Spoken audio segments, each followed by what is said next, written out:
Chapter 661.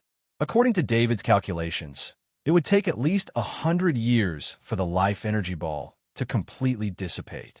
In other words, for at least 100 years, Chinya Lake would still maintain its original magic. As for after 100 years, David would continue to leave the life energy ball or have other plans. He flew back to the small building with excitement.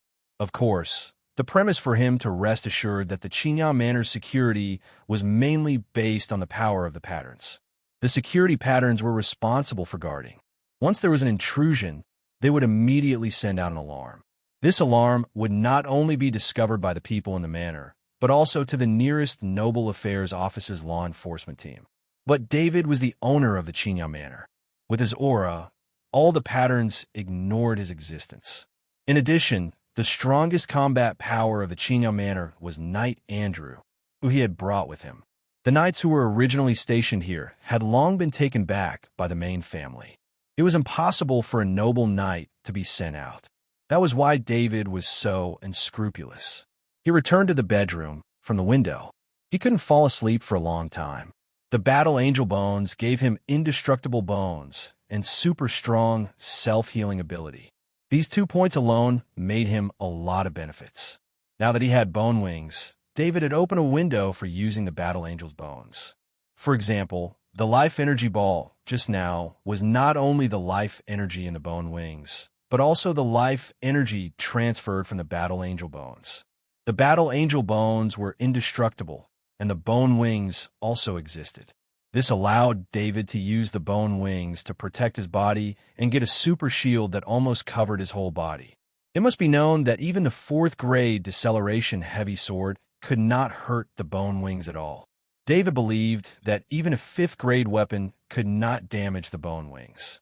Because this was a part of the god's body, it was far from being damaged by a 4th or 5th grade fighting force.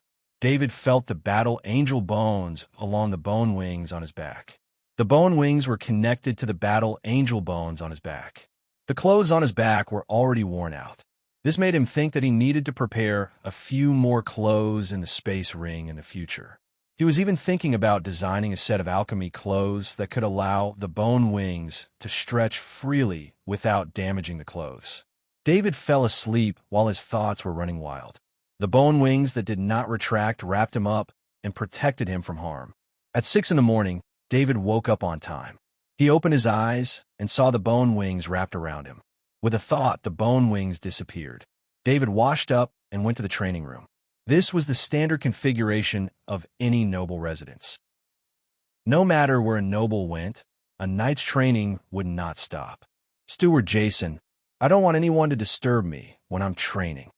David instructed Steward Jason, who had also woken up early. Yes, master. Steward Jason closed the door of the training room and stood outside. David didn't even need to use the shadow servant to observe. He could use his spiritual sense to know what Jason was doing. He was very satisfied with Jason. He was ready to start the leopard breathing technique, but before he started, he hesitated for a moment. He took off his shirt and put it away. Then a pair of bone wings appeared. David placed the 36 array discs of the Spirit Gathering Array and activated them. The Spirit Gathering Array gathered the Krypton crystal energy from the 36 array discs. After he felt the rich energy, he began to practice the Leopard Breathing Technique's official night chapter. After a period of practice, David was already very familiar with the Leopard Breathing Technique's official night chapter. He opened his mouth to breathe in the rich energy, but before he could channel it into his sea of consciousness, he felt the energy around him rush in like it had encountered a black hole. It might not be accurate to say that it was centered around him. It should be said that it was centered around the bone wings on his back. The rich energy became very thin in a short time. His leopard breathing technique could not channel the energy into his sea of consciousness. The energy that rushed in all went into the bone wings. David's face changed. This unexpected situation made him a little anxious. He didn't know if hiding the bone wings would stop them from absorbing the energy. As he thought about it, the bone wings were indeed gone, but the energy that rushed in continued to enter the invisible bone wings. Damn it, what's going on? David yelled. He was worried that if this situation continued, his training would not have any effect, and he would not be able to increase his strength. However, David had been through a lot, so he quickly calmed down. Although he was young, he had experienced more than most people in their entire lives. David revealed the bone wings again. He left a trace of his consciousness inside the shadow attendant. He let the shadow attendant come behind him and observe the changes in the bone wings when he was practicing the leopard breathing technique. A normal knight needed to be completely focused on their training. Although David had the ability to do two things at once, he could only divide a very weak trace of his consciousness. This trace of consciousness could only be used for observation. The leopard breathing technique was activated again. The energy in the spirit gathering circle was activated. Afterward, all the energy was attracted to the bone wings and rushed towards them. During this process, David's sea of consciousness could not compete with the bone wings. 99% of the energy was devoured by the bone wings. David saw the changes in the bone wings through the eyes of the shadow attendant. At the tip of the bone wings, a feather of energy was faintly discernible. It turned out that the bone wings were absorbing energy to repair the surface of the feather. David let out a long breath. As long as the bone wings were not constantly absorbing energy, he could tolerate the bone wings absorbing energy to repair the feather. After an hour, David finished a round of training. He could still continue, but he decided to rest for a while. He still had some things to do in the morning. On the skeletal wings on his back, there was an additional pure white feather. Looking at the huge skeletal wings, David knew that he would have to go into seclusion for a period of time. Every day, he would have to practice the leopard breathing technique as much as possible in order to repair the skeletal wings as soon as possible. Otherwise, his night training would not progress at all. Of course, because he was practicing the leopard breathing technique, it did not affect his sea of consciousness. It only consumed a bit of his will. For someone like him who had a strong will, the consumption was close to nothing. Therefore, he could train for more than 15 hours a day. The rest of the time was spent eating and sleeping. Eating was for nutrition, and sleeping was for recovery. David walked out of the training room and said to Steward Jason, "Steward Jason, you and Knight Andrew go back to the mansion in the main city. According to what I said before, you need to recruit some servants and buy some expensive decorations." Steward Jason heard David and could not help but ask, "What about you, master?" David said with a smile, "I need to retreat here for a while. It's quieter here, and there's nothing else to do. You don't have to worry about the situation here." Steward Jason bowed and said, "Yes, master. I will arrange the servants here to serve you." A month had passed, and David had been staying in the Chinya Manor. He almost never went out, and he was crazily training. Of course, in this month, the results were remarkable. David completed another round of the leopard breath breathing technique. After a long period of practice, he felt a little dizzy, but he didn't care. According to his previous estimation, after he practiced the leopard breath breathing technique this time, the feathers on his back would be complete. There was no one else in the training room, and the door was tightly closed. David had also announced the rules to all the servants, so naturally, no one would disturb him. He stood in the middle of the training room without a shirt, and the wings on his back were open. The 2-meter-long snow-white wings made David no longer look like a human, but he did not have that strange feeling. Instead, he felt that the snow-white wings had a different kind of beauty. Looking closely at the feathers on the wings, one could see some patterns. It felt very real, but in fact, the feathers were not real. They were formed from energy. David tried to touch it with his hands, and it felt like a real feather. But if he used a grade weapon to attack the wings, then the grade weapon would only penetrate the feathers and hit the bones of the wings. This kind of energy feather seemed to be immune to attacks. He also tried to burn it with fire, but the fire did not affect the feathers at all. David also tried to use the ice control ability to freeze the feathers with ice, but the result was the same. So David's preliminary analysis showed that the energy feather on the wings was immune to all kinds of attacks. It was like adding a layer of decoration to the original bone wings. Before the feathers were complete, David always felt that the energy feather was just a decoration to the wings and did not have any practical use.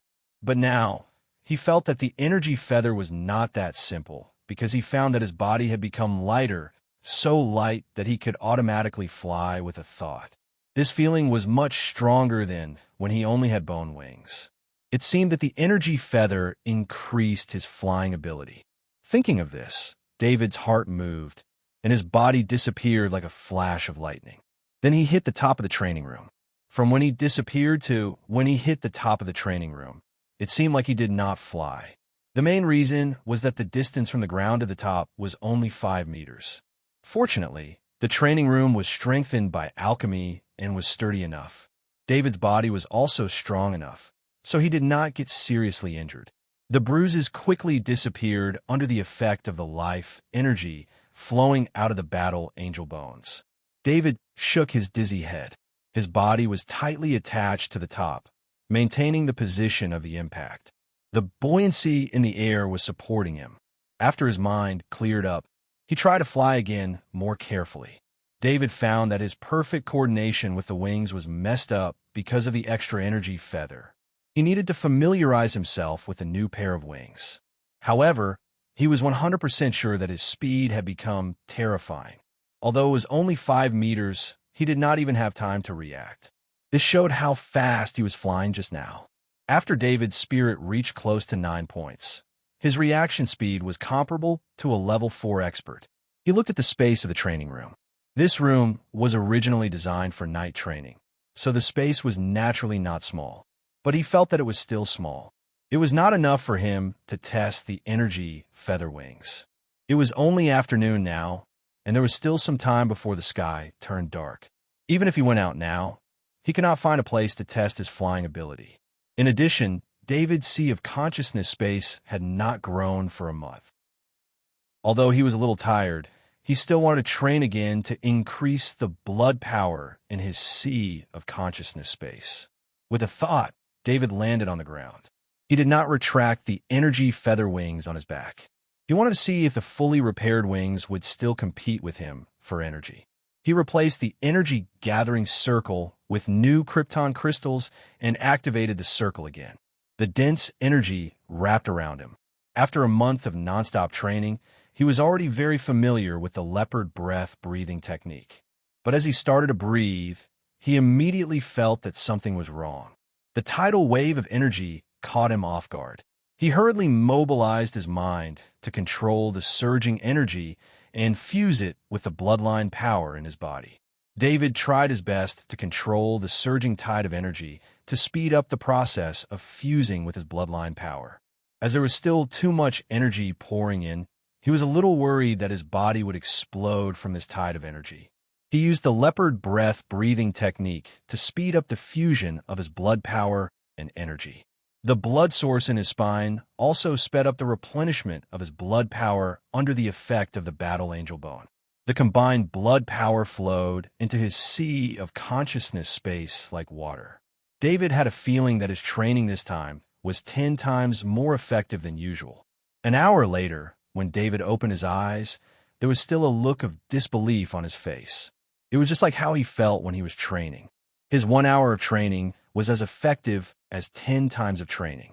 This meant that his 1 year of training was equivalent to 10 years of training before. This meant that his time to become an Earth Knight would be shortened to a few months. If he trained according to his limit, it would be even shorter. David scanned the spirit-gathering circle on the ground. He realized that half of the energy in the 36 krypton crystals had been used up. They could not be used again. Of course, these krypton crystals weren't useless. The krypton crystals he used for training were the best of the best. Although they couldn't be compared to perfect grade krypton crystals, they were much more precious than normal krypton crystals. Those krypton crystals could be used as the energy source for alchemy patterns. It was much better than normal ones.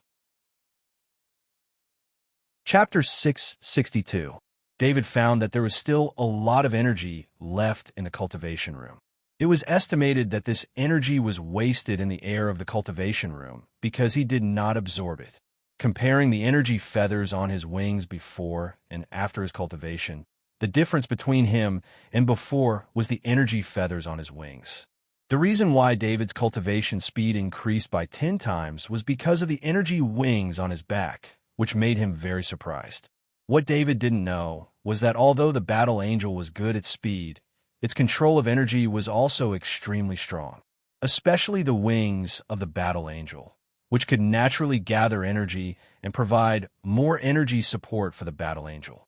David's 36 top-grade Krypton crystals didn't waste much energy, because the wings of the battle angel were extremely demanding on energy and would only provide the purest energy for the battle angel.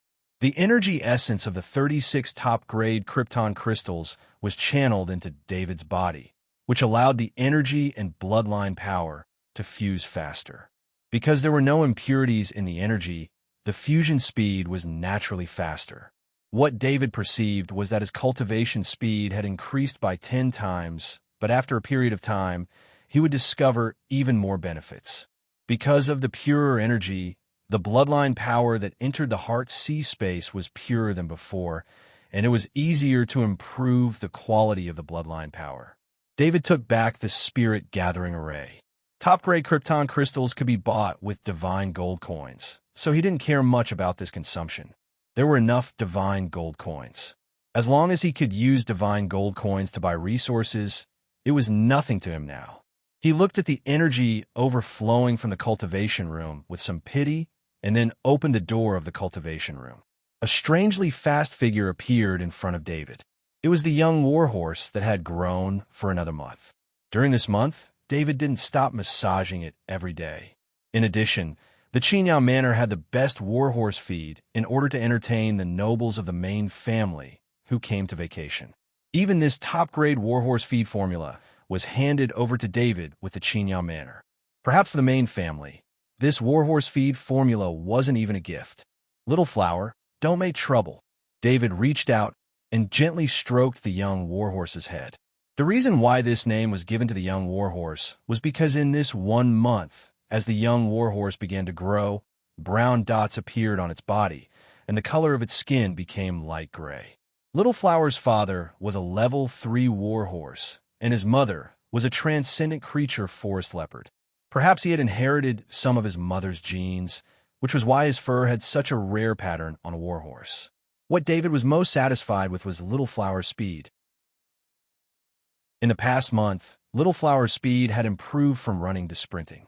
Now, he was running in a straight line, almost as fast as David's warhorse. Little Flower was still a young warhorse. It hadn't grown yet, but its speed was already so shocking. Once it reached adulthood, its speed would be even more terrifying. David was worried that Little Flower's speed wouldn't be able to keep up with his needs as his strength increased. Now, he didn't have to worry about that. The offspring of a level 3 warhorse and a transcendent creature forest leopard combined the best genes of the two, producing excellent speed genes beyond imagination. It was a pity that Little Flower was still too small. Although his speed was very fast, he still couldn't bear David's weight. Of course, David was reluctant to ride Little Flower. With Little Flower's growth rate, it would take at most half a year for him to become his first warhorse. He could still afford to wait. He estimated that when he became an Earth Knight, he would be able to ride Little Flower. David stroked Little Flower's hand and touched his small body. He knew that this was Little White. During this period of time, he had closed up and cultivated, so he released Little White and the warhorse. Only the 2 level 4 insectoid puppets would be released for a while when they needed to replenish their energy. After that, they would immediately be retracted. Little White had a good relationship with the warhorse before, but the warhorse's intelligence was very low. Recently, Little White and Little Flower had been together for a month, and Little White almost liked Little Flower. David played with Little Flower and Little White for a while before patting them lightly and letting them play on their own. He walked out of the small building and came to the side of Chinyao Lake. He took a deep breath of fresh air and felt the unique water vapor with life energy in the air. The life energy in the water vapor didn't increase or decrease compared to a month ago. It seemed that Chinyao Lake didn't change at all. This made David feel very relieved. The heartwarming lotus seeds produced by Chinyao Lake were supplied to many top nobles, and they had signed long-term agreements. This wouldn't change just because Chinya Manor changed hands. If there was a problem with the heartwarming lotus seeds because of the change in the life energy, he would be in a lot of trouble. Fortunately, the life energy ball that David buried at the bottom of Chinya Lake effectively replaced the bone wings and provided life energy to Chinya Lake continuously. Master, have you finished your training? Steward Claude stepped forward and bowed when he saw David. David's schedule was very full recently. He usually didn't have time to rest by Chinya Lake, so Steward Claude came over to ask. I've finished a period of cultivation. There's no need for such intensive cultivation in the future, David said with a smile. Do you need me to pick 2 heartwarming lotus seeds for you? Steward Claude saw that David's gaze was fixed on the lake and thought that David wanted to eat the heartwarming lotus seed soup, so he asked, There's no need. Has there been any abnormality with the heartwarming lotus recently? David shook his head and asked. After taking over Chinya Manor, David learned that David didn't have many heartwarming lotus seeds that he could freely control. It only accounted for 1/5 of the total production, and this was the share that was originally handed over to the main family. Of course, the other 4/5 weren't given away for free. Instead, they were bought with divine gold coins from various parties. The actual effect of the heartwarming lotus seeds on David was close to 0. Perhaps the life energy that he could trigger with a gentle wave of his wings was more than the life energy from eating the heartwarming lotus seeds for a year. To David, the heartwarming lotus seeds were more of a food craving. Master, the production of the heartwarming lotus seeds hasn't changed. The people in the manor are all veterans. There won't be any damage to the heartwarming lotus. Steward Claude thought that David was worried about the heartwarming lotus seeds, so he quickly bowed and promised. All right, is there any news from Steward Jason? David knew that Steward Claude had misunderstood, but he only needed to know the results. He asked casually, Ever since Steward Jason went to the main city, there's been no news. Steward Claude replied. David frowned. According to Steward Jason's calmness, it was impossible for him not to report to him about the situation at the villa for such a long time. Could it be that something has happened? He immediately thought to himself. Steward Claude, arrange the matters in the manor. I'm going to the main city.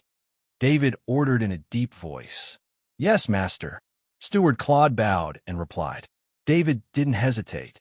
He called Little White and Little Blossom back and left the Chinya Manor on his warhorse. Along the way, he carefully observed if there was anyone watching him. It seemed that he was overthinking. From the Chinya Manor all the way to Bama Main City, he didn't notice anyone watching or following him. In fact, David didn't know that it wasn't that there was no one watching him. During the first few days that David stayed in the Chinya Manor, there were indeed people watching over the place. However, as the days passed, the people watching over him lost their patience and didn't stay outside the Chinya Manor. This was also related to the uniqueness of the Chinya Manor. If it was a normal manor, these people might have sneaked in and watched David from a close distance. However, the Chinya Manor was responsible for supplying ingredients to many top nobles. No one dared to cause trouble in such a place. Once the supply of heartwarming lotus seeds was affected, no one would be able to bear the anger of many top nobles. On this point, the people watching over David knew better than David.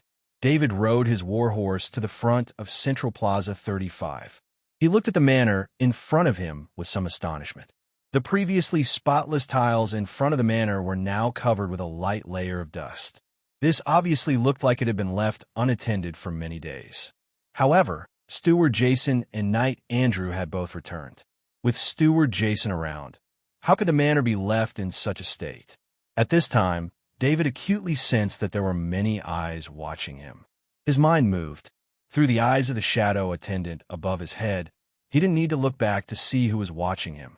It was a few knights wearing robes without noble emblems.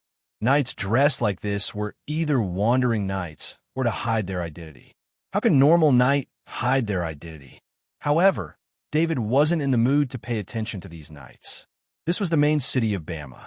He couldn't arrest these knights for interrogation. David was more concerned about the situation of Steward Jason and Knight Andrew. He opened the door and walked into the manor. At a glance, he saw Steward Jason rushing out with a dagger in his hand. Steward Jason in front of him wasn't as clean and tidy as before. His hair, which had never been messed up before, was now in a mess. His eyes, which were originally glowing because of the heartwarming lotus seed soup, were now red. It could be seen that this was the result of not having a good rest for many days. "Master," when Steward Jason saw that it was David, the dagger in his hand fell to the ground. He called out in shame and helplessness. "Steward Jason, what's the matter?" David looked at the dagger on the ground and asked in a deep voice, "Master, please save Knight Andrew. He is seriously injured." Steward Jason thought of the injured Knight Andrew. It was too late to answer David's question. He hurriedly pleaded, "Lead the way." David was also shocked. He waved his hand and said. Steward Jason led the way. When they were still some distance away from the guest room, David smelled the stench in the air. It was mixed with the smell of blood. David sped up and overtook Steward Jason. He rushed into the guest room first and saw Knight Andrew lying on the bed. Knight Andrew's face was pale. The bandages on his body had already turned black because they hadn't been changed for a long time. Black blood was oozing out of the wound. David calmly checked Knight Andrew's injuries. Knight Andrew's injuries were very serious. There were many broken bones and ruptured internal organs. As long as there were potions, Andrew Knight himself was an official knight. It was easy to recover from this kind of injury. However, it was obvious that Knight Andrew's injuries had been delayed for a long time, which caused his injuries to worsen to this extent. If David came a few days later, he would only see Knight Andrew's body. David's spirit searched the space ring. A bottle of level 3 potion appeared in his hand. He poured the potion into Andrew Knight Andrew's mouth. Then he pressed his hand on Andrew Knight Andrew's body. Knight Andrew's broken bones were crooked because they hadn't been repaired for a long time. Under the pressure of David's hand, they were broken from the crooked position. With the help of the level 3 potion, these broken bones were healing at a very fast speed. "Steward Jason, you go out first." David was worried that such an injury might leave sequelae for Knight Andrew. He turned his head and said to Steward Jason. Steward Jason didn't know what David meant, but he knew that David wouldn't hurt Knight Andrew, so he bowed and left. After Steward Jason left the room, a pair of wings appeared on David's back. Then the wings emitted a soft energy and entered Knight Andrew's body. This was the purest life energy. As soon as it entered Knight Andrew's body, it immediately nourished his internal organs. Those injured places were quickly healing, and the bones were healing at a faster speed. David put away the wings on his back. There were 2 more tears on the back of his clothes. At this time, he didn't have time to pay attention to these things. He just wanted to wait for Knight Andrew to wake up and find out who hurt Knight Andrew. After 30 seconds, Knight Andrew opened his eyes. These days, from waking up to falling into a coma, he had been used to it. Every time he woke up, he felt his vitality disappear. But this time, when he woke up, he felt that his whole body was full of vitality, as if he was not injured. He let the bloodline power circulate through his body in disbelief and found that there were no injuries on his body at all. In fact, his body was even better than before. The old injuries that he had suffered from years of forced cultivation had all disappeared at this time. "Baron." Knight Andrew noticed David standing in front of the bed at this time and quickly called out. Knight Andrew also understood why his injuries were healed. It turned out that David was back. Then countless grievances and sadness came pouring out. He wanted to cry and spit out all the grievances of these days. But he felt that he couldn't face David because he lost the equipment given to him by David. Even his portal bag was gone. Otherwise, he wouldn't be like this. Without the backup potion in the portal bag, his injuries would be so serious. Chapter 663. Knight Andrew, tell me what happened, David asked in a deep voice. Sir Baron. Knight Andrew was about to speak, but he was stopped by David. Let's go to the living room and clean up here, David said with a frown. Knight Andrew also smelled the stench in the room. His body had recovered, but he still smelled the stench. This made him blush, and he quickly led David out of the room. Butler Jason, who was waiting outside the door, was excited and happy when he saw the lively Knight Andrew. Knight Andrew was a knight trained by the Luce family. He was also the only knight in the Luce family. For the Luce family, Knight Andrew was a very important member. In addition, Butler Jason had watched Knight Andrew grow up, so he treated Knight Andrew like an elder to a younger knight. The three of them came to the living room, and David saw Butler Jason personally bring him a glass of water. "Butler Jason, why are there no servants?" David asked puzzledly. A month ago, Butler Jason and Knight Andrew returned to the main city. Their most important task was to recruit some servants and complete the villa. But David sensed that only Butler Jason and Knight Andrew were in the villa. "I'm sorry, master. The servants I recruited were threatened. They didn't dare to stay in the villa anymore. When I went to recruit more servants, no servant in the market dared to apply," Butler Jason said in a hoarse voice. "Do you know who did it?" David also had some guesses, so he continued to ask. "I tried to ask around, but no one here cared about me." Butler Jason shook his head and replied, "Knight Andrew, tell me what happened to you?"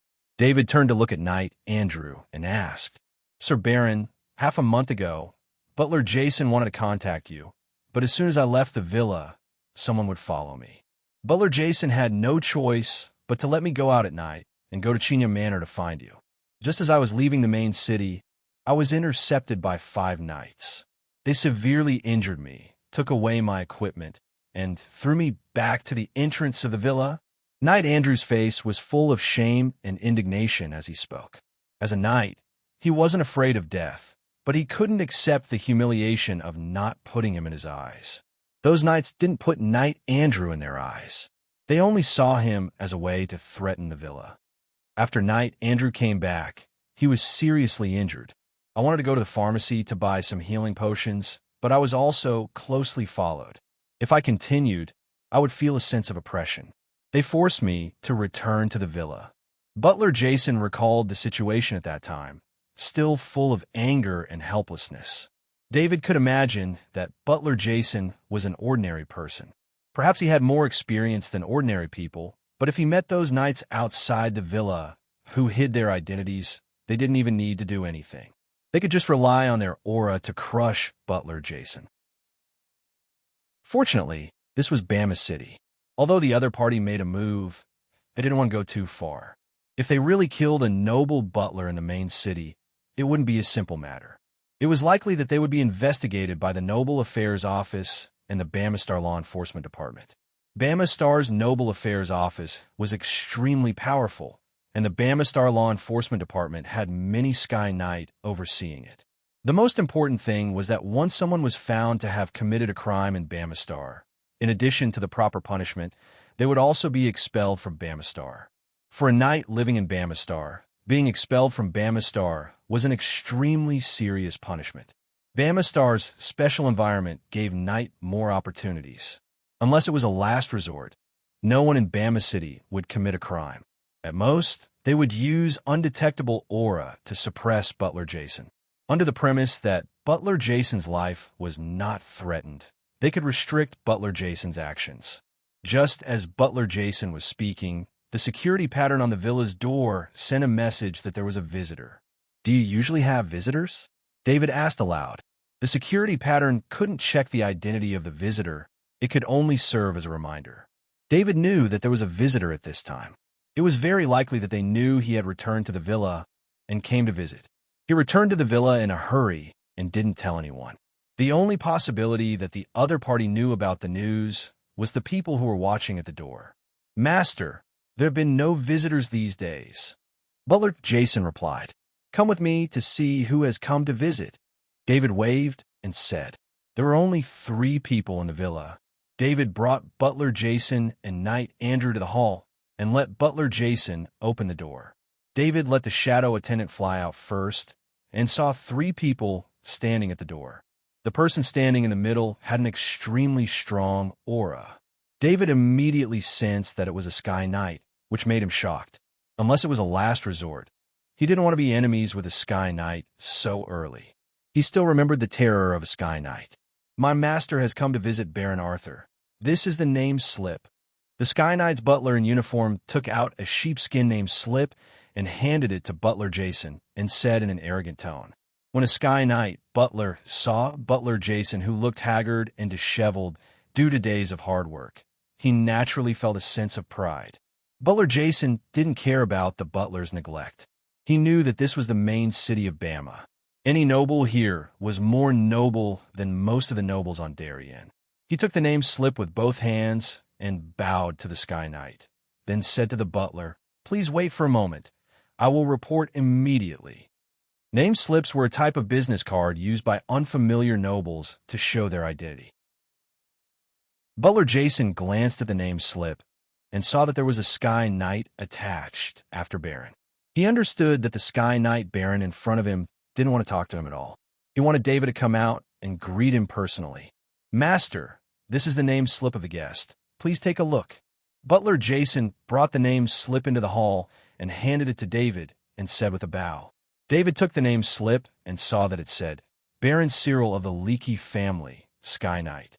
He recalled the knowledge of heraldry. If the Leaky family wasn't a new noble family, he could find this family from heraldry. Soon, David found information about the Leaky family. The Leaky family was an old family, but he didn't know the details. David stood up. Although the other party was also a baron, he was a Sky Knight, which was enough for him to come out and greet him personally. This was the rule of the great world of God. Powerful knights always had some special treatment. A Sky Knight could easily exchange for a baron's merit. So many Sky Knights had the title of baron. The title of Viscount required a lot of merit, so very few Sky Knights could achieve it. "Welcome, Sky Knight Cyril." David smiled and gave a knight's salute. Baron Cyril was very rude and didn't return the salute. Instead, he asked curiously, "You're Baron Arthur? You're only an official knight. How did you kill a level 3 evil god believer?" Baron Cyril came over this time because of the matter of Villa number 35 in the central square. Ever since Baron Cyril became a Sky Knight, the Leaky family had a chance to develop. However, the situation was the same as Viscount Heber's. They had divine gold coins, but they couldn't buy a top-grade villa in the central square. This villa in the western part of the central square was more like a pass to integrate into the circle of the top nobles. Once they had this pass, they would have a chance to establish a relationship with the top nobles. When Viscount Heber left with his tail between his legs, he wasn't satisfied, so he quickly found a way to take revenge. He spread the news of Baron Arthur and the news of Villa number 35 in the central square, wanting to cause some trouble for David. This method was very effective. Previously, some nobles didn't want to offend the main family because the original owner of Villa number 35 was the main family. Although it was given to someone else, they didn't know the whole story. After Viscount Heber spread the news, David didn't have much to do with the main family. He only saved the heir of the main family, so the main family gave him this villa to repay the favor. This made many nobles set their sights on Villa number 35 again, wanting to use it to step into the circle of the top nobles. David's situation was like a child standing in the downtown area with a gold bar. There were too many people coveting it. David didn't want to answer Baron Cyril's question, so he bowed and said, "Please come in and talk." Baron Cyril returned an indifferent salute before leading the way into the hall. "I've taken a fancy to this villa. How about 1,000,000 divine gold coins?" Baron Cyril said in a deep voice as soon as he sat down. Baron Cyril glanced at Knight Andrew, as if he was wondering how Knight Andrew's injuries had recovered so quickly. His subordinates naturally knew how serious the injuries were. As long as there were potions, they would be able to heal quickly. But how could the old butler, who didn't have any strength, buy good medicine under the eyes of several knights? David saw the look in Baron Cyril's eyes. Perhaps Baron Cyril didn't want to hide his thoughts at all, so David immediately understood who hurt Knight Andrew. "Cyril Sky Knight, I don't know how I, as a knight, offended you. You're not satisfied even after being injured. You even want to stop the butler from buying medicine." Although David had only known Baron Cyril for a short time, he knew that Baron Cyril was very proud, so he asked directly.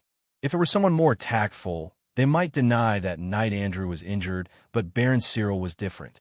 He was a Sky Knight, so he didn't fear David at all. Besides, he did do it, so he didn't want to deny it. Baron Cyril only regretted that he wasn't able to make Steward Jason bow his head. If he had more time, and Steward Jason had been able to submit, then with the power in Steward Jason's hands, the Leakey family would have been able to send people to occupy Villa number 35. As for the ownership in David's hands, all he had to do was sign a lease contract with Butler Jason for a few hundred years. Then, David wouldn't be able to do anything. The butler of a noble had a lot of power and could make a lot of decisions on behalf of the noble. For documents like contracts, even if the noble didn't sign them, the butler still had the power to sign some contracts that didn't include the transfer of assets. For example, the rental contract was within the authority of the housekeeper. For example, if Villa number 35 could be rented to the Leakey family for a few hundred years, let alone a few hundred years, even if a few decades passed, the Leakey family would have countless ways to make David disappear and make the entire Luce family disappear. As long as there was no other party to the contract, the villa would naturally fall into the hands of the Leakey family. Of course, it was very difficult to make a butler of a noble submit. This was the professional integrity of a butler of a noble, and it was also the foundation of a butler of a noble. Every butler of a noble shared the honor and disgrace of the noble they served, so it was impossible for them to betray their master. However, as long as there was a chance, the Leakey family would want to try. This was also the easiest way to take over the property of a noble. Baron Arthur, if you don't want something like this to happen to you, it's best that you give me 1,000,000 divine gold coins. I didn't mistreat you in the deal for the villa. Baron Cyril threatened in a calm voice. His words were admitting that Knight Andrew was injured by the Leakey family, and he was also directly threatening David. Knight Andrew, who was standing at the side, glared at Baron Cyril with fire in his eyes. Although he knew that the other party was a Sky Knight, he still glared at him angrily. What a domineering Leakey family! David replied with a sharp look in his eyes. David thought of the knight who was monitoring outside the door, and thought of the empty villa, and his anger towards the Leakey family kept rising. He had only destroyed one family since he came to the great world of God, and that family was too weak, so he didn't feel much of a sense of accomplishment. David didn't want to offend a Sky Knight like Baron Cyril, but since Baron Cyril took the initiative to look for him, he wasn't going to back down. He looked at Baron Cyril, and he was even beginning to wonder what Baron Cyril's most powerful ability was. Baron Arthur, you should be glad that this is the main city of Bama. If it were any other planet, you have already destroyed the Luce family's inheritance. Baron Cyril continued to threaten. David didn't hesitate any longer and replied in a deep voice, "Then let's start a war between our two families." Start a war. Baron Cyril was stunned at first. Then he laughed loudly and said, "What does the Luce family have to start a war with the Leakey family? Is it that laughable ancient noble title? Or is it you and the knight under you?" Baron Cyril emphasized the word knight. It was obvious that he was saying that David and Andrew were only official knights, and their combat power was equivalent to nothing in his eyes. "You'll find out," David replied in a deep voice. Then David waved his hand to signal Butler Jason to see the guests out. Baron Cyril angrily threatened David as he left the villa. Chapter 664. Master, you have to be careful of the Leakey family, Jason said worriedly after Baron Cyril left. Jason's worries were not unfounded. Baron Cyril's way of doing things was very domineering. Knight Andrew was an official knight no matter what, but Baron Cyril still used him as a threat. Jason was worried that a Sky Knight like him, who did not consider the consequences of his actions, would make a move on David. David was the hope of the Luce family. He could not let anything happen to him. David smiled and shook his head. "It's okay. I'll go out and clean up the little bugs outside. We'll talk when I come back." In terms of a face-to-face battle, even two Davids combined would not be able to defeat a Sky Knight, not to mention that the Sky Knight had a flying mount. Naturally, they would be at a great disadvantage in a battle. David had too many abilities that he could not show in public, so he could not use his full power. However, he was not worried about assassination at all. Although a fourth-rank powerhouse was scary, it did not mean that a fourth-rank powerhouse did not rest. Even the slightest moment of relaxation would give David an opportunity to assassinate him. David was thinking of assassinating Baron Cyril and taking the most powerful ability in his soul. Knight Andrew stood up and said, "Sir, I'll drive the carriage for you." The alchemy carriage drove out of the villa. The curtains were not drawn, so one could see David sitting inside. David took out the transcendent stiletto from his calf and threw it to the side. The shadow attendant hiding at the side caught the transcendent stiletto with one hand and put it into his portal ring. The window was not big, so one could not see the strange scene in the carriage from the outside. One could only see David with a smile on his face. The alchemy carriage was very slow. The 3 white horses did not speed up, so it was about the same speed as a normal carriage. David released his power of the will. His detection range was more than 100 meters, but he used to rely on the shadow attendant and rarely used his power of the will. Of course, it was mainly because he used his power of the will. If the opponent's will was strong enough, they would be able to detect his detection. It was not as undetectable as the shadow attendant surveillance. However, David only needed to deal with a few official knights this time. With his current power of the will, an official knight would not be able to detect his detection. He was prepared to give some people a warning through this operation. As soon as the alchemy carriage came out, 5 people in ordinary robes followed. They were either riding horses or sitting in the carriage, following David not far behind. Not only the 5 knights monitoring the villa, but the people in the central square were also secretly looking at the alchemy carriage. News of what had happened in Villa number 35 had spread among the aristocrats' circle.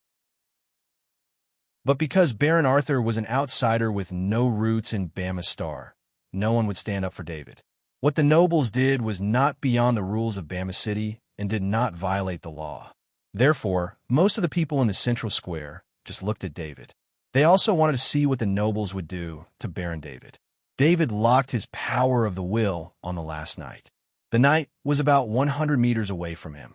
He asked Andrew to slow down a little so that the knight could catch up. The knight was sitting on an ordinary horse. In order to hide his identity, the knight did not ride his own warhorse. David activated the high-frequency sound wave. The knight was in the attack range of the high-frequency sound wave. The high-frequency sound wave approached the knight silently. The knight did not react at all. He did not know that the high-frequency sound wave that was enough to kill a normal person was flying towards him. David's Sniper Master ability was involved. The Sniper Master's ability to hide his killing intent and presence. If he wanted to hide his intention to attack, even the knight would not be able to detect the attack. The knight on the horse was watching David from the corner of his eyes. He thought that David would not be able to detect his surveillance. Not using all of his eyes could reduce the knight's perception, but there was a prerequisite. The knight did not know that the person he was monitoring had a spirit of close to 9. With such a high spirit, as long as the knight had a hostile spirit, it would be detected. After David had the intention to kill, the knight's fate was sealed. The knight heard a shrill voice that pierced his soul. The high-frequency sound wave made the knight lose control of his body for a short time. At the same time, a transcendent stiletto suddenly appeared behind the knight's head and pierced the knight's brain. The knight immediately woke up from the dizziness after the transcendent stiletto pierced his skin. He wanted to dodge so that the attack behind his head would not hurt him as much as possible. Unfortunately, it was too late. Since the knight was disguised as a normal person to monitor the mansion, he did not wear any armor with automatic defense. Without the protection of armor, the transcendent stiletto pierced through the knight's defense. The shadow attendant did not have a lot of strength. Attacking the knight with a force of 100 kilograms, it could only rely on the sharpness of the transcendent stiletto to pierce through the knight's skin. After that, the petrification effect of the transcendent stiletto was activated, and a part of the knight's brain turned into stone.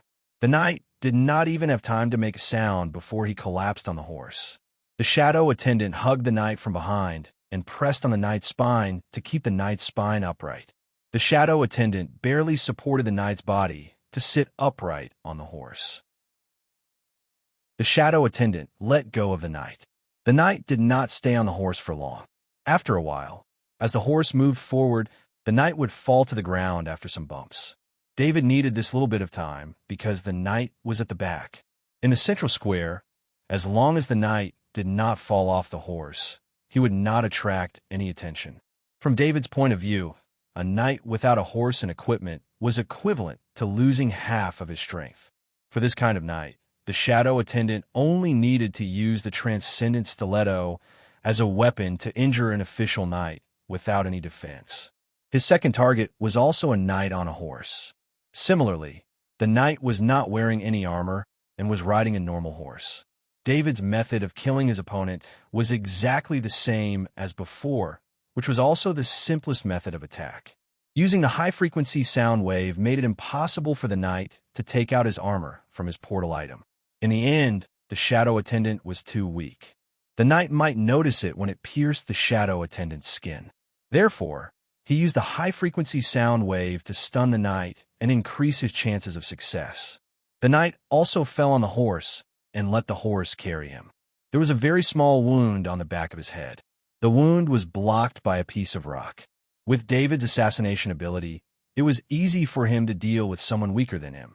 It was as easy as killing a normal person instead of a knight. The third knight on the horse seemed to have noticed something. When he turned his head, he heard the high-frequency sound wave.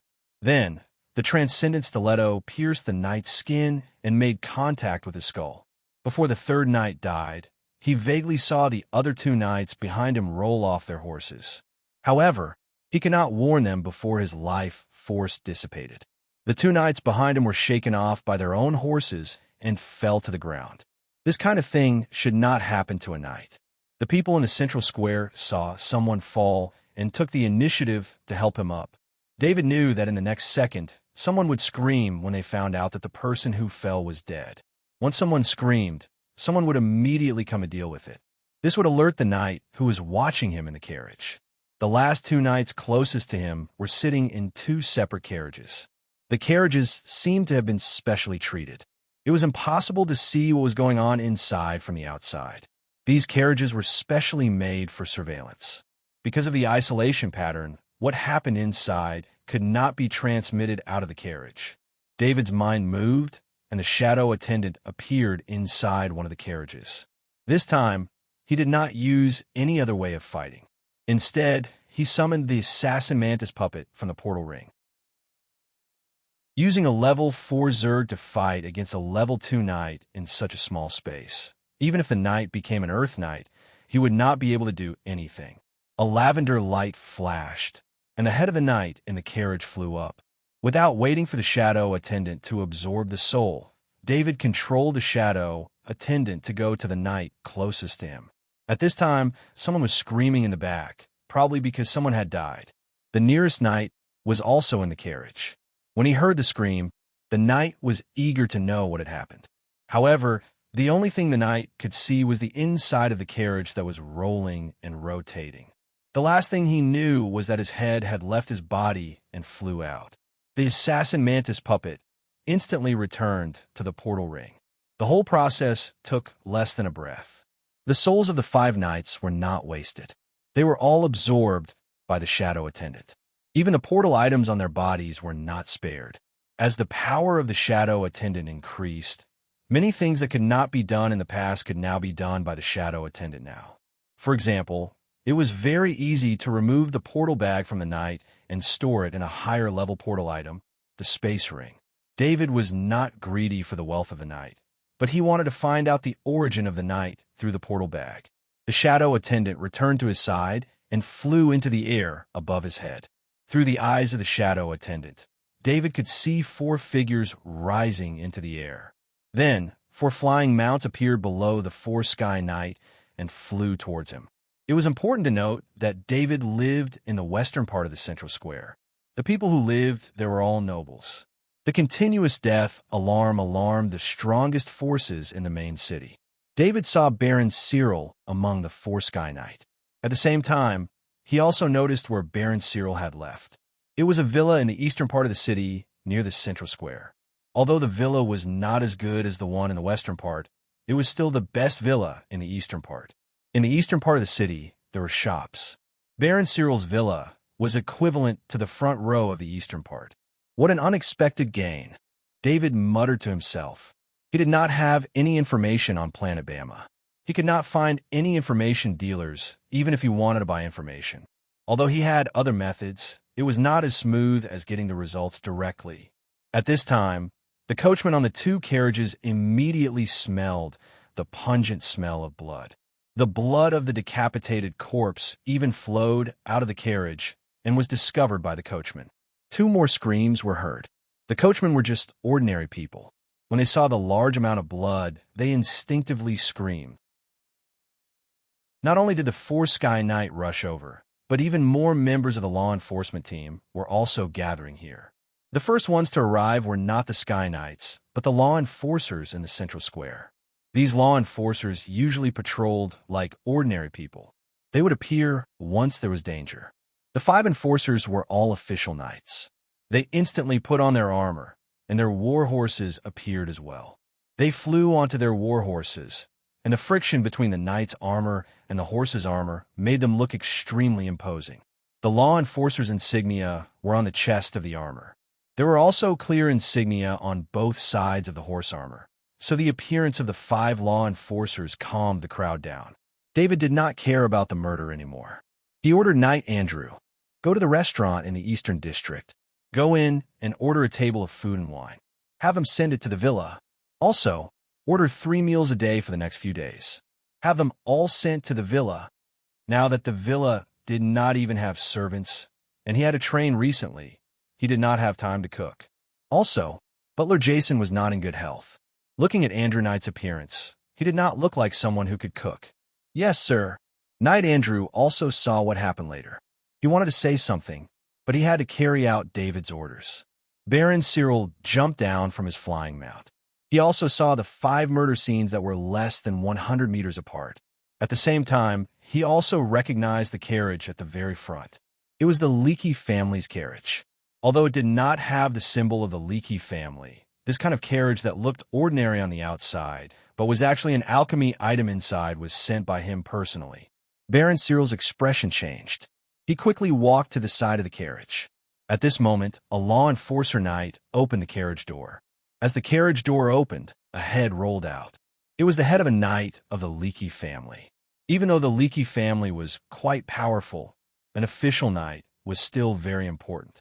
One had to know that a bloodline knight of the Leakey family was the foundation of the family. In particular, the descendants of every bloodline knight of the Leakey family had a higher proportion of children with bloodline power. Baron Cyril felt a monstrous anger rising in his chest. His knight was beheaded in the central square, where the nobles gathered. This was a slap to the face of the Leakey family in front of all the nobles. To the Leakey family, who wanted to soar, this kind of humiliation was even more serious than the death of their knight. Perhaps for a long time in the future, as long as a member of the Leakey family appeared in all the noble gatherings, people would secretly say that it was the Leakey family whose knight was killed in the central square. Chapter 665. Baron Cyril, do you know this person? The law enforcement knight couldn't help but ask when he saw Baron Cyril's terrifying expression. Baron Cyril wasn't the law enforcement Sky Knight of Bama City. The other 3 Sky Knights who rushed over were the law enforcement Sky Knights.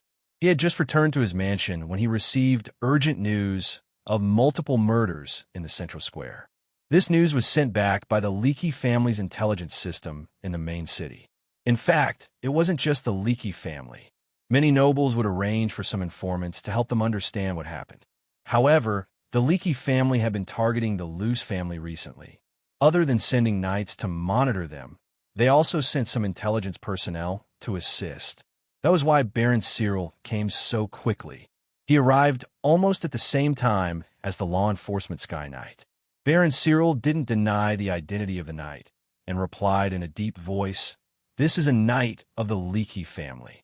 I didn't expect him to be killed when he came out to play." This kind of thing couldn't be denied. It was very easy for the law enforcement knight to find out the identity of the dead knight. The law enforcement knight glanced at Baron Cyril with a playful look in his eyes. Which knight would ride such a special carriage for surveillance purposes? If they wanted to keep a low profile, they could just ride a normal carriage. Who would be so extravagant as to use a carriage for surveillance purposes as a normal carriage? The law enforcement knight guessed that this was probably a vendetta. He just didn't know which noble the Leakey family had a conflict with. That noble was really bold. He actually dared to attack in a place like the central square. At this moment, Baron Cyril noticed the alchemy carriage that was moving forward at a steady pace. The shadow leopard emblem on the alchemy carriage immediately let him know who the owner of the alchemy carriage was. He exerted force in his legs, and his body flashed. He stood in front of the alchemy carriage after a few ups and downs. "Stop the carriage!" Baron Cyril yelled. Baron Cyril's aura was very strong. It surged toward Knight Andrew, who was driving the carriage like a wave. However, just as his aura reached the front of the alchemy carriage, a white transparent barrier appeared outside the carriage. It was the defensive barrier. "Who are you? How dare you openly attack a noble in the central square?"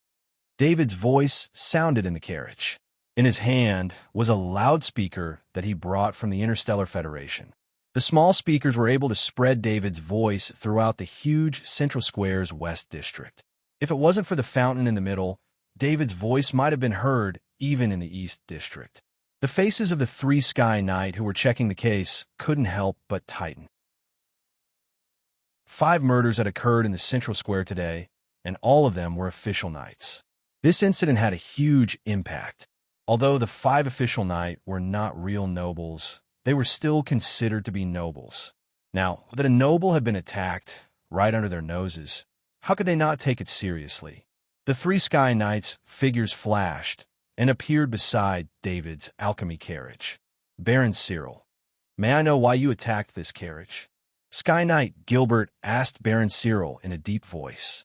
If Baron Cyril wasn't a Sky Knight, he wouldn't even have to ask and would just take him down directly. Bamistar had strict laws that forbade any fighting, let alone attacking a noble. Even if Baron Cyril was a noble, he didn't have the privilege to attack a noble's carriage in Bama City. As for the evidence that Baron Cyril had attacked the alchemy carriage, it could be seen from the defensive barrier that had been activated. If it hadn't been attacked, the automatic defensive barrier wouldn't have been activated. Baron Cyril suppressed his anger and said, "I'm just stopping him. I suspect that he's the one behind many of the murders." David continued to speak through the loudspeaker in the carriage. "What a murderer. Now you're trying to frame me. Do you really think that Bamistar is your territory?" Sky Knight Gilbert glanced at the alchemy carriage and also saw the coat of arms on the alchemy carriage.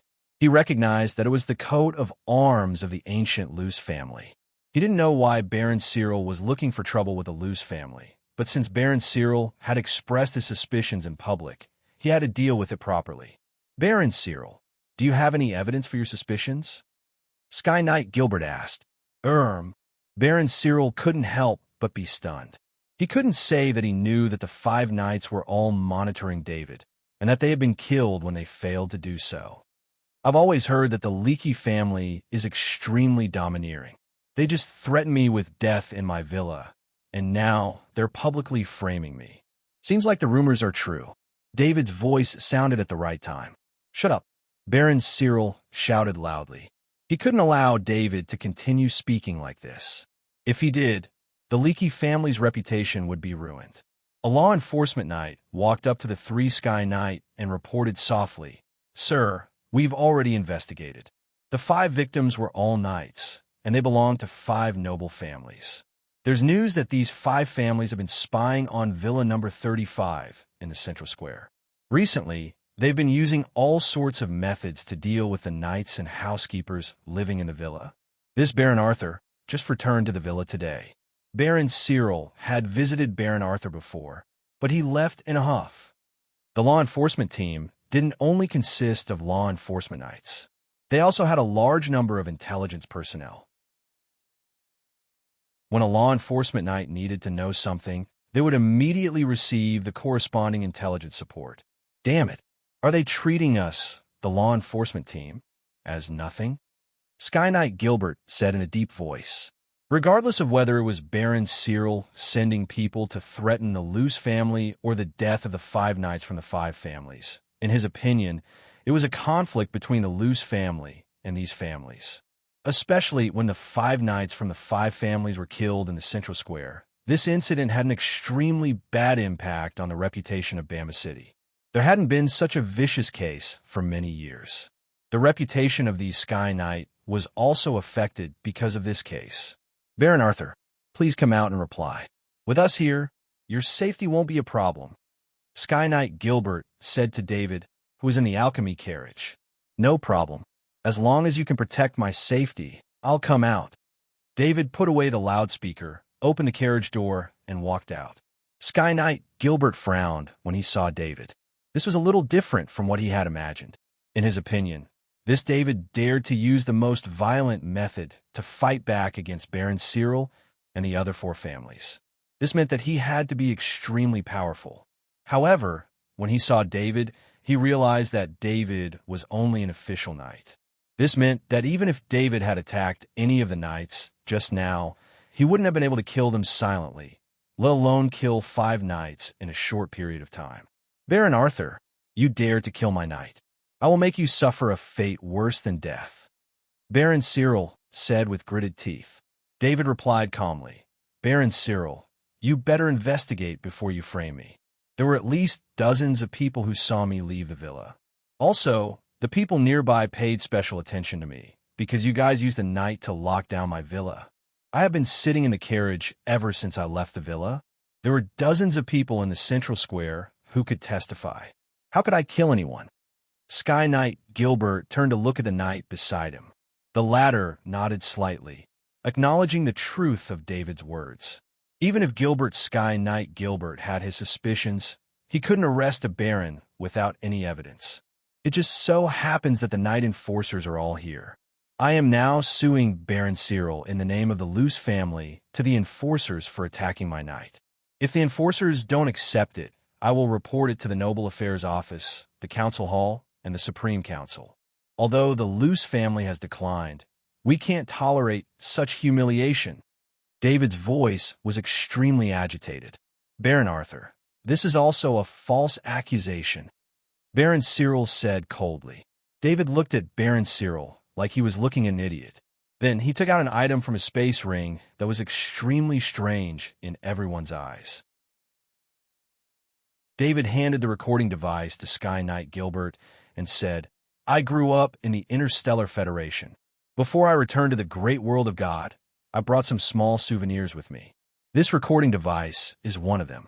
It recorded the process of Baron Cyril visiting me. Sky Knight Gilbert took the recording device in shock.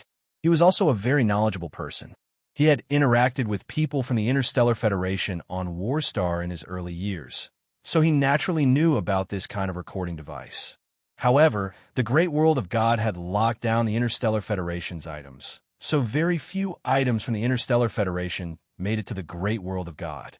Sky Knight Gilbert tapped on the recording device a few times with his finger, and then a projection appeared. The projection was a recording of Baron Cyril's visit to David, including his admission that he had sent a knight to attack Andrew Knight, as well as his threatening words to David. As the law enforcement team had never had such an experience before, it was also the first time Gilbert Sky Knight encountered such a situation. He directly played the recording in the central square. In fact, in the circle of nobles, Baron Cyril's behavior was very common, but it was usually said in private. However, this time, Sky Knight Gilbert had broadcasted the recording in public, and it was the first time that such a situation had happened. Gilbert Sky Knight was also stunned. However, since he had already done it, he had no intention of stopping. If he stopped now, others might think that he was afraid of the Leaky family. Baron Cyril's expression became even uglier. Perhaps there were nobles who had done worse than him, but as long as he did it on the surface, no matter how bad it was behind it, it was just a rumor.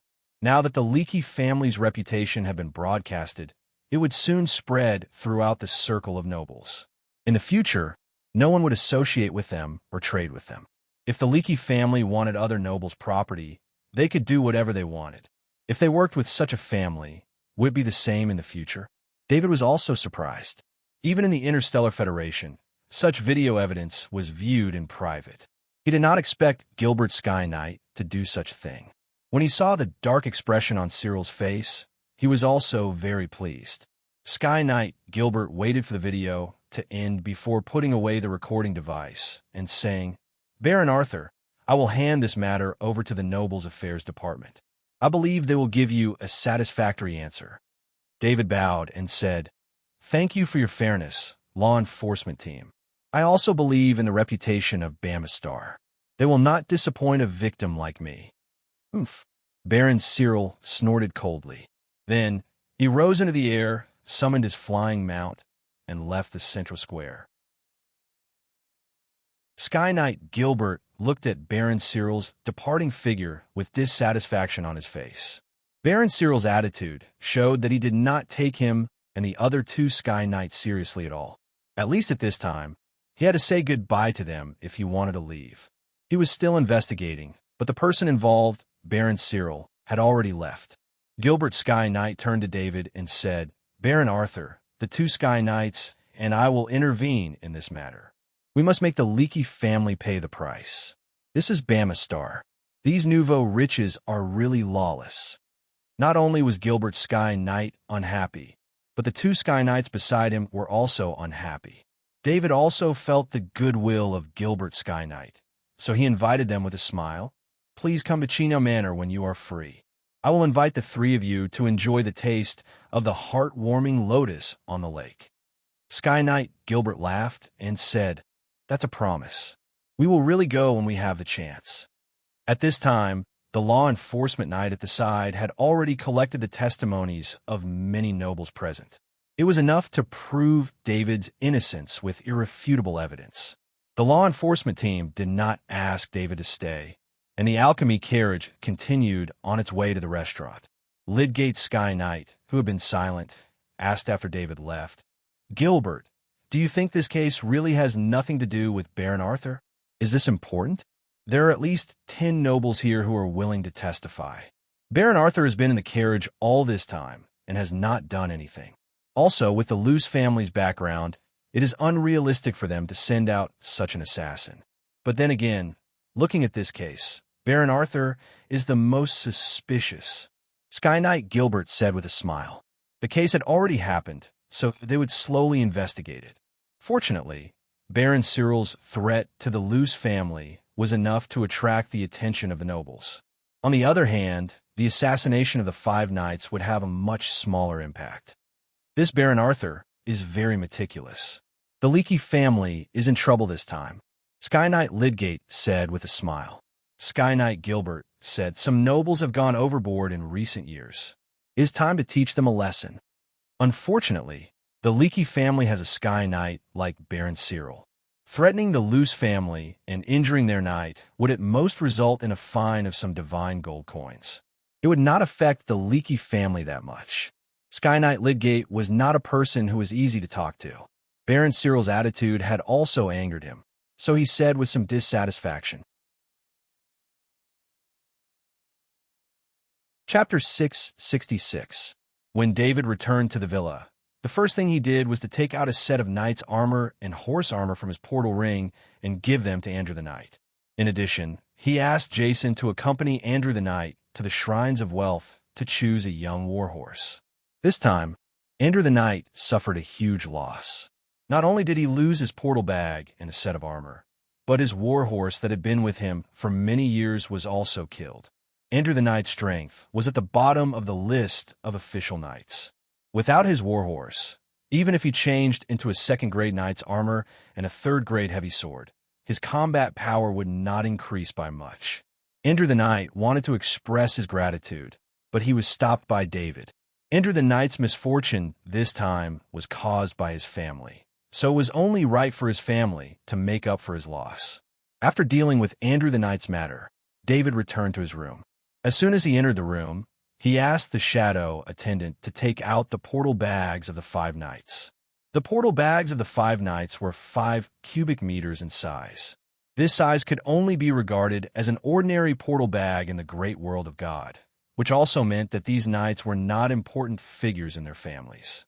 David poured out all the items in the interspatial bag, and they immediately covered the ground.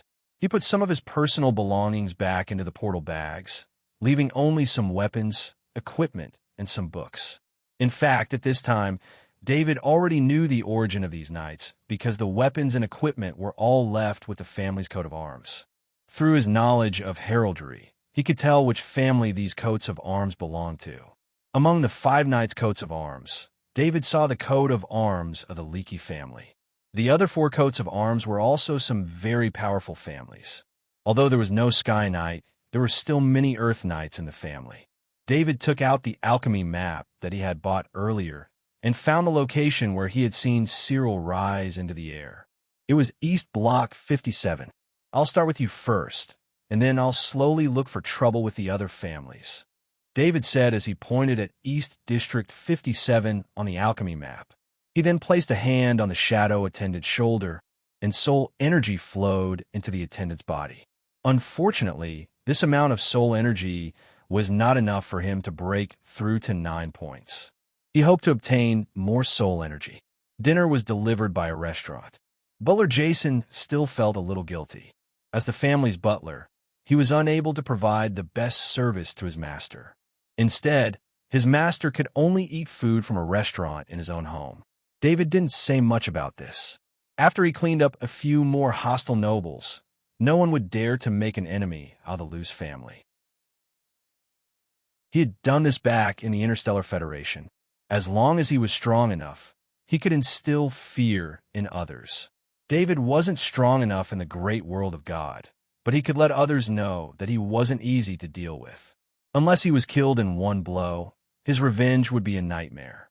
Now that he was in the great world of God, his identity as Baron Arthur was very useful. No matter how much people suspected him, as long as there was no evidence, they couldn't accuse him. The sky outside gradually darkened. David released the shadow attendant, and the shadow attendant flew out of the villa to observe the situation around the villa.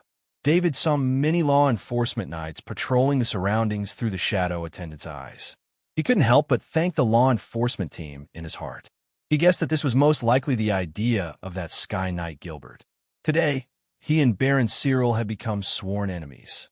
As long as he was alive, Baron Cyril would always be the target of criticism. A Sky Knight with a tarnished reputation would have a hard time making friends in the noble circle. Even his former friends would distance themselves from him. His former friends could ignore Baron Cyril's character, but they had to care about how the other nobles looked at them. If they made friends with people of low moral character, then their moral character wouldn't be good either. Therefore, after this matter spread, Baron Cyril would be isolated from the noble circle. If Baron Cyril wanted to save his reputation, the best way was to kill David. No one would care about a dead person. This was the state of the noble circle. Now, the law enforcement knight around the villa was preventing Baron Cyril from doing anything irrational. Although the possibility of this was very small, the security pattern of the villa would immediately sound the alarm, and the law enforcement team would arrive in a very short time. With a thought, David activated Underground Sneak, and his body sank into the ground. This was the good thing about the great world of God. It used a lot of natural materials, and the ground was even made of stone. This was very convenient for David's underground sneak. David went underground, but he didn't go in a straight line. Every villa here had an underground alarm system. Once someone passed through the villa's underground, they would definitely trigger the alarm. Therefore, he chose to go through the road. He first went through the Central Square's west side, then went through the underground fountain, and came to the east side. He followed the east side streets and came to East Villa 57, which was behind the shop. Through the shadow attendant's observation from the sky, this villa was even bigger than his Villa 35. David didn't know that the Leaky family had used various methods to buy 2 villas in the east side and then merge them together to create the huge East Villa 57 today. There was a wall in front of the villa. There were no alchemy patterns on the wall, and it was just to prevent people from entering by mistake. David went through the wall underground, and the main building of the villa was in front of him. He stopped. What he needed to do next was to deal with the villa's security pattern. Once he was discovered by the security pattern, he would be exposed. David wasn't worried at all. He had the ability of a master alchemist. It was much easier for him to deal with the security pattern of these villas compared to the security system in the Interstellar Federation. The shadow attendant went through the outer wall of the villa and entered the villa. David controlled the shadow attendant with a trace of his mind and found the hidden security pattern on the inner wall. The shadow attendant flew to the front of the security pattern and took out a feather pen from the portal ring. It dipped the feather pen in a little alchemy ink and added 2 strokes on the security pattern. It was estimated that no one in the great world of God could break the security pattern in this way. Even if they had the ability of master alchemist, they wouldn't be able to directly stand in front of the security pattern and modify it like the shadow attendant. Under normal circumstances, if one could come to the front of the security pattern, it meant that they had broken through the security pattern. Silently, the security pattern of the villa glowed faintly. Then, David became the controller of the security pattern. David activated Underground Sneak again and went through the villa's protective barrier. Because he had the right to control the security pattern, the barrier ignored his entry. He used the time of Underground Sneak to move under the villa and use the shadow attendant to observe the situation of the entire villa. After many years of development, this villa had become the residence of the Leakey family's direct descendants. Because the education conditions in Bama City were very good, and there were many nobles there, it was more suitable for them to make connections. David didn't know how powerful the Leakey family was, but in this huge villa, there were 12 knights, and 3 of them were Earth Knights. In addition to the Sky Knight, Baron Cyril, the strength of the Leakey family was incomparable to that of the Luce family. David saw Baron Cyril in a study room.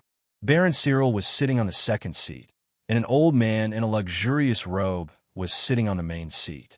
Viscount Leakey, I'll find a chance to kill Arthur immediately. Then, things will turn around, Baron Cyril said in a deep voice. When David heard his name, he couldn't help but pay more attention. This Viscount Leakey should be the head of the Leakey family. This Viscount Leakey had the strength of an Earth Knight. In fact, as long as there was a Sky Knight in a noble family, most of the time, the Sky Knight would either establish his own family or another branch of the family. Only a few Sky Knights would inherit the family's title. This was because it was almost certain that a Sky Knight would obtain the title of a Baron. With the strength of a Sky Knight, it was not a problem to complete some missions and obtain the merits needed to obtain the title of a Baron. Ordinary noble families only had one title, and this title would be downgraded from generation to generation. This meant that the successor had to work hard to complete the corresponding missions in exchange for merits to ensure that the title would not be downgraded. Powerful noble families would have many titles, and these titles would be inherited by different branches of the family. These branches would take care of each other and allow the family to be stronger for a long time. This was also the path that ordinary noble families had to take to upgrade to a top-tier noble family. The title of a Sky Knight was the starting point for a family to soar. Viscount Leakey looked at Baron Cyril. To be honest, Baron Cyril's talent for cultivation was very strong. However, Baron Cyril seemed to have used all of his talent on his cultivation as a knight. This made Baron Cyril very direct when dealing with matters and very little scheming.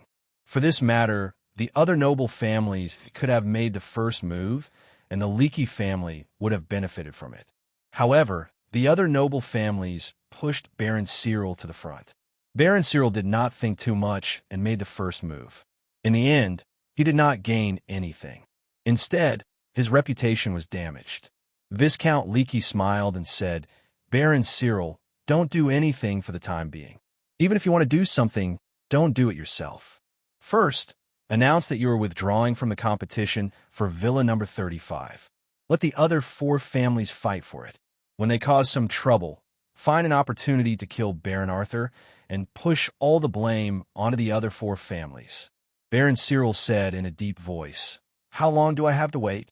I can't wait to kill Arthur." Viscount Leakey said in a serious tone, "You are now being watched by the law enforcement team. In addition, The Noble Affairs Office is about to start an investigation. You should stay put for a while. I understand. Although Baron Cyril was unwilling, he still had to listen to the family master's words. He could only nod and agree.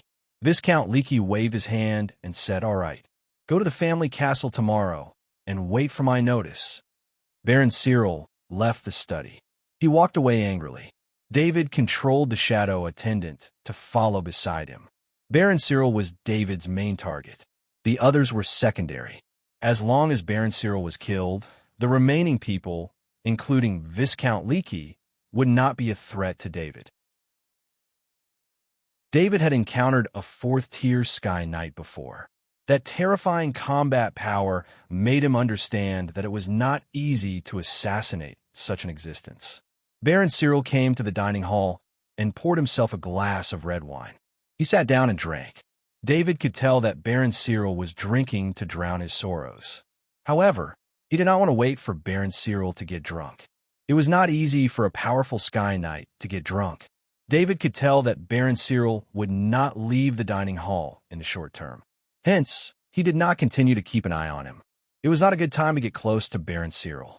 If he was just a few meters away from him, he would immediately be discovered, let alone assassinate him. David had an idea before he came. Now, he decided to implement it. Although a master alchemist did not have much combat power, the patterns drawn by them were not completely useless. In the knowledge that David had of a master alchemist, there were a few ways that could cause great damage. The easiest way to implement, and the one that David could do, was the flame pattern and ice pattern that were commonly used in the villa. The flame pattern could produce high-temperature flames, while the ice pattern could produce cold air and ice. The high-temperature flames produced by the flame pattern did not have the ability to attack. They were just more efficient furnaces. No matter how strong the flames were, they could not be used to hurt people unless the person was pressed against the flames. However, that was only possible when the person was at an absolute advantage. In the villa, the ice pattern was mostly used to freeze items that needed to be kept fresh. It was not very possible to use the ice pattern to attack the enemy. However, when the flame pattern and ice pattern were combined, it would create an extremely unstable state. This state would produce an explosion that was dozens of times more powerful than the flame pattern and ice pattern. David chose this method. In his opinion, the effect of the two patterns was similar to the Krypton crystal powder bomb that he used in the Interstellar Federation. It used all kinds of methods to cause an explosion. He began to use the quill to draw the flame pattern and ice pattern all over the villa. These patterns were not activated. They were just in a state of waiting. During this time, David paid attention to Baron Cyril's situation many times. He found that Baron Cyril had been drinking. David drew a total of 50 flame and ice patterns in the villa in 3 hours. At this moment, there was a commotion in the dining hall. Baron Cyril rose to his feet in an unsteady manner, and it appeared that he was about to leave the restaurant. However, for some reason, one of the knights beside him seemed to have been shoved aside by someone, and the wine in the glass spilled onto Baron Cyril's body. "I'm sorry, Baron Cyril." The knight's face turned pale with fright, and he hurriedly stepped forward to apologize. He had drunk quite a lot, and after being scared like this, he was completely sober. The knight didn't understand why the glass in his hand was pouring out red wine. The one who did this was naturally the shadow attendant. There were 4 knights in the dining hall, but they could only stay in the villa because of Baron Cyril. Now that they had nothing to do, they could only drink and chat. David chose the knight who had drunk a lot and used him to pour the wine on Baron Cyril's clothes. Slap! Baron Cyril slapped the knight's face before turning around and leaving the dining hall. Chapter 667. Baron Cyril walked out of the dining hall and looked at his clothes with furrowed brows. Even though he had drunk a lot, he could still smell alcohol on his body. He returned to his room and instructed the servants, "Get ready. I want to take a bath." Soon, a few servants brought in a large tub and poured hot water and fragrant soup into it. This was also the traditional way of taking a bath for nobles. In fact, Many people in the great world of God had already begun to accept the shower method from the Interstellar Federation, and it was supported by the corresponding alchemy patterns. However, most nobles still liked tradition, especially nobles like the Leakey family, who wanted to integrate into the circle of nobles, were extremely respectful of tradition. Two servants came forward to take off Baron Cyril's clothes, and then took out an intricate box and placed all of Baron Cyril's accessories into it. David was right below this room. He had no interest in watching Baron Cyril change his clothes, but he still had the shadow attendant wait beside Baron Cyril. The servants left the room, and Baron Cyril entered the wooden tub and let out a comfortable moan, feeling much better. However, what he didn't notice was that the intricate box on the table beside him had disappeared without a trace.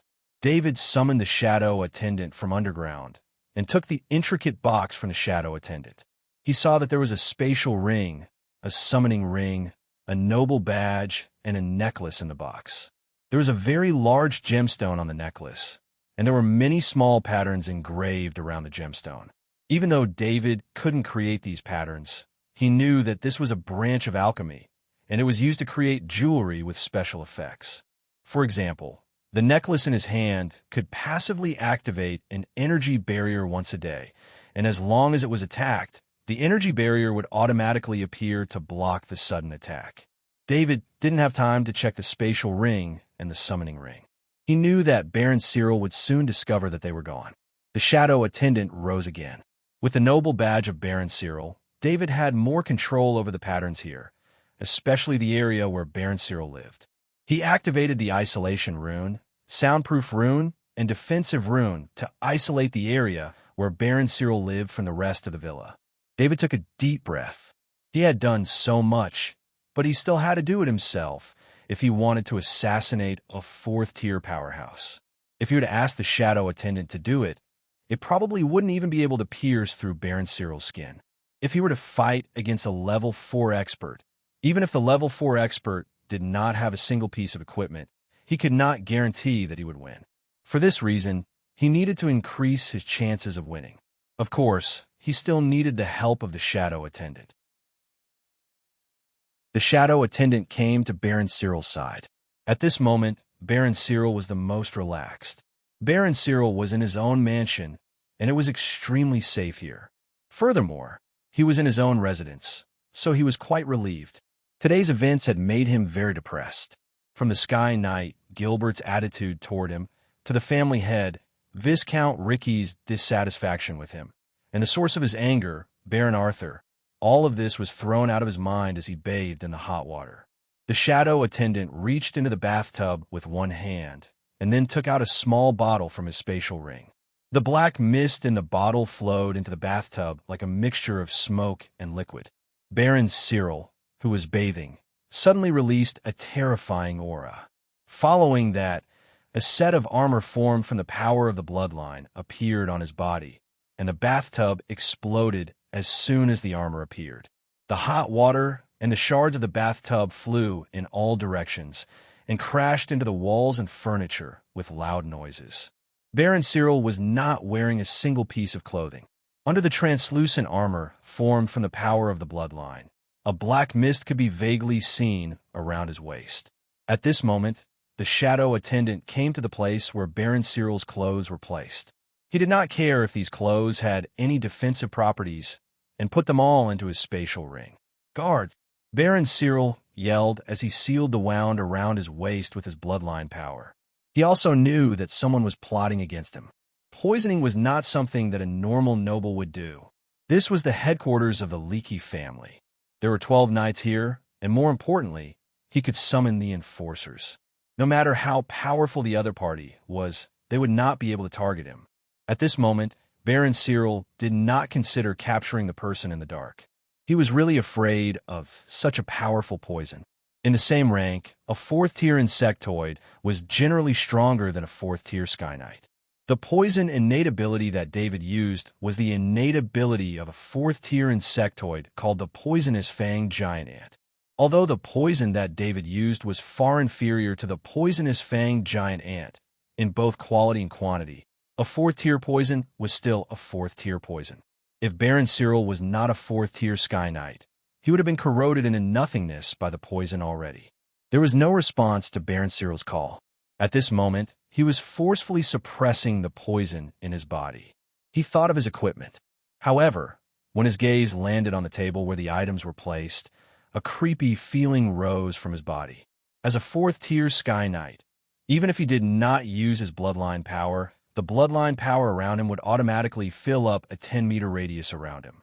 In this area, he would be able to detect any abnormalities immediately. However, Baron Cyril did not know when the items on the table had disappeared. The box that held his space ring and even his clothes had disappeared. What kind of power did one need to be able to do this so silently? Thinking about how he had suddenly been poisoned, this was completely beyond his imagination. In Baron Cyril's opinion, there was only one kind of person who could do this, but he did not believe that it was what he imagined. If it was really a fifth-tier powerhouse, then there was no need to do this at all. They could have just taken his life. There was no need to go through so much trouble. Baron Cyril rushed towards the door. He needed to leave this place. This was the main city of Bama. As long as the enforcers came, even a fifth-tier powerhouse would have to consider the consequences. Just as he was rushing towards the door, a hand suddenly reached out from under the tiles. In the hand was a heavy axe that shone with a faint golden light. David had been hiding under the tiles for a long time. He had been waiting for this opportunity. Just as Baron Cyril was 5 meters away from him, he activated the spirit-severing heavy axe technique. His mental force directly locked onto Baron Cyril. David also used all his power. He activated Titan Strength, Extreme Speed, Vitality Enhancement, Strength Shock, Strength Enhancement, and Overlapping Strength. He also took out a fifth-tier axe and attached it to the fourth-tier heavy axe. He activated the Strength Enhancement device and put on the third-tier knight's armor. In terms of equipment, it could be said that this was his strongest equipment at the moment. He could not maintain this state for long, and the situation here did not allow him to stay for too long.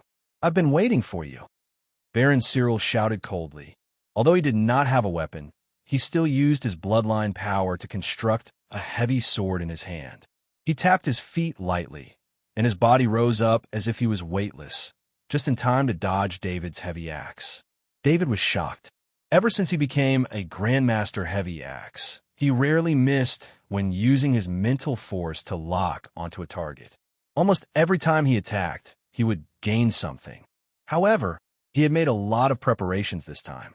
Baron Cyril had no equipment, was naked, and was poisoned by a fourth-tier poison. He had also launched a sneak attack, but Baron Cyril still managed to dodge his attack. Baron Cyril sensed David's presence and shouted in a deep voice, an official knight. "You are Baron Arthur." His hand movements did not slow down at all as he spoke. The bloodline power long sword in his hand was pointed towards David. A third-tier shield appeared in David's hand. He placed it in front of him and activated his shield master ability. He did not underestimate the power of a fourth-tier Sky Knight, even if it was an unequipped Sky Knight. The Knight of the Great World of God was completely different from the Interstellar Federation's Kaji and Transcendent. Kaji and Transcendent both needed the support of equipment. Without equipment, their power would be reduced to about 10%. However, the Knight of the Great World of God was different. Equipment was also important, but not to the extent that they relied on it like Kaji and Transcendent. David didn't think that Baron Cyril would be so fearsome. The third-grade shield in his hand trembled violently, and he immediately felt an unbearable burst of power emanating from it. He had always thought that he was strong enough. Even among the third-tier Earth Knights, no one could compare to him. However, compared to a fourth-tier Sky Knight like Baron Cyril, he realized that he was far too weak. It was not just a difference in power, but a difference in the nature of energy. The power imbued into the third-grade shield was imbued with extremely pure bloodline power, and he could sense that just a wisp of Baron Cyril's bloodline power was comparable to all of his bloodline power unleashed at once. When David felt the enormous force, he did not resist. He took the opportunity to let go of the third-tier shield in his hand. The third-tier shield flew out, and deeply embedded itself into the wall. Afterward, he activated Spirit Pierce, Spirit Hibernation, and High-Frequency Sound Wave at the same time. Spirit Arrow, Slumber Pattern, Bewitching Pattern, and High-Frequency Sound Wave all surged towards Baron Cyril. Baron Cyril sensed the various types of spiritual attacks. His eyes narrowed, and the bloodline power heavy sword in his hand created a series of afterimages. David clearly sensed that the Spirit Arrow, the Sleeping Pattern, and the Bewitching Pattern had all been split apart by the bloodline power heavy sword. They didn't have any effect at all. Only the high-frequency sound wave was fast, it did not have a physical body, and it was not a spiritual ability. Therefore, it was not blocked by Baron Cyril. The bloodline power armor on Baron Cyril's body shook. The high-frequency sound wave did not even have half of its effect on him. "Damn it, you are a believer of an evil god," Baron Cyril yelled. In the great world of God, although there were knights with spiritual talent and trained in spiritual special abilities, they were all offensive spiritual abilities such as the Spirit Pierce. For example, Spirit Hibernation, a spiritual ability that clearly contained an evil aura, could only be used by believers of an evil god in the great world of God. David did not have time to respond to Baron Cyril. He knew that he had to give it his all. "Charge!" David yelled as he activated the barbaric charge. The instant the barbaric charge was activated, intense pain shot through his skin and muscles. His body would not be able to hold on for long if he used both the barbaric charge and Titan strength at the same time. David couldn't care less about that. A third-grade shield appeared in his hand, and he charged toward Baron Cyril in a blur. A hint of mockery appeared on Baron Cyril's face. He could see that although David had many special abilities, David's power was too low, and he could not unleash the true power of those abilities. Apart from his strength, David could only be considered as a top-tier knight. Even with his strength, he could only reach the level of an Earth Knight. That was nothing in front of Baron Cyril. At that moment, he was relieved. As long as he could capture David, all of his previous troubles would be resolved. In fact, if he were to give David the identity of an evil God believer, he would be able to reap even more benefits. After all, if David really was an evil God believer, then Baron Cyril would be able to obtain all of David's wealth if he were to capture or kill him. When he saw David charging over, Baron Cyril exerted force with his bloodline power sword. In his opinion, this strike would be enough to severely injure David. However, when Baron Cyril sensed the power behind David's charge, his expression changed. The power in that instant was not inferior to his own, but it had to be said that he had borrowed the power of his bloodline, while David was still using pure strength. In his entire life, Baron Cyril had only seen such power in the insectoids. One had to know that there was a limit to the power a human body could withstand. Every realm of knight had a corresponding limit. For example, David was only an official knight, and his strength could not reach such a terrifying level. The bloodline power sword in Baron Cyril's hand clashed with a third-grade shield, and an ear-piercing sound of friction rang out. The bloodline power sword was not a true weapon, after all, so it would be greatly affected by the same level of power. The bloodline power sword let out a shattering sound. Following that, the bloodline power sword shattered inch by inch, turning into specks of starlight that fell to the ground. Baron Cyril could not help but take 3 steps back. Of course, David was in an even worse state. Almost all of David's muscles were damaged, and there were lacerations all over his skin. If it weren't for the constant flow of life energy from the battle angel skeleton to heal David, he would not even have the strength to stand. Chapter 668. David was very glad that his bones had been modified. Under such a huge impact, the battle angel bones weren't affected at all. Instead, they were healing his body. According to the speed at which the battle angel bones were releasing life energy, his body would be fully recovered in about 10 seconds.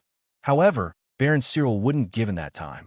He wouldn't even have 1 or 2 seconds. However, David wasn't fighting alone.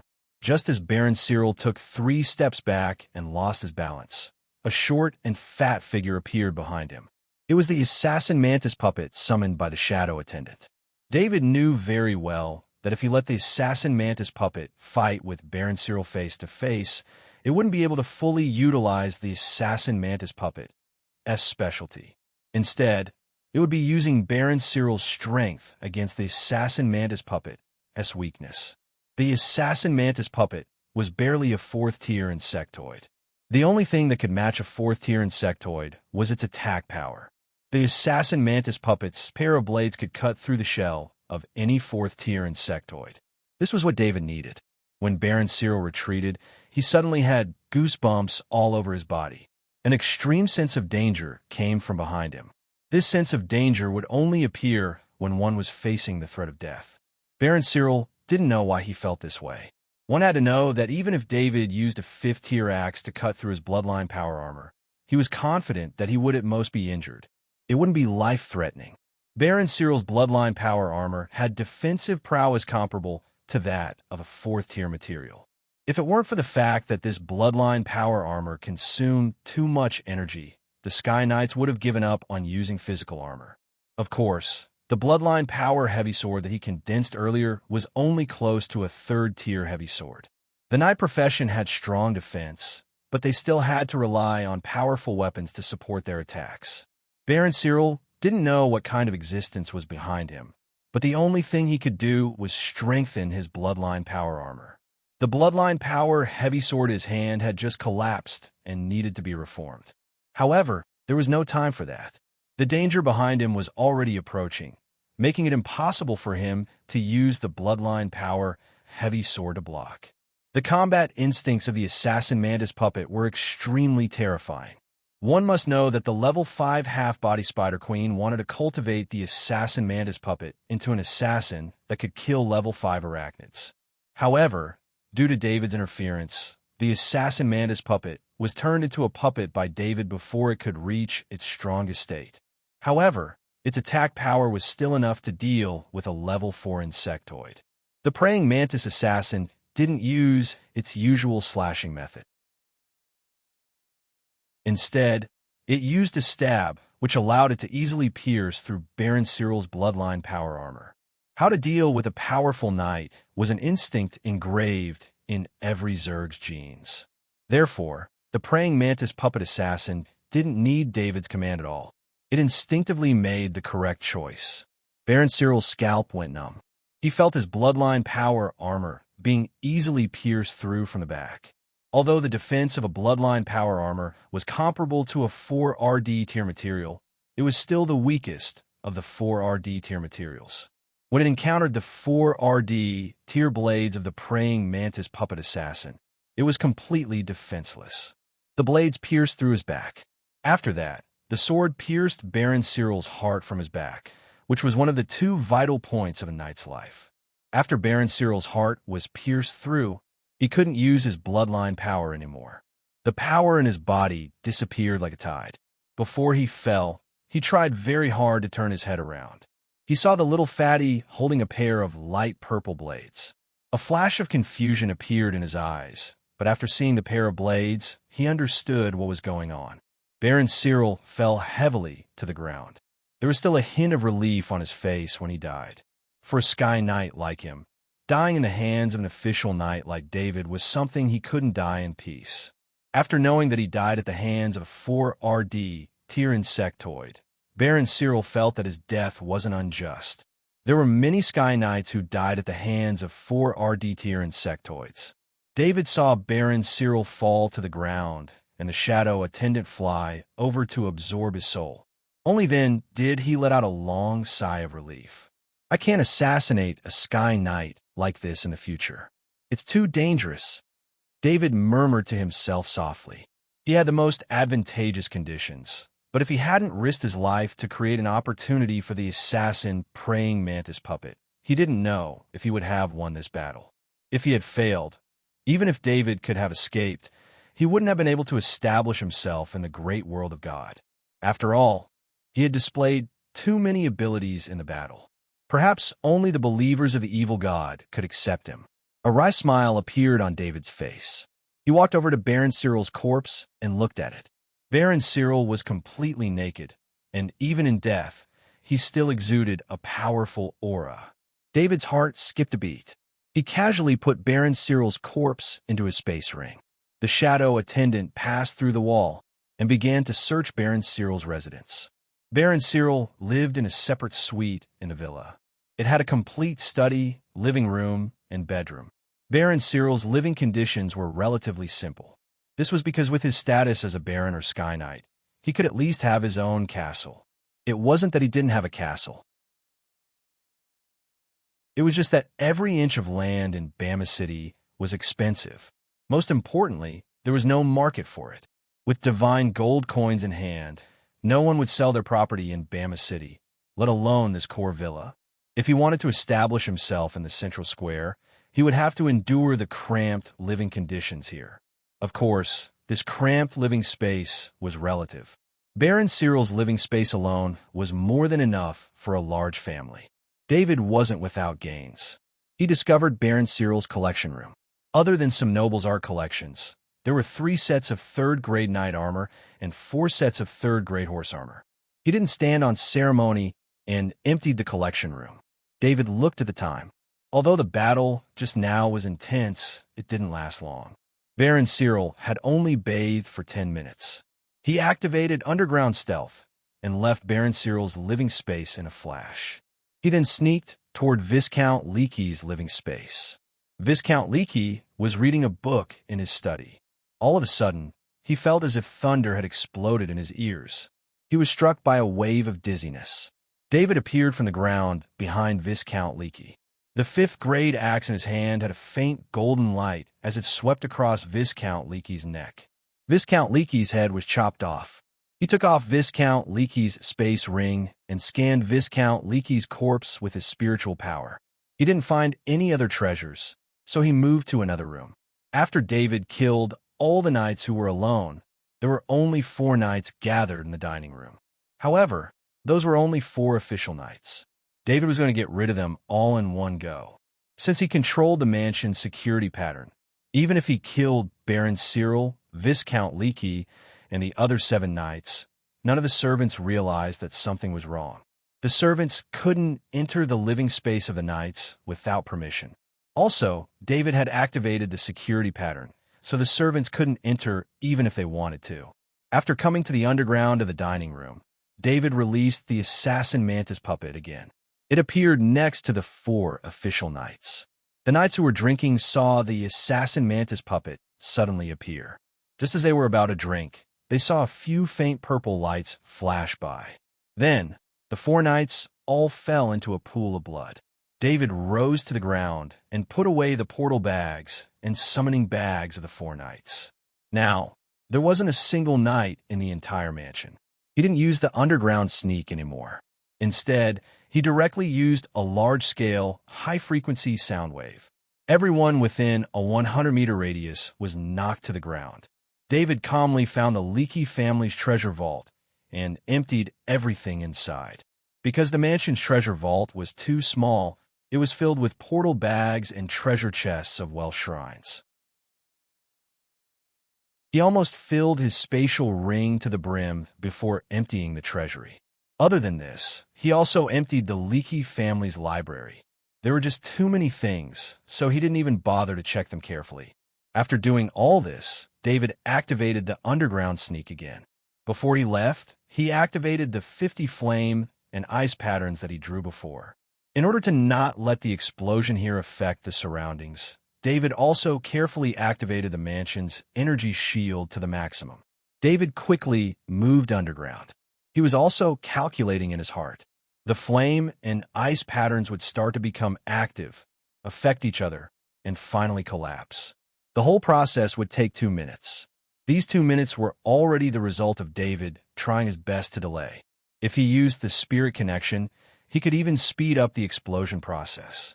2 minutes after he left the Leakey family's mansion, David counted down from 120 seconds to 0 in his heart. Then, an energy pillar that was mixed with ice blue and fire red rose into the sky from the Leakey family's mansion. Because of the energy shield, the explosion this time didn't spread to the surroundings. However, David purposely didn't seal the top of the energy shield and gave the explosion a vent. First, it was the energy pillar. Then, a violent explosion echoed in the central square. There was no need for an alarm. 8 figures rushed into the sky. They were all Sky Knights. They were disturbed by the explosion and wanted to see what was going on. 3 of the law enforcement Sky Knight directly flew towards the Leaky family's mansion. The 3 law enforcement Sky Knights' face didn't look good. During the day, 5 official knights were killed in the central square. Then, there was the scandal of Baron Cyril threatening the Luce family and seriously injuring a knight of the Luce family. This had just stopped for a while, and now, something even more serious had happened. It's the Leaky family's mansion. The Lydgate Sky Knight said in a deep voice. Could it be the Luce family's doing? The Gilbert Sky Knight said hesitantly. It was no wonder that he was hesitant. When he said this, even he himself didn't believe it. If something had happened to the Leaky family's mansion, then it was very likely that something had happened to Baron Cyril, the Sky Knight. Just seeing the Leaky family's mansion explode like this, and not seeing Baron Cyril fly into the sky, the 3 law enforcement Sky Knight couldn't help but be suspicious. If the Luce family is so powerful, how could they be bullied by a few families like this? The Lydgate Sky Knight said as he shook his head. After what had happened during the day, they had also looked up a lot of detailed information about the Luce family. They also knew how weak the Luce family was.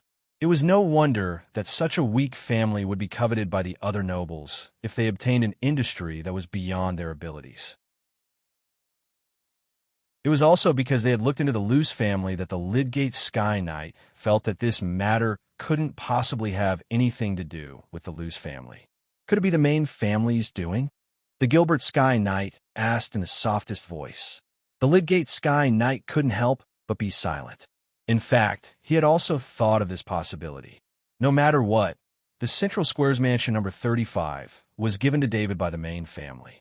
The Leaky family's brazen actions didn't put the main family in their eyes at all. It wasn't surprising that they were targeted by the main family.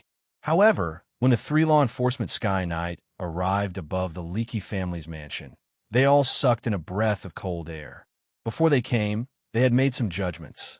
They were afraid that such a serious explosion would have a big impact, but when they came here, they discovered that the entire Leaky family's mansion had been blown up.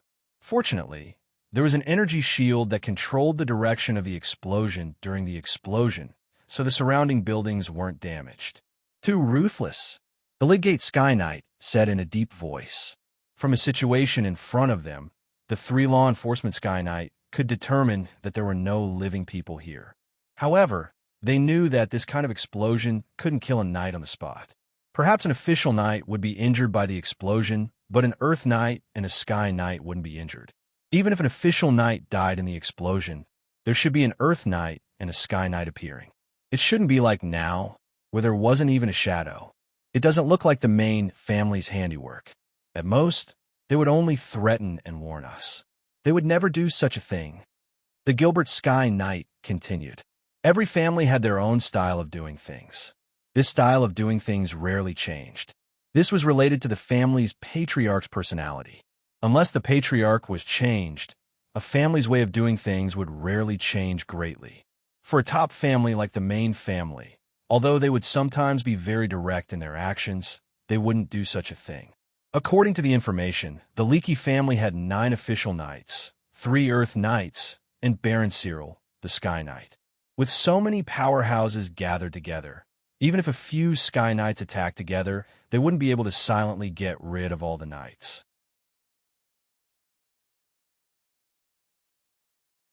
Chapter 669. Send someone to Villa number 35 immediately and see if Baron Arthur is there. Lydgate Sky Knight said in a deep voice. He suddenly remembered the incident of the Atkins family being annihilated. The Atkins family had a conflict with the Luce family, and the family was annihilated. As mentioned before, every family had their own way of doing things. If the Atkins family was related to the Luce family, then the Leaky family's annihilation should also be related to the Luce family. Otherwise, How could it be so coincidental that both noble families had a grudge with the loose family and were annihilated? Should we wait for the people below to investigate the situation in the Leaky family's villa? Gilbert Sky Knight had a good impression of David, so he said softly, "We can't wait. It's better for Baron Arthur to go now. As long as Baron Arthur is at home, it means that this incident has nothing to do with Baron Arthur." Lydgate Sky Knight said in a deep voice, "Okay, I'll go inform the people now." Gilbert Sky Knight nodded in agreement. There were already many law enforcers below. Since the Leaky family's villa occupied a large area, the law enforcers had to set up 5 sets of magic circles to protect the scene. After that, the law enforcers entered the villa. Most of the interior of the villa had been destroyed by the explosion, so it was very difficult to find any useful clues. "Master, a law enforcer knight wants to see you." Butler Jason's voice came from outside David's bedroom. Butler Jason was actually very worried. There was a violent explosion in the distance, and then a law enforcer knight came to visit. He couldn't help but have some thoughts. Why is a law enforcer knight here so late at night? Arrange for him to go to the guest room. I'll be right there.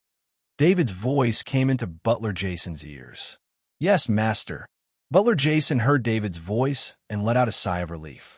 As long as David was in the villa, then no matter how big the incident was, it wouldn't have anything to do with David.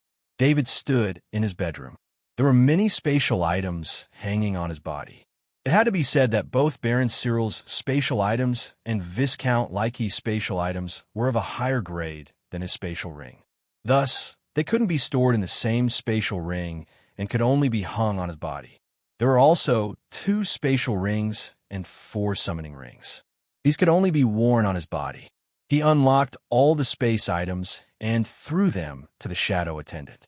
The shadow attendant could hold them for the time being. As long as the shadow attendant hugged the space items, it could hide them in the void. David looked at the clothes on his body. Due to his previous injuries, his clothes were full of blood scabs and were already unrecognizable. He came to the washroom, which was decorated by the main family. There was no Leaky family that couldn't accept new things. There was an alchemy bath system in the washroom. David took a shower and changed into a new set of clothes. Then, he walked out of the bedroom and came to the reception room. "Greetings, Baron Arthur." The law enforcement knight was a middle-aged knight. He bowed. The law enforcement knight also saw that David had just taken a shower. This was not surprising. He should have fallen asleep at this time. After being woken up, in order to show respect to the guest, he naturally needed to wash up before coming out. In fact, when the law enforcement knight saw David, he thought that David would not be related to the case of the Leaky family villa. After the explosion, the entire main city was under the supervision of the law enforcement team. It was impossible to return from the eastern district of the central square to the western district silently. No need for formalities. "Why are you looking for me so late at night?" David said with a wave of his hand. "You should have heard the explosion just now. Master Gilbert was worried about your safety, so he asked me to come and remind you." The law enforcement knight had already prepared an excuse and said with a bow, "I didn't expect the main city to be so unsafe. I'll go to Chinya Manor soon." David said as he shook his head, "Baron Arthur, the main city is absolutely safe. The law enforcement team will quickly investigate this matter and give everyone an answer." The law enforcement knight said quickly. The law enforcement knight did not stay for long. After getting the answer he wanted, he only said a few words to David and left. David looked at the law enforcement knight's leaving figure with a smile on his face. He had traveled at full speed underground at full speed. Only then did he return to the villa a moment before the law enforcement knight arrived. "Steward Jason, tomorrow you and Knight Andrew will go and recruit some servants to take care of the villa. I will go to Chinya Manor in 2 days to continue my night training." David turned his head and ordered Steward Jason, who was beside him. "Master, what if there is trouble?" Steward Jason asked worriedly. "Don't worry, there will be no trouble," David replied with a very confident tone. Steward Jason's eyes flashed with confusion. He didn't understand where David's confidence came from. However, he knew that David would not lie to him. It was also impossible for him to lie about this matter. Steward Jason had not been able to gain a foothold in the main city of Bama, so he could only leave with doubts in his heart. David did not check today's harvest. He did not plan to check immediately. The reason why he gave all the space items to the shadow attendant was because he was worried that there would be some items that could be tracked. As for the soul energy, he did not want to absorb it because he had other plans. That night, the entire Bama main city was very lively. All the nobles were asking about what had happened. Naturally, such a big matter could not be hidden. First, some of the top nobles knew about it. Then, more and more nobles knew about it. The Leaky family, which had 1 Sky Knight and 3 Earth Knights, was actually wiped out. This caused many nobles to feel uneasy. All kinds of pressure were transmitted to the law enforcement team and the Noble Affairs office. That day, in the night sky of Bama main city, 3 Sky Knights from the law enforcement team and 2 Sky Knights from the Noble Affairs office continued to patrol in the sky. This showed the strength of Bama main city and calmed the nobles. At the same time, all the intelligence personnel in the main city were dispatched to dig up all the useful and useless information. These intelligence personnel were from the law enforcement team, the Noble Affairs office, and the noble families. That night, Bama main city was in chaos. The next morning, Steward Jason and Knight Andrew left the villa. They were still very worried when they walked out of the villa. What if another knight intercepted them? Steward Jason, why are these people looking at us so strangely? Knight Andrew did not have a warhorse, so he walked with Steward Jason and asked curiously. Steward Jason also noticed the situation. There were a lot of people in the central square, especially in the Western District. Most of them were nobles or people related to nobles. These people looked at the two of them with curiosity and awe. Steward Jason understood this curiosity. They had just arrived in the main city and lived in Villa number 35, which was such a good location.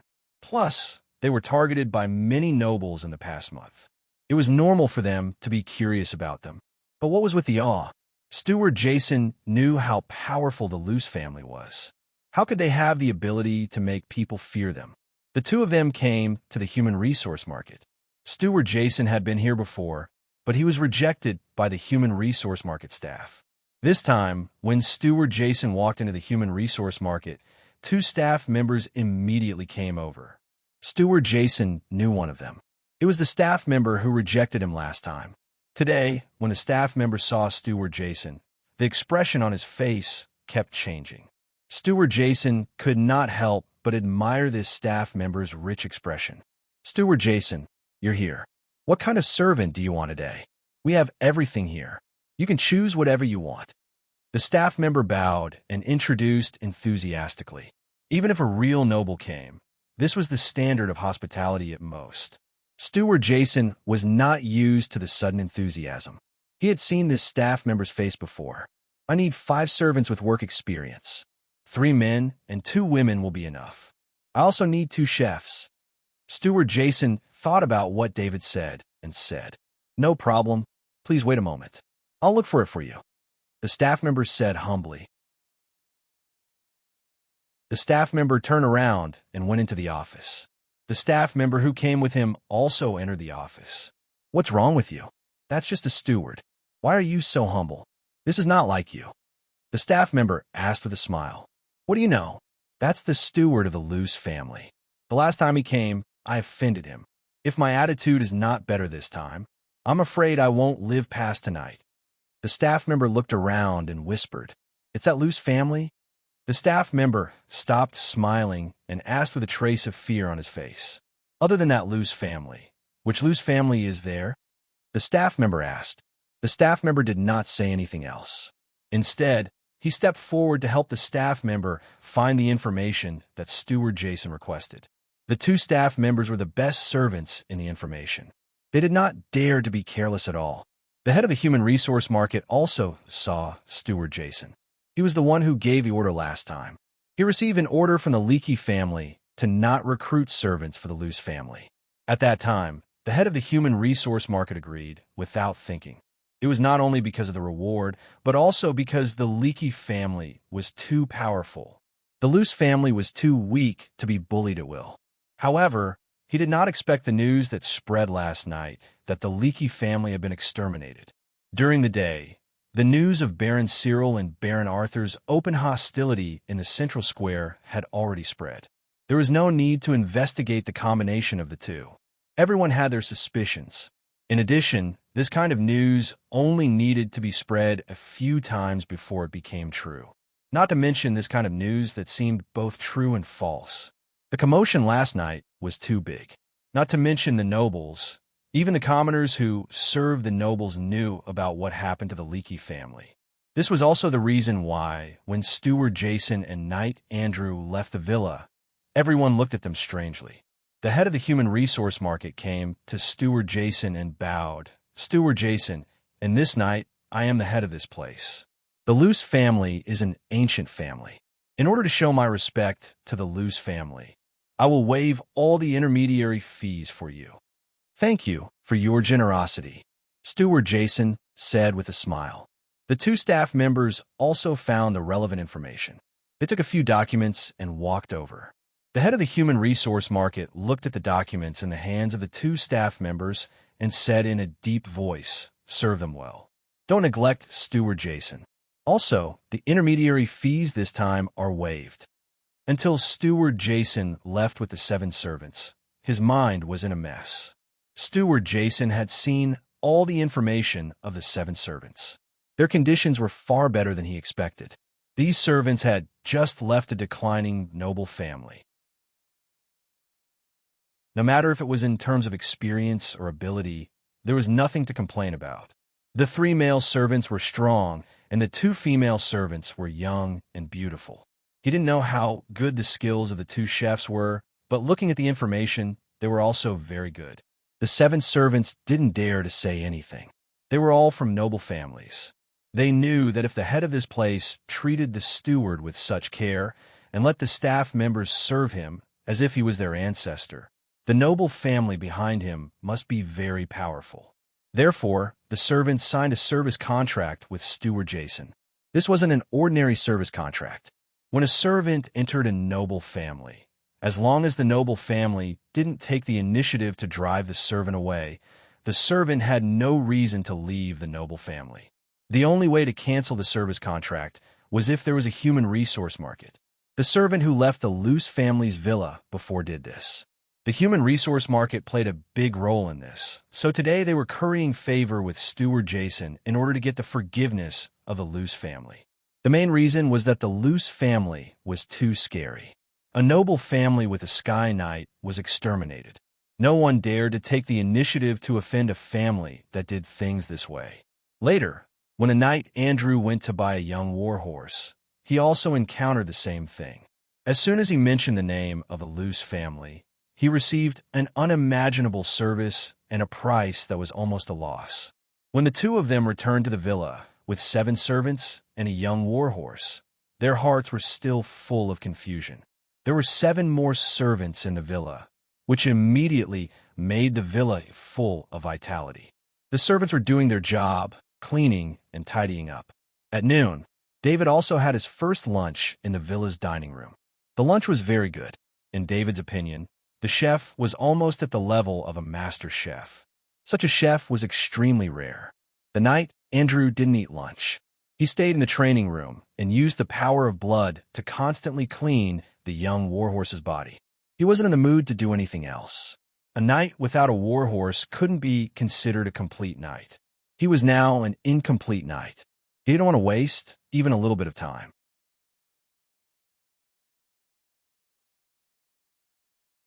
Chapter 670. In the afternoon, David prepared to return to the Chino Manor. What he did in the main city of Bama was a bit big. Even if he didn't have intelligence support here, every time he looked around through the shadow attendant in the sky and saw the law enforcers on the streets, he understood how big the matter was. Besides, if he wanted a practice night, the Chino Manor was more suitable. If it weren't for the incident at the villa, David wouldn't have returned to the main city. He had spent a month to complete the condensation of the energy feather and was ready to enjoy the tenfold increase effect of the energy feather on his cultivation. So after dealing with the villa, he planned to leave. Of course, this was what David wanted. If anyone knew David's true identity, they would understand the Federation wore God David's style of doing things. In the upper echelons of the Interstellar Federation, there was no one who didn't know David's methods against his enemies. Almost none of his enemies survived intact. Whether it was an ordinary person, a general, or the president of the Federation, as long as he had a grudge against him, there was only one way to deal with it, and that was to kill the enemy. David always believed that only a dead enemy was a good enemy. "Master, Knight Charlie is here." Steward Jason's voice was filled with excitement as he trotted over to report. It was no wonder that Steward Jason was so rude. These days, the attitude of the nobles towards the Luce family made him understand the current situation of the Luce family. Steward Jason didn't know what happened at the Leakey family's villa, and no one told him, which made him worried that the nobles would continue to target the Luce family in the future. Charlie's visit was very important. It could show all the nobles that the main family still paid attention to David and didn't stop after giving out the reward. In Steward Jason's opinion, as long as he could get on the main family's line, the Luce family's life on Bama would be much better in the future. He didn't want the Luce family to go back with their tail between their legs after finally getting out of Deshung Star. "I'll go greet him," David said with a smile. He didn't have Steward Jason's idea. Although this Villa 35 caused him a little trouble, he was still confident that he could deal with it. David was happy that Charlie, a friend, had come. In this strange world, it was always a happy thing to have a friend visit. David came to the hall and saw Knight Charlie and an Earth Knight standing behind him. "Baron Arthur, I'm here to apologize." Knight Charlie bowed apologetically when he saw David. "Knight Charlie, what is the meaning of this? We're friends. There's no need for this." David stepped forward and returned the greeting. "I was grounded a month ago. After I came out, I heard that you were in trouble because of the villa. It's all my fault," Charlie said embarrassedly. Charlie was almost captured by the followers of the evil god because he left without permission. Because of this, his father grounded him at home. This grounding wasn't just about not being allowed to go out. His father found his uncle, Sky Knight Baron Lek, to teach him. For a whole month, he didn't have any free time at all. In fact, the rest of the main family knew about the trouble David was in, but David didn't take the initiative to ask, so the main family couldn't forcefully intervene. In addition, this Villa 35 was given out by Charlie, so Charlie still had to deal with it himself. Of course, the main family was confident that nothing major would happen in the main city of Bama, but they didn't expect that just one day after David returned to the main city, 5 official knights were killed on the street, and the Sky Knight Lily family was exterminated. That's why someone reported this to Charlie, and Charlie immediately rushed over. "It's just a small matter," David waved his hand and said with a smile. He looked at the Earth Knight beside Charlie and asked, "This is—" David always felt that it was rude to let an Earth Knight stand aside, especially since the Earth Knight had been silent since he came in. "This is my cousin, Knight Alpert.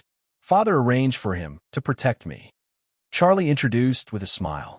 David gave a noble salute to the Knight Alpert. The Knight Alpert returned the knight's salute. The Knight Alpert didn't mean to talk to David and did his job as a bodyguard. "I was rude. Let's go to the study." David looked at the hall and couldn't help but blame himself. "Baron Arthur, I'm going to have dinner here tonight.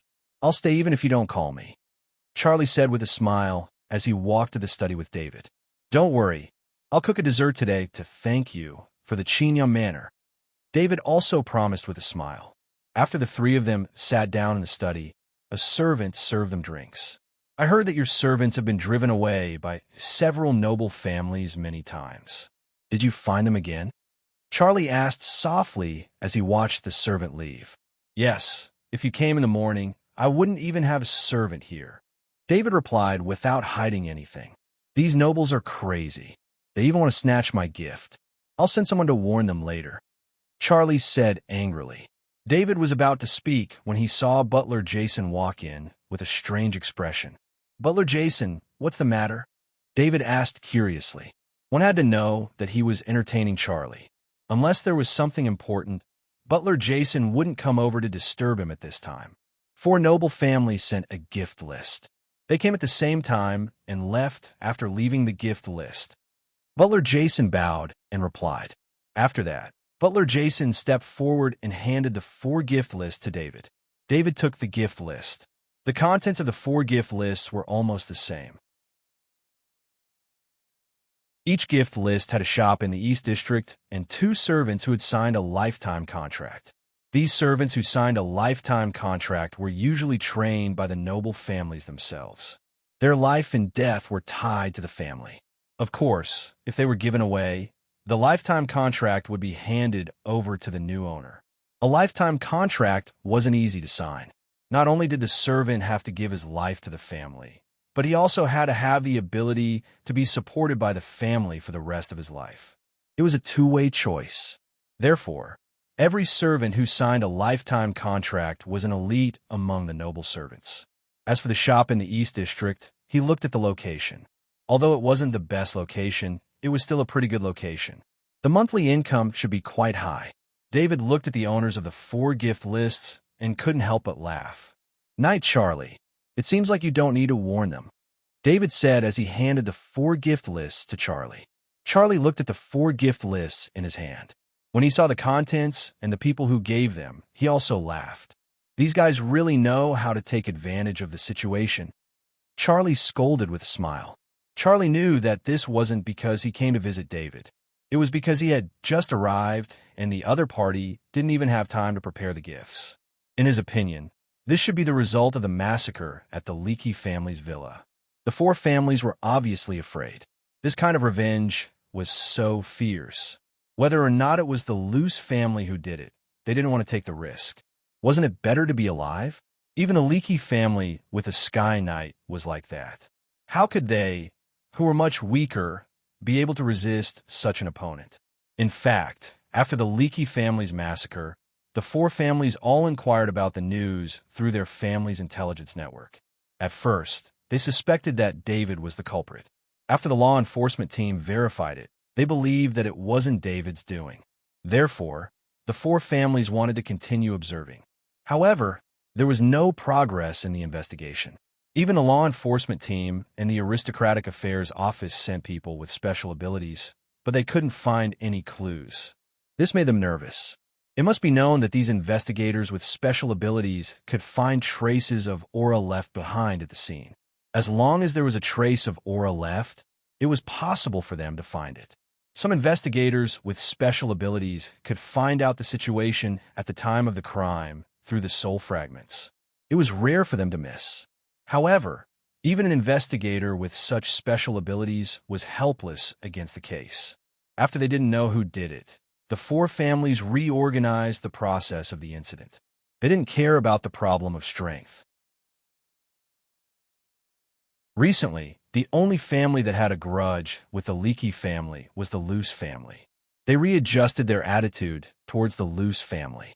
Even if they had to pay a price, they couldn't let the Leakey family's incident happen to them. Therefore, this gift was given. The 4 families had shown enough sincerity in the hope that the Luce family wouldn't pursue the matter. Steward Jason, accept the gift and return a letter of thanks to the 4 families. David instructed Steward Jason. His attitude was accepting the apologies of the 4 families. In fact, the 4 families didn't do anything. It was just that the Leakey family was at the forefront. The 4 families just wanted to take advantage of the situation. Baron Arthur, it's because you were soft-hearted that you forgave them. If it were me, this gift list would have to be at least 5 times more. Charlie said as he shook his head. If Charlie's words were heard by the dead knight of the Leakey family, they would definitely catch him and make him carefully see if David was a soft-hearted person. Where it is possible to let people off, let them off, David said with a smile. The 4 aristocratic families received the letter of thanks from the Luce family. Although the words on the letter weren't very friendly, the meaning was very clear. They wouldn't pursue the matter from before. This made the 4 aristocratic families let out a long sigh of relief. In their opinion, the Leakey family was very likely to have been destroyed by the Luce family. The Luce family was an ancient family with a history of 10,000 years. It was inevitable that they had some unknown means or powerful friends. There were many people who had similar thoughts as the 4 aristocratic families. Since the Leakey family was destroyed, the Luce family could be considered to have established a foothold on Bama's star. Of course, the Luce family's way of establishing a foothold wasn't a good reputation. It would make many aristocrats stay away. But it was still much better than the Luce family being too weak and being remembered by other aristocrats. More families were still waiting for the results of the investigation by the law enforcement team and the Aristocratic Affairs Office, hoping to give all the aristocrats an explanation. In the dining room, Charlie was a little excited. Knight Albert looked at him from time to time, not understanding what he was excited about. For the main family, perhaps some of the top resources wouldn't satisfy every night, but in terms of food, they could reach the top of the great world of God.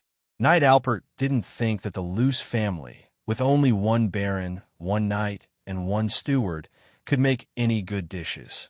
He knew that even the chef in the villa had just been hired today. While he was thinking, a servant had already delivered the dishes. "Baron Arthur, you're using this to entertain me?" Charlie, who tasted a mouthful, said with dissatisfaction. The level of this dish was very average. It didn't even reach the level of a cooking master. Perhaps for ordinary aristocrats, such a dish was already very good. But for Charlie, who had eaten the dishes cooked by David himself, this dish tasted like wax. "I only made desserts. Time was a little tight. I spent too much time on 3 desserts." David explained with a smile. "Then just serve the desserts. There's no need for the rest of the dishes." Charlie didn't need to be polite with David and said directly, "My chef has just arrived. This is only the second time he's cooking. No matter what, use some. Don't disappoint them too much." David said as he ate. Charlie shook his head and reluctantly tasted each dish. Soon it was the desserts. His eyes widened as he looked at the door of the dining room with anticipation. David stood up and gently clapped his hands. 2 maids walked in. He took out 3 small bowls from his space ring. As soon as the bowls were taken out, the entire dining room was filled with an intoxicating aroma.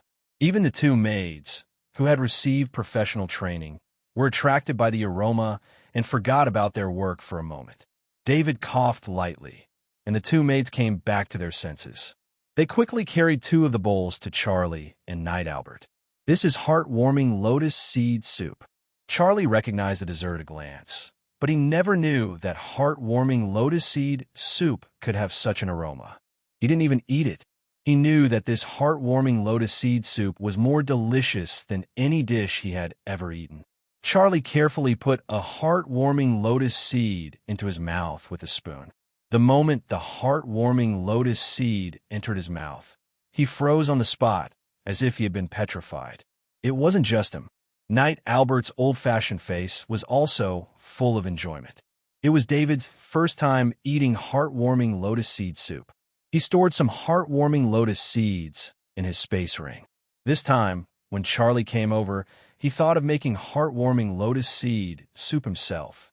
With his ability as a Grandmaster chef, coupled with the top-grade heartwarming lotus seeds from Chinyao Lake, he cooked a dessert that even David himself was extremely amazed. It was heartwarming lotus seed soup that was almost beyond the ability of a Grandmaster chef.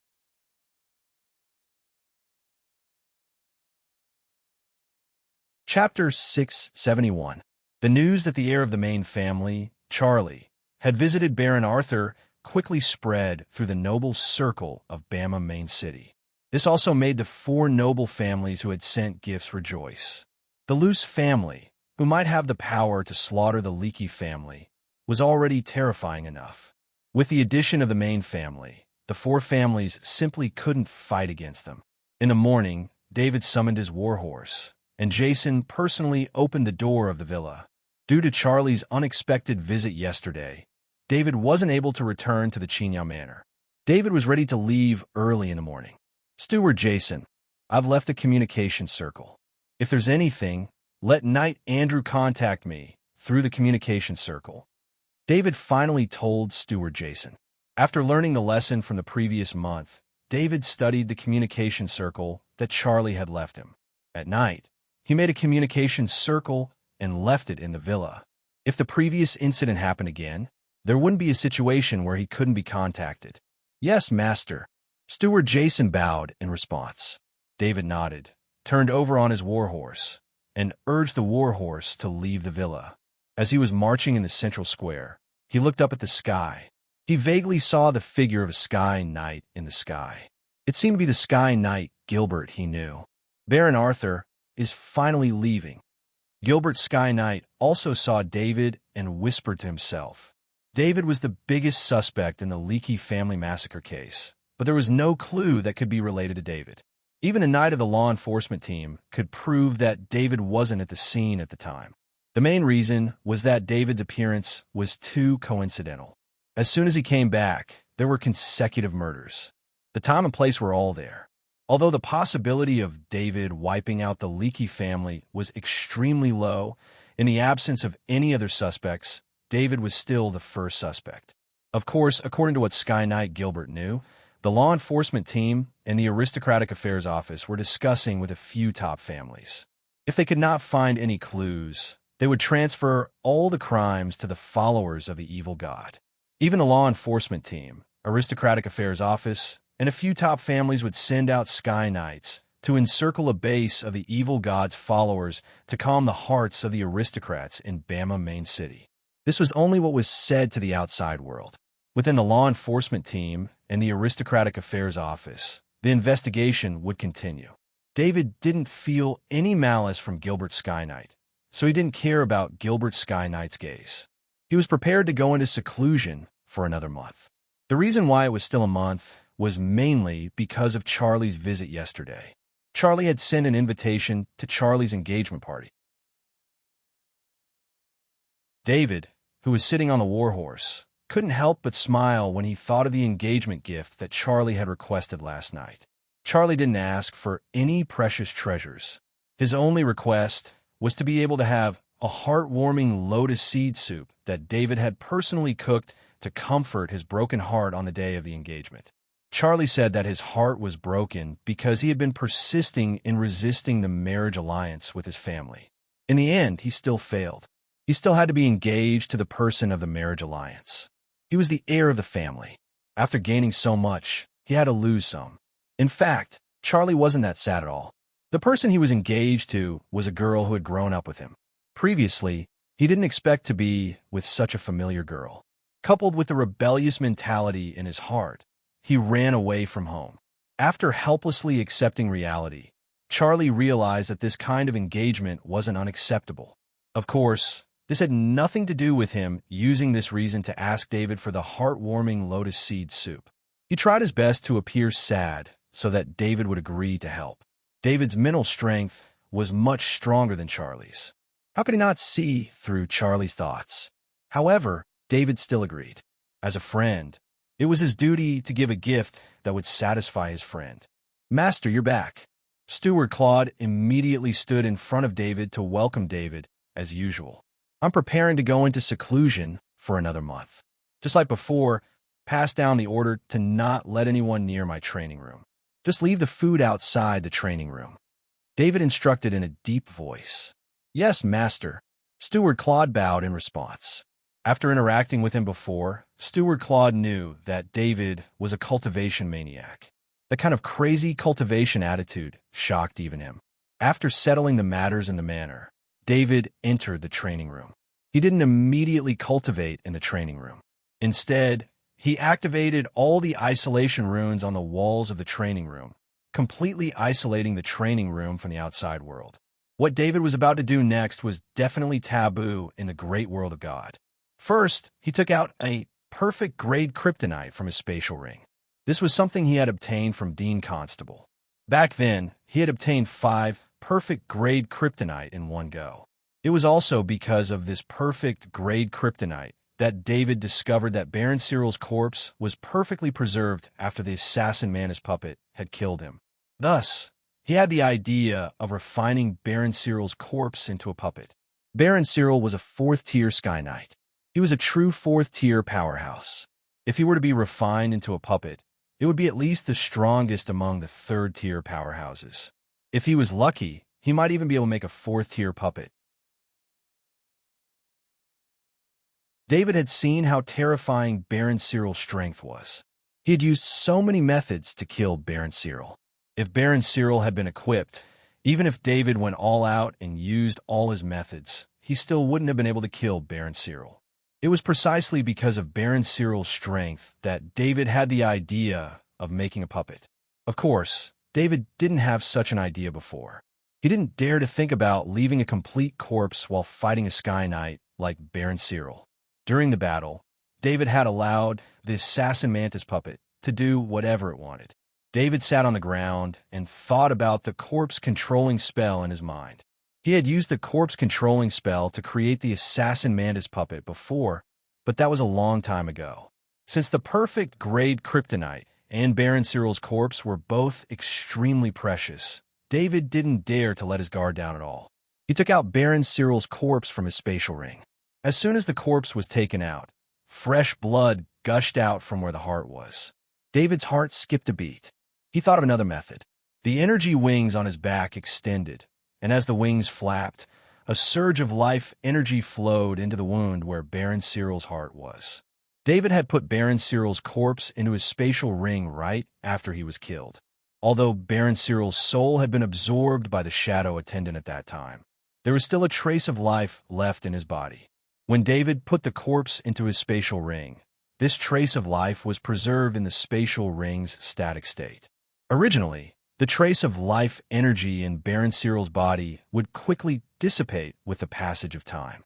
However, at this moment, David used the energy wings to channel pure life energy into Baron Cyril's corpse, causing that trace of life energy to grow continuously. David felt Baron Cyril's heart beat slightly, but it was very weak. After that, it didn't beat a second time. His consciousness entered the shadow attendant's body, and then one of the shadow attendant's hands passed through Baron Cyril's skin, muscles, and bones. It grabbed onto Baron Cyril's heart and pressed it rhythmically with a slight force. The blood in Baron Cyril's body flowed in and out of his heart, following the movements of the shadow attendant. The life energy from the energy wings was brought into the blood and then circulated throughout his body. After more than 10 heart massages, David sensed that Baron Cyril's heart was beating on its own through the shadow attendant's senses. He made the shadow attendant withdraw its hand. The heart that had stopped beating due to the severe injury started beating again as if it was brand new. David only realized what he had done now. He was going to create a puppet, but now, what he was facing was not a corpse, but a vegetable. He couldn't create the puppet he wanted with the corpse controlling spell, because it could only be used on corpses. However, even though the corpse controlling spell didn't work, he still had other methods. The sonic iron beetle from before was just like Baron Cyril. It didn't have any intelligence. The sonic iron beetle's intelligence had been forcibly wiped out by a powerful fifth-tier insectoid, while Baron Cyril's body had been forcibly restored by David's life energy after his soul had left his body. Although the two situations were different, they had the same idea. The sonic iron beetle puppet was created using the bewitching pattern, and David was going to use the same method this time. Of course, he couldn't directly use the bewitching pattern to enter Baron Cyril's body. The bewitching pattern on the walls of David's soul fortress had just been regenerated this morning. In order to deal with Baron Cyril, he had already used up the bewitching pattern that he had been accumulating for a long time. If he used the bewitching pattern now, David knew that the chances of failure were very high. With a thought, his consciousness entered the soul space, and he saw his soul fortress. The bewitching pattern was hanging on the walls of the fortress, but it was a bit dim. In order to recharge the bewitching pattern, he had to fill it with soul energy. In the past, David would never do something like this. The bewitching pattern was replenished by absorbing the overflowing soul energy from the shadow servants when they absorbed the soul energy. This time, David decided to do something extravagant. He placed his hand on the shadow attendant's shoulder and ordered it to redirect the soul energy into his soul space. After that, a mist appeared in David's soul space. It was all soul energy. He forcefully prevented his soul space from absorbing the mist. Instead, he guided the soul energy towards the bewitching pattern. The dim, bewitching pattern became brighter and brighter as more soul energy entered it. David didn't know what kind of bewitching pattern was needed to control Baron Cyril's soul, so he tried his best to redirect all the soul energy into the bewitching pattern. When the last bit of soul energy entered the bewitching pattern turned into a small sun. It was so bright that one couldn't look directly at it. David hesitated for a moment. He connected his mind to the bewitching pattern, and with a thought, the bewitching pattern left the wall and flew out of his body. He controlled the bewitching pattern to fly towards Baron Cyril. The bewitching pattern instinctively entered Baron Cyril's body. The bewitching pattern that looked like a small sun was inside Baron Cyril's body. The bewitching pattern connected every part of Baron Cyril's body together through invisible tentacles. Baron Cyril's muscle memory and body instincts gathered at the bewitching pattern and slowly gathered together. With the bewitching pattern as the foundation, a new soul space was created. When a soul space appeared, David sensed a node that was connected to his soul.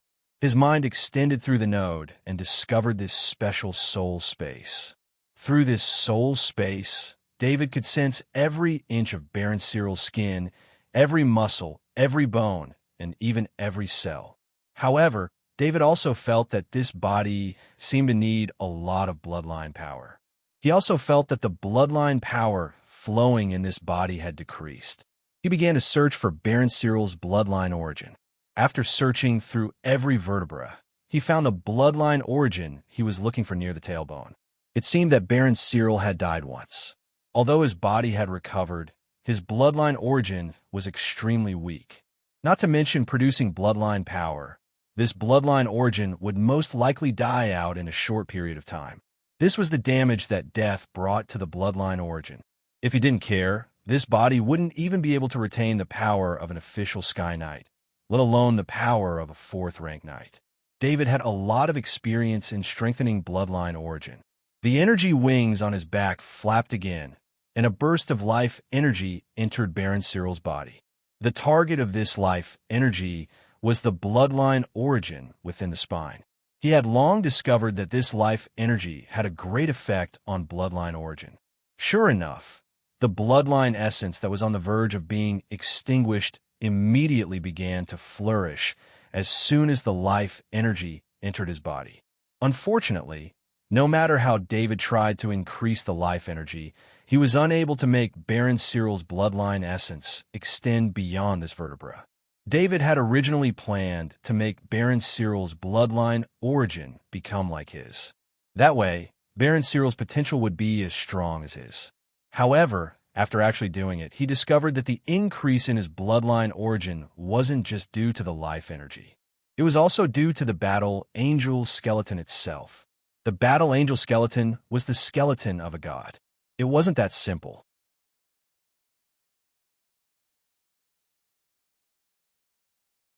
Chapter 672. David sensed the changes in Baron Cyril's body.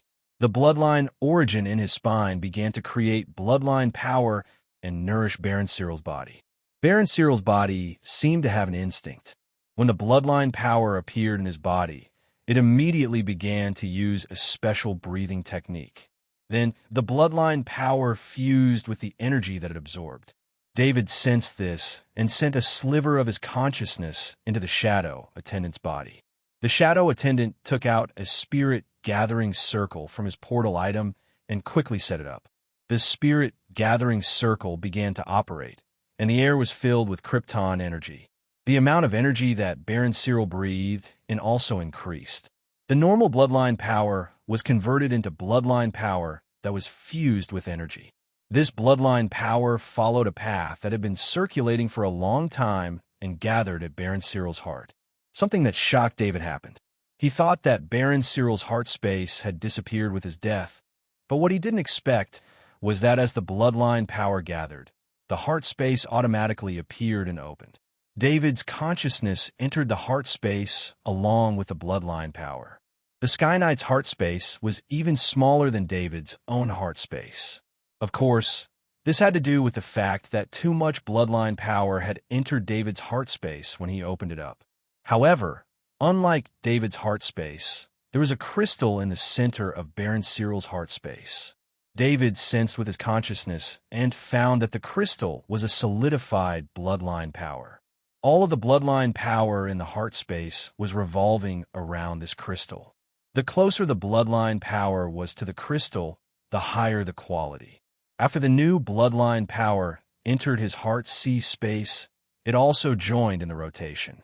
David finally understood why the Sky Knight's bloodline power contained such terrifying power. It turned out that the gap between him and the Sky Knight was so huge that it was hard to imagine.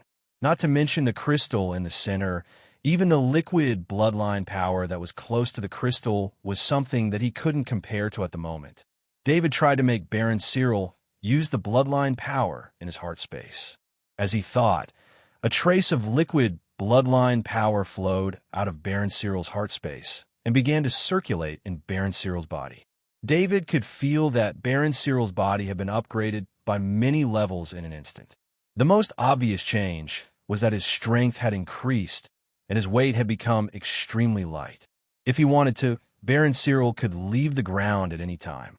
"Rise," David commanded in his mind. A wisp of Baron Cyril's bloodline power erupted from his skin, and his body was propelled up into the air by the force of this force.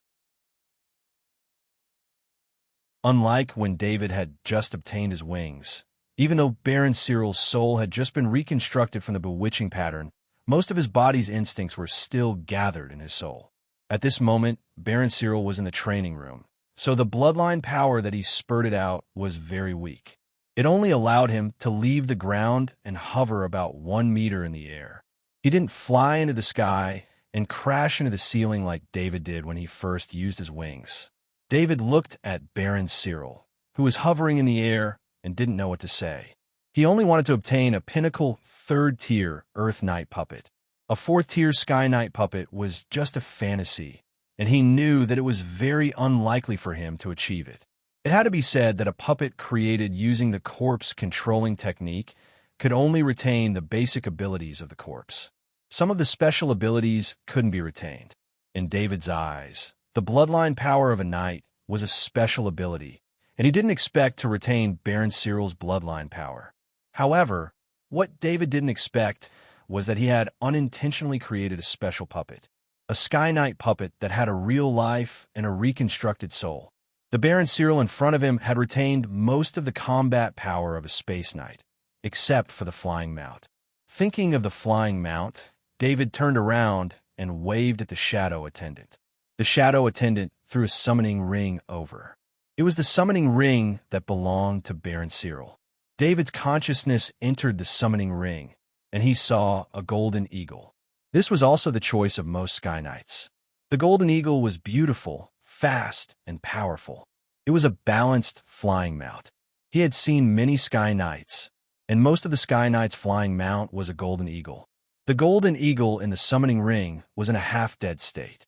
Originally, when Baron Cyril died, the golden eagle should have died on the spot. However, Baron Cyril couldn't summon the golden eagle back then, so he couldn't share his life force with it. Therefore, the golden eagle wasn't affected by the life force sharing contract when Baron Cyril died. However, the owner of the contract had died, and the golden eagle's soul had been greatly affected. The golden eagle's life was in a critical state. If David hadn't put Baron Cyril's body into the space ring at that time, allowing Baron Cyril to retain the last trace of life force, the golden eagle might have died on the spot in the summoning ring. The summoning ring had a certain healing effect compared to the summoning bag. The injured mount could recover faster in the summoning ring. The golden eagle's injuries at that time were incurable. It was only relying on the powerful life force of a transcendent creature to survive and wait for death to come in the summoning ring. Even now, there was nothing anyone could do if they had the summoning ring. They could only watch as the golden eagle's life force dissipated. However, David saw hope. The energy wings on his back flapped, and a wisp of life force entered the body of the golden eagle in the summoning ring. This life force was more effective than any healing potion. The golden eagle's life force stopped dissipating, and its injuries stabilized. David didn't dare to completely heal the golden eagle. Such a powerful, transcendent creature that had been modified by Baron Cyril's bloodline power for many years was comparable to the power of a level 3 flying Zerg.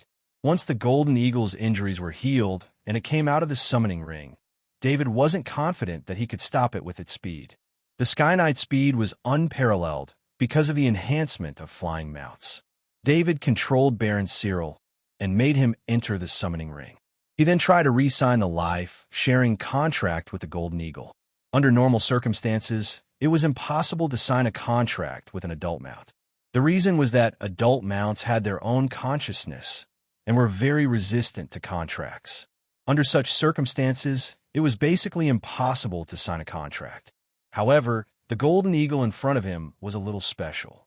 This Golden Eagle was originally Baron Cyril's flying mount, but because Baron Cyril's soul left his body and was absorbed by the Shadow Attendant, the original contract also collapsed. This time, it was a new contract. David didn't know if it would succeed in this situation, but he wanted to try. David wasn't the only one who didn't know if a new contract could be signed in this situation.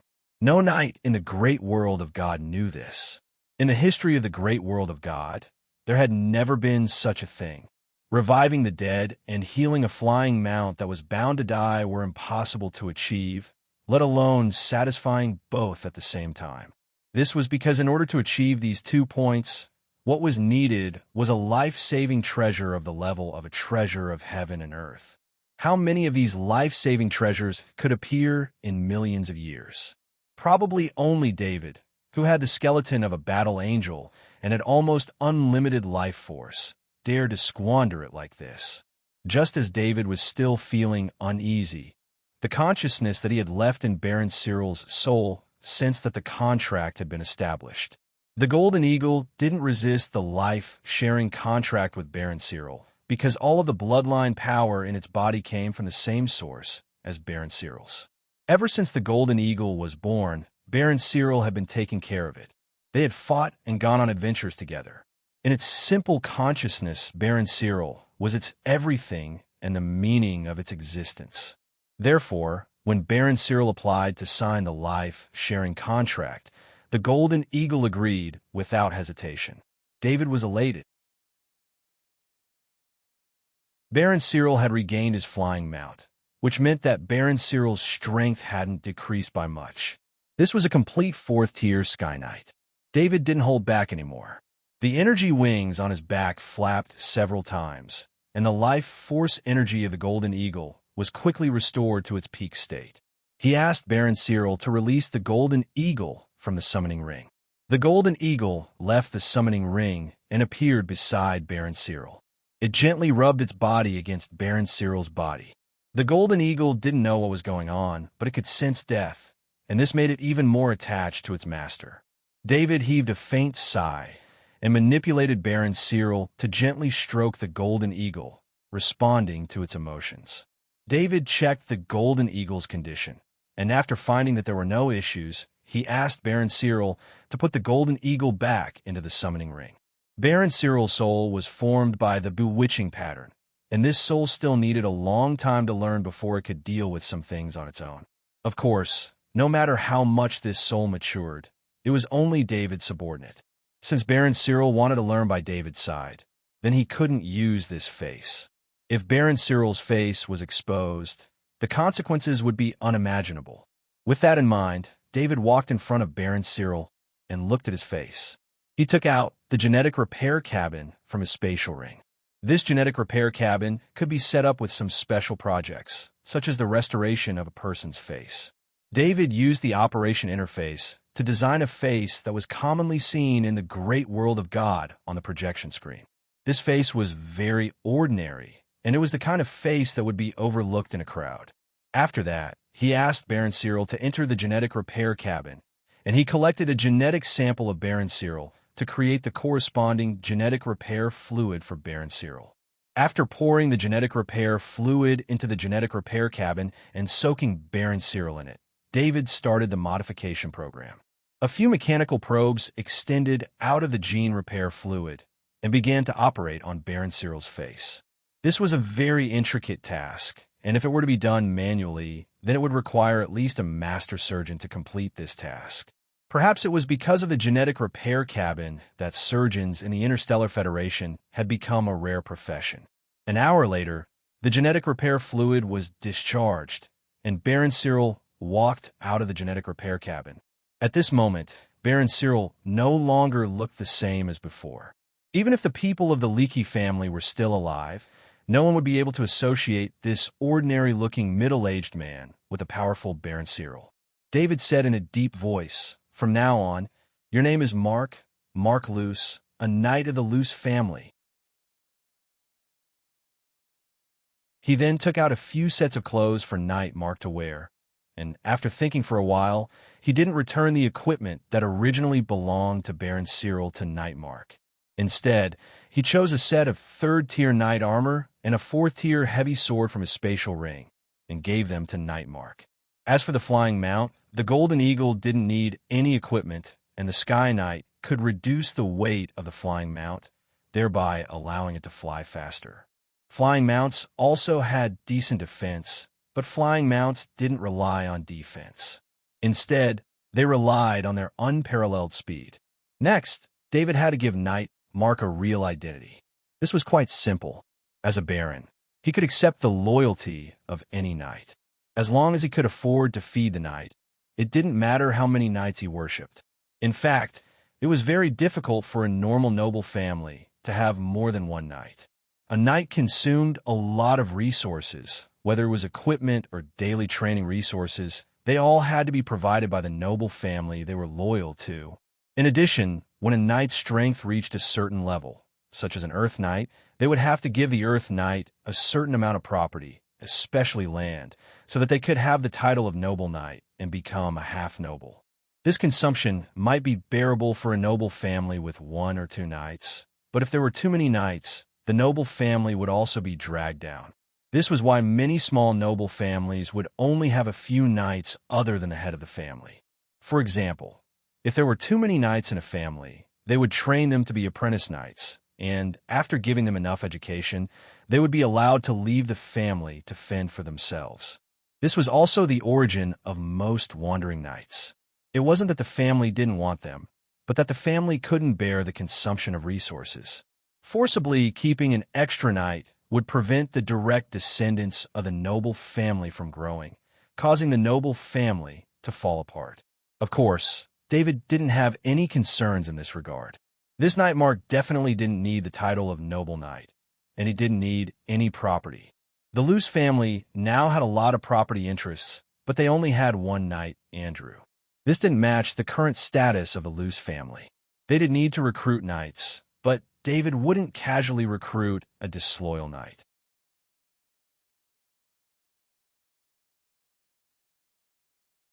Chapter 673. David asked Knight Mark to stand to the side as he began to take stock of his gains from the Leakey family. Of the 4 space rings, Viscount Leakey's space ring was the largest.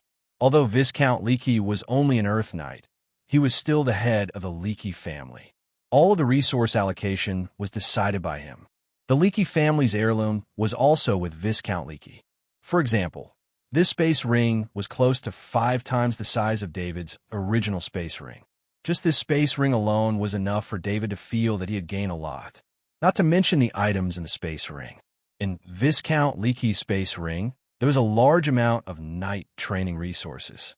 From official knight to Sky Knight training resources, there was a large amount of them. It was no wonder. After all, although Baron Cyril was the only Sky Knight in the Leakey family, the number of knights under him was far more than those in the villa. The knight in the villa was the family's knight. There were also dozens of knights guarding the properties of the Leakey family.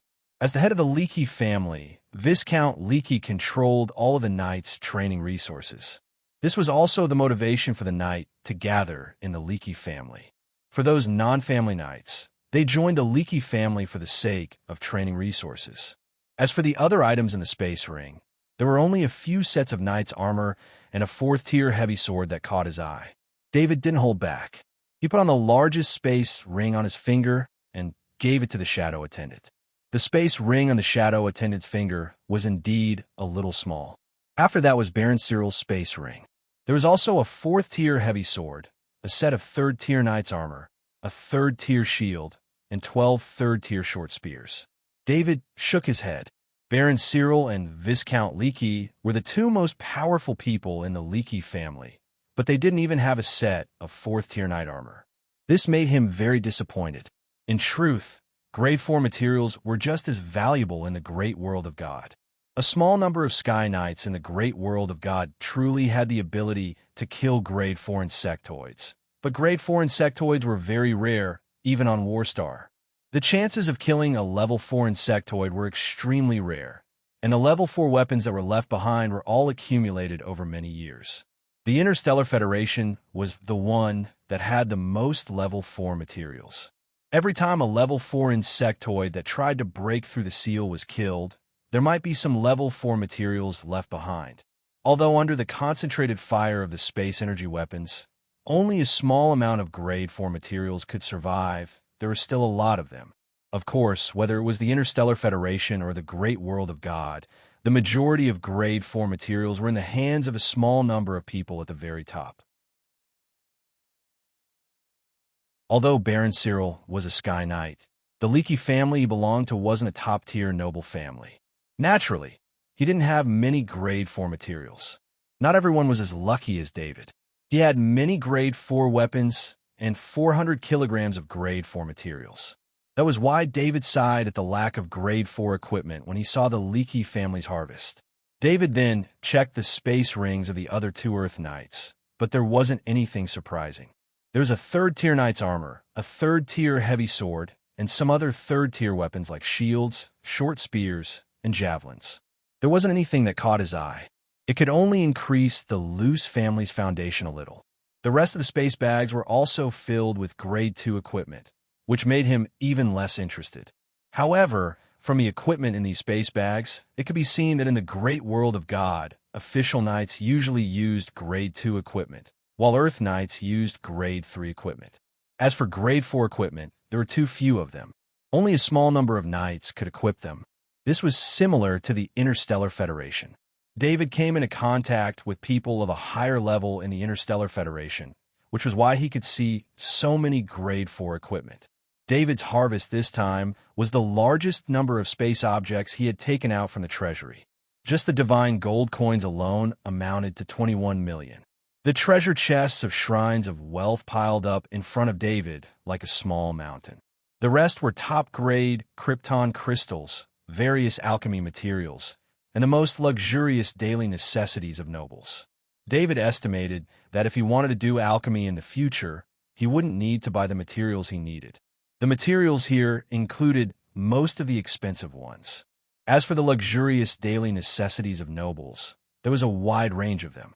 If David hadn't learned this from his etiquette teacher Euphemia, he wouldn't have been able to recognize the functions of these things. There was lamp oil made from the fat of dragon whales in the sea. This thing, after being lit, would have a refreshing fragrance that calmed one's soul. It was very good for calming the mind and was also a supplement for many night training. There was also the leaf of the earth vein tree that David had been taking all this time. This could be considered a top-grade training resource, and there was also a lot of it here. In addition, there were all sorts of top-grade items for skincare, hair care, body care, and so on. The Leakey family had been dealing with these goods for many years, and the largest source of goods was naturally the main city of Bama, where many nobles gathered. However, it wasn't safe to store such a large amount of precious goods, so the store would only take away what was sold on that day. David's harvest this time, if he sold it, would probably be worth no less than 10 million divine gold coins. He looked at the items piled up in the training room and didn't feel anything. For someone like him, who had trillions in the Interstellar Federation, this amount of wealth wasn't enough to excite him. David only felt pity. If it wasn't for the fact that this batch of goods and the 21 million divine gold coins couldn't be sold out, just this harvest alone would be enough to raise the loose family status in the circle of nobles. Although the circle of nobles didn't look at wealth, in reality, when comparing knights' strength and title, wealth was the most important thing. Finally, David looked at the pile of books. In his opinion, this was the biggest harvest this time. The Luce family had a long history, but in reality, the only books that were truly preserved were the ones in the treasury. The rest of the books had been sold by some prodigal generation for divine gold coins. This made the Luce family's title as a 10,000-year-old family in terms of books didn't match. The books this time were all the books in the Leakey family's library, as well as the best of the books in the study rooms of Viscount Leakey and Baron Cyril. David put away all the items. No matter what the harvest this time was, it would have to be kept for a period of time. He could only gradually take it out when the limelight had died down. A horse-drawn carriage drove past Villa 57 in the East District of Bama City. Two important people from Bama Star were sitting in this ordinary carriage, looking at a grayish-black area through the window. If it weren't for the broken walls left behind, they wouldn't have been able to tell that this used to be a noble's villa. Chief Enforcer Clarence, is there any new progress in the investigation? Minister Fraser asked with a frown. Minister Fraser was sent by the Noble Affairs Office of the Great World of God to handle the Leakey family's case. Clarence was the chief enforcer of Bama Star's law enforcement team. The two of them were here to check the scene.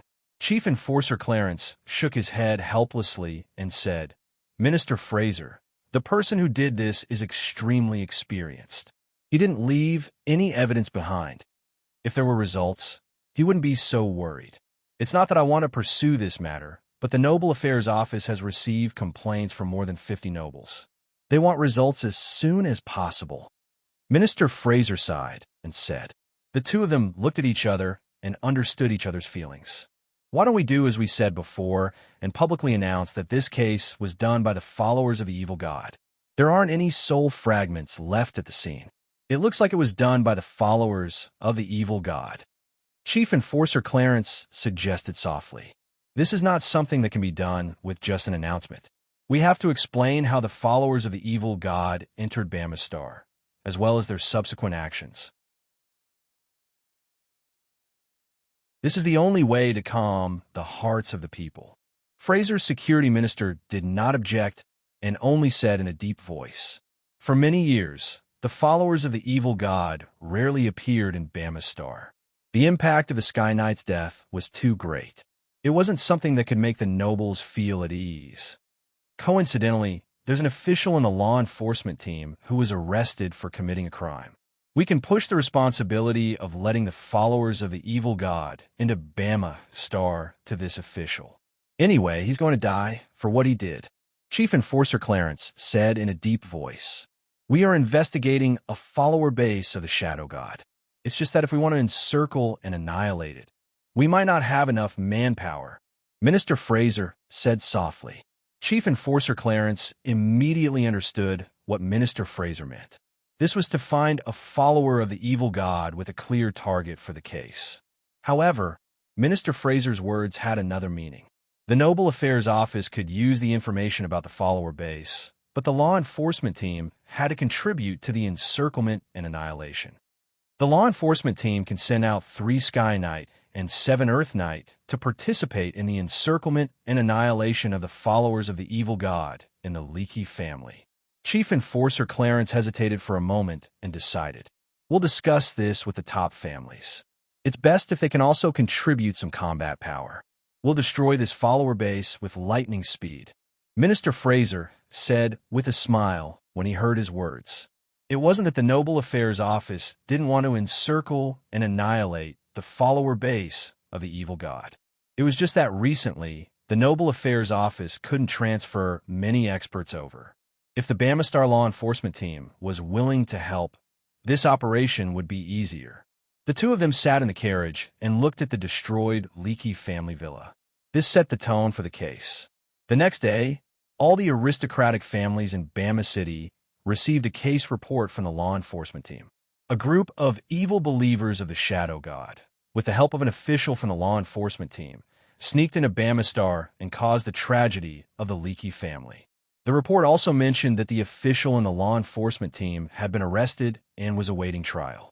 The law enforcement team was enforcing strict discipline and said that such an official would not appear again. As for the followers of the Shadow God, after careful investigation by the law enforcement team and the Noble Affairs Office, they would be attacking the followers of the evil god in the near future. Most of the nobles who read the report couldn't help but breathe a sigh of relief. Bamistar was the safest place, but this case made many nobles feel seriously doubtful. Fortunately, the law enforcement team and the Noble Affairs Office investigated clearly at the fastest speed and gave a detailed explanation of the case. Bamistar, which was originally in a state of panic, quickly regained its calm. Only a few top nobles understood the truth, because whether it was the law enforcement team or the Noble Affairs Office, before making any decision, they needed to seek the opinions of the top nobles. No one dared to deceive the top nobles. The top nobles are the real masters of the great world of God. Butler Jason's recent days were very relaxed. With 8 more elite servants, it made it easier for him to manage Villa number 35. But he didn't like this kind of relaxation. As the family's butler, he wanted to be busy by his master's side. Previously, because of the Leakey family's extermination case, many nobles rumored that it was done by the Luce family. It was only the Noble Affairs Office and the law enforcement team's report that confirmed the Luce family's innocence. Originally, without this threat, the nobles could continue to force the Luce family to trade Villa number 35. But the heir of the main family, Charlie, had publicly visited the Luce family. This was the information that the main family revealed, that they had a close relationship with the Luce family. No one dared to ignore the main family statement. The Luce family had been calm these days. If David was in the villa, then this was a good time to integrate into the main city's noble circle. Master has been in seclusion for 20 days. I hope this seclusion goes smoothly. Butler Jason and Knight Andrew stood and sat as Butler Jason spoke. The Baron's knight talent is extremely high. He surpassed me in just over 10 days, and his real combat power is even higher than that of an ordinary Earth Knight. I wonder how his strength will improve after the seclusion. Andrew Knight and Butler Jason looked at the problem in a different direction. His voice was full of envy. Butler Jason, the main family, sent someone to deliver this to the Baron. A servant trotted into the hall and said with a bow. This was the servant guarding the villa's door. Butler Jason took a wooden box from his hand. Butler Jason opened the box and saw that there was only one invitation inside. The most eye-catching thing about the invitation was the white dragon on the cover. Butler Jason's breathing became heavier. This was an invitation to the White Dragon Bloodline Main Family's banquet. The banquet held by the Main family was the top banquet in the great world of God, which meant that the Luce family had entered the circle of the top nobles. The reason why the Leakey family wanted to buy Villa number 35 was to integrate into the circle of the top nobles, and this opportunity was right in front of them.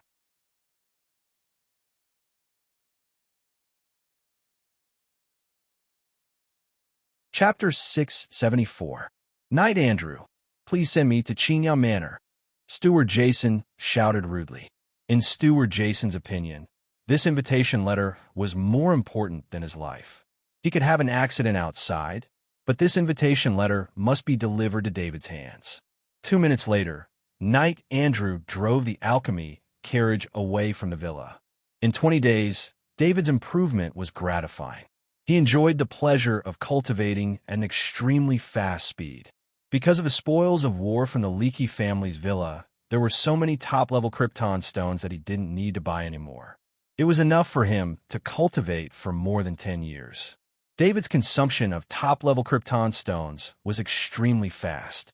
He consumed 36 top-level Krypton stones a day. It didn't seem like a lot, but after a long time, even an ordinary noble family couldn't bear it. In a training room, David opened his wings behind his back. The Krypton energy was like a black hole, rushing towards his pair of wings.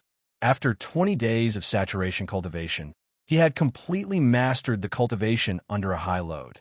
Therefore, he was able to control the power of the bloodline very freely and methodically guide the power of the bloodline into the space of his mind. Compared to 20 days ago, David's strength had reached the level of an advanced official knight. This kind of cultivation speed was unimaginable. Even the direct descendants of the big families couldn't enjoy this kind of cultivation speed. The wings of the battle angel were like a cultivation accelerator. Perhaps this kind of cultivation speed was nothing for gods, but for a knight like David, it was unimaginable. David believed that if he kept this kind of cultivation, he would be able to become an earth knight in another month. Of course, the premise was that he didn't consider the possibility of bottlenecks. After the last breath of the leopard breath breathing method, he let out a long breath, and the spirit gathering circle around him also stopped. David retracted his wings, and Knight Mark came over with a glass of water. "Sir, drink water." Mark Knight's speech was a little shaky, but it was much better than 20 days ago when he couldn't even speak a word. David had only done 3 things in the past 20 days. He had trained the knight, massaged Little Flower with his blood power, and taught Mark the knight. Knight Mark's soul was completely blank, but the bewitching pattern was the result of David gathering the soul energy of more than a dozen knights, including Baron Cyril, a sky knight. His soul was extremely powerful after it was formed. David had tested Knight Mark's spirit before. 6 points of spirit was top-notch even among alchemists, not to mention among knights. This made Mark Knight's learning speed extremely fast. David only took 20 days to teach Mark Knight's daily life to learn how to speak. David even believed that if Knight Mark were to learn alchemy, it was very likely that he would eventually surpass the level of a master alchemist. Alchemy required the talent of the spirit. With Knight Mark's talent of the spirit and his simple mind, he would be able to learn any knowledge very quickly. David took the glass of water, took a sip, and asked with a smile, "Mark, what does the Federation say about drinking water?" Knight Mark immediately replied in the Interstellar Federation language, "Drink water." David nodded. As long as Knight Mark maintained his cold appearance, no one would be able to see through his language. The reason why David wanted to teach Knight Mark the Interstellar Federation language was to prepare for his return to the Interstellar Federation in the future. Knight Mark was David's strongest fighting force. Even if the Knight Mark was to fight with the Assassin Mantis, he would definitely lose. Among all of David's trump cards, only the Sonic Iron Beetle, which he used to unleash his full power, could be a match for Knight Mark. Regardless of whether it was the Assassin Mantis puppet or the Sonic Boom Beetle, they would die if they were exposed to light. Therefore, Knight Mark was very important to David in this regard. David's spirit scanned a pattern in the training room. It was the pattern that connected the training room to the outside world. At this moment, the pattern was flashing. David glanced at Knight Mark. He did not hide the Knight Mark. After all, he was going to reveal his identity as a knight, so he might as well bring him with him. David also knew that if there was no emergency, no one would disturb his training. If there was any trouble, Knight Mark would solve it. With a wave of his hand, he took out a set of clothes from his space ring and put them on. Then, he opened the door of the training room and walked out. As soon as he walked out of the door of the training room, David saw Steward Jason and Knight Andrew, as well as Steward Claude, who looked anxious. Steward Claude had received orders from David not to disturb David. Steward Jason had disturbed David, making Steward Claude feel that he had neglected his duty. Did something happen in Bama City? David asked Steward Jason in a deep voice. "Master, the situation in the main city is still stable. It was the main family who sent the invitation to the villa. They have invited you to the banquet in 10 days. Steward Jason bowed and replied, "I know about this. I will be there in 10 days. David said with a slight nod. Charlie had mentioned the banquet when he visited the other day, but he didn't expect that there would be a formal invitation sent over. "Master, you need to prepare for the main family's banquet in advance." Steward Jason reminded softly. "Prepare for what? Didn't I make a new dress? I also have an alchemy carriage. I also have plans for gifts. What else do I need to prepare?" David asked, puzzled. "Master, the standard of this banquet is very high. Your previous dress is somewhat unpresentable. You only have 10 days. You need to go to the main city immediately and order a set of top-grade dress. Your hair and skin all need to be taken care of. You also need to add some jewelry. Steward Jason replied helplessly. These days, Steward Jason had truly integrated into the aristocratic circle of Bama City. Although he only interacted with the stewards of aristocratic families, he had inquired about the top clothing stores, top jewelry stores, and other top commodity stores in Bama City. For aristocrats, to participate in the corresponding activities, they had to dress up accordingly. If you couldn't afford this, then you would naturally be kicked out of the circle. This was also the reason why many aristocratic families slowly faded out of the aristocratic circle with the decline of their economic situation. It was because they couldn't participate in the top activities without the corresponding dress-up. Wearing a dress that had been worn before and wearing jewelry that was not popular was not only rude to the inviter, but also to all the participants. Is it so troublesome?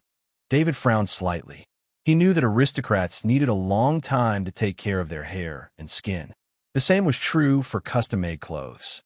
1 or 2 days wasn't enough. Master, this is your first time participating in the top aristocratic circle. You must not behave rudely. Otherwise, the aristocratic circle will reject you. Steward Jason advised. Well, can I bring someone with me to the banquet? David waved his hand and asked. Your invitation letter is a formal invitation letter. You can bring 2 attendants with you, but the 2 attendants must at least be aristocrats or official knights. Steward Jason said and glanced at Knight Mark standing behind David. When he saw David, he saw Knight Mark, but David didn't introduce him, so he didn't take the initiative to ask. I forgot to introduce you. This is Knight Mark. He is my new family knight. David saw Steward Jason's gaze and couldn't help but introduce him with a smile. Knight Mark bowed to Steward Jason, Steward Claude, and Knight Andrew in a knight salute. The 3 of them returned the salute. Steward Jason, I need you to go to the Aristocratic Affairs office to complete the relevant procedures for Knight Mark's identity. David said to Steward Jason. David's arrangement was to prepare Knight Mark to have an official identity. He would be given the title of an official aristocratic knight. This was a semi-aristocratic identity. Yes, master. Steward Jason bowed. Steward Jason was very happy. He knew that the Luce family only had one family knight, Knight Andrew. Previously, Knight Andrew was seriously injured and his warhorse died. Although he had bought a new warhorse, his strength was still far from being restored. Now that David had accepted Knight Mark, he needed Steward Jason to apply for the title of an official knight. Therefore, he needed to at least have the strength of an official knight. Generally, the title of an official aristocratic knight was the strength of an earth knight. Steward Jason didn't know the strength of Knight Mark, but he knew that since he was valued by David, his strength must not be weak. Knight Mark, what is your full name? I will report it to the Aristocratic Affairs Office. Steward Jason asked Knight Mark. Mark Luce. Knight Mark replied curtly. Hearing this name, Steward Jason couldn't help but look at David. The hidden meaning of this name was great. Ordinary knights would not change their surname. Only those who were willing to integrate into the family and become a part of the family would do so. If Knight Mark reported this name, then in the future, Knight Mark and the Luce family would be completely tied together. There are some problems with Knight Mark's previous identity, but he has completely cut off his previous identity. Therefore, his identity will have to be completely redone. David said, I will pay attention. Steward Jason bowed and said, Steward Claude, send 50 warming heart lotuses. I will go to Bama City after I get them. David said to Steward Claude, Yes, master. Steward Claude bowed in response, then turned and left to handle it. In the morning, David left the China Manor and rushed back to the main city villa for lunch. Master, the tailor is here. After lunch, David sat in the lounge, drinking water and reading a book in his hand. Steward Jason came in and reported. Behind Steward Jason, there were 2 tailors, one old and one young, holding a toolbox. The young tailor was curiously looking at David. The 2 tailors were tailors of the Golden Clothing Store. The old one was the head tailor, and the young one was an apprentice who had not yet finished his apprenticeship. The Golden Clothing Store was a second-class clothing store in Bama City. Although it was second class, it was not something that a low-class family like the Luce family could invite. However, the Luce family was also different. First of all, this Villa 35 had raised the status of the Luce family by a lot. The other was the relationship between Baron Arthur and the Main family. This time, he was participating in the Main family's banquet. Of course, there was another important reason, which Steward Jason and the Golden Clothing Store would not say. That is, Steward Jason paid 3 times the price to make the Golden Clothing Store interested. In fact, the previous reasons were all excuses made by the Golden Clothing Store. The most important thing was that they paid 3 times the price. This was also a helpless move. Who told the status of the Luce family to be like this? Mark put the book back on the bookcase in the study. David closed the book and handed it to Nightmark. Nightmark's figure disappeared in an instant, taking the book with him. The old tailor's face changed. He didn't know that David was teaching Nightmark, but he knew that Nightmark was at least an Earth Knight. Any Earth Knight would have a distinguished status in an aristocratic family and would not be ordered around like this. There was only one possibility for this situation. Everyone underestimated the Luce family's background. To make an Earth Knight so obedient, there must be a reason for him to be obedient. Whether it was training resources or the suppression of a more powerful force, these are not things that the Luce family should have. Therefore, in the process of tailoring David's clothes, the old tailor kept a respectful attitude and carefully asked for David's opinion. This is a sample of the buttons. Please choose one. After the old tailor measured the size, he took out a flat box from his toolbox and opened it. The box was said to be buttons, but it was better to say that it was gems because there were gems of various quality and colors. David chose the purple gems that were pleasing to the eye and a set of sky blue gems as backup. Here are 10 samples of fabric. Please choose. The old tailor took out a large book and flipped it open. It was full of fabric samples. This is a fabric made of ice silk. It can keep your body cool. This is silk from Kapok. Although it looks black, it will show different colors under the light from different angles. The old tailor explained to David without stopping. David sighed at the extravagance of the aristocrats. Bama City was indeed a gathering place for the aristocrats. The level of luxury of the aristocrats here was much higher than on Dashing Planet. A set of clothes not only required buttons and fabric, but also the thread used, decorative patterns, and so on. David had to decide on everything. Of course, the old tailor would give the corresponding advice based on his experience to ensure that the clothes were good enough.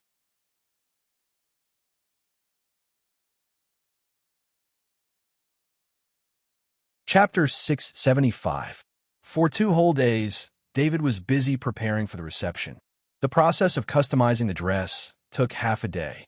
The next day, it took him another day to prepare the shoes, gloves, and even the clothes inside the dress were custom-made. According to Jason, David needed to pay attention to every detail, because the eyes of those in the circle of the top nobles were very sharp. As long as there was a little unsuitable, they would see it. Especially for the newcomers who participated in this kind of reception for the first time, the nobles would be even more picky. Before choosing the jewelry, David accepted Jason's advice and invited the etiquette teacher Euphemia to be his reference. The time was set at 9 o'clock in the morning. David sat in the hall, his eyes never leaving the book in his hand. These days, as long as he was free, he would read books. The way to gain knowledge through reading was much slower than the way to gain knowledge through the knowledge light ball, but he was not a murderer. He couldn't find the relevant professionals and kill them to get their knowledge. Besides, reading books was also a pleasure. David liked the feeling of drinking water and reading leisurely. These books couldn't be exposed yet, so he could only slowly enjoy them by himself. Is Euphemia here? David saw Jason come in and couldn't help but put down the book in his hand. No, it's Gilbert Sky Knight, who came to visit you. Jason's face didn't look good. No one liked the Sky Knight of the law enforcement team to visit. Let him in. David didn't understand why Gilbert Sky Knight came at this time, but he believed it wasn't a bad thing. Otherwise, the other party wouldn't be so polite. While waiting for Gilbert Sky Knight, David glanced at Mark Knight, standing behind him. He didn't want Mark Knight to avoid him. Anyway, he had already decided to take Mark Knight to the main family's reception. At that time, Mark, the Sky Knight, would be exposed. Sky Knight Gilbert strode into the hall. The first thing he saw was Baron Arthur, who stood up to welcome him. But his gaze immediately shifted to the figure standing behind Baron Arthur. There was no need for further probing. His instincts told him that this was a Sky Knight. The Luce family has a Sky Knight. The Sky Knight Gilbert's mind was in chaos. With the size of the Luce family, the cultivation of a Sky Knight was not something that the Luce family could satisfy. Not to mention, what did the Luce family have that could absorb a Sky Knight? Nobility? The head of the Luce family, Arthur, was only a baron. Wealth? Although the Luce family had Villa number 35 and the Chignau Manor gifted by the main family, or the 4 shops compensated by the 4 nobles a few days ago, all of them added together were not in the top 100 nobles of Bama City. Knight's legacy? The Knight inheritance of the Luce family was indeed good, but the Knight inheritance of the Shadow Leopard bloodline was very limited to knights without the Shadow Leopard bloodline. Otherwise, there would have been people eyeing the Knight legacy of the Luce family long ago. How could the Luce family have been able to maintain the legacy of the Knight until now? Sky Knight Gilbert, may I know what brings you here? David saw that the Sky Knight Gilbert was in a daze, so he couldn't help but step forward and greet him. Ah, Sky Knight Gilbert reacted and hurriedly returned the greeting. I was rude. I was surprised to see this Sky Knight. What is this knight's name? The Sky Knight Gilbert was also very direct. Of course, this was also because he was curious. There weren't many Sky Knights in the great world of God. He knew most of the Sky Knights, but the Sky Knight in front of him was extremely unfamiliar. This is Mark Knight, Mark Luce, David introduced with a smile. While David was still introducing, Jason, who was standing to the side, widened his eyes. This was the first time he knew that this inconspicuous Knight Mark was actually a Sky Knight. A burst of ecstasy surged from Jason's heart. The Luce family had produced a Sky Knight. Although this Knight, Mark, wasn't of the Luce family's bloodline, his surname was Luce. Legally, he was a Knight of the Luce family.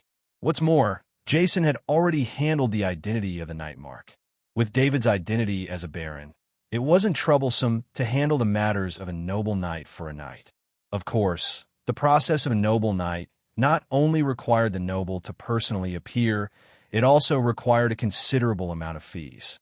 Now, Jason regretted not knowing the strength of the Knight Mark earlier. Otherwise, he could have saved a large amount of money. It must be known that a Sky Knight could obtain the identity of a noble knight as long as he reported his strength.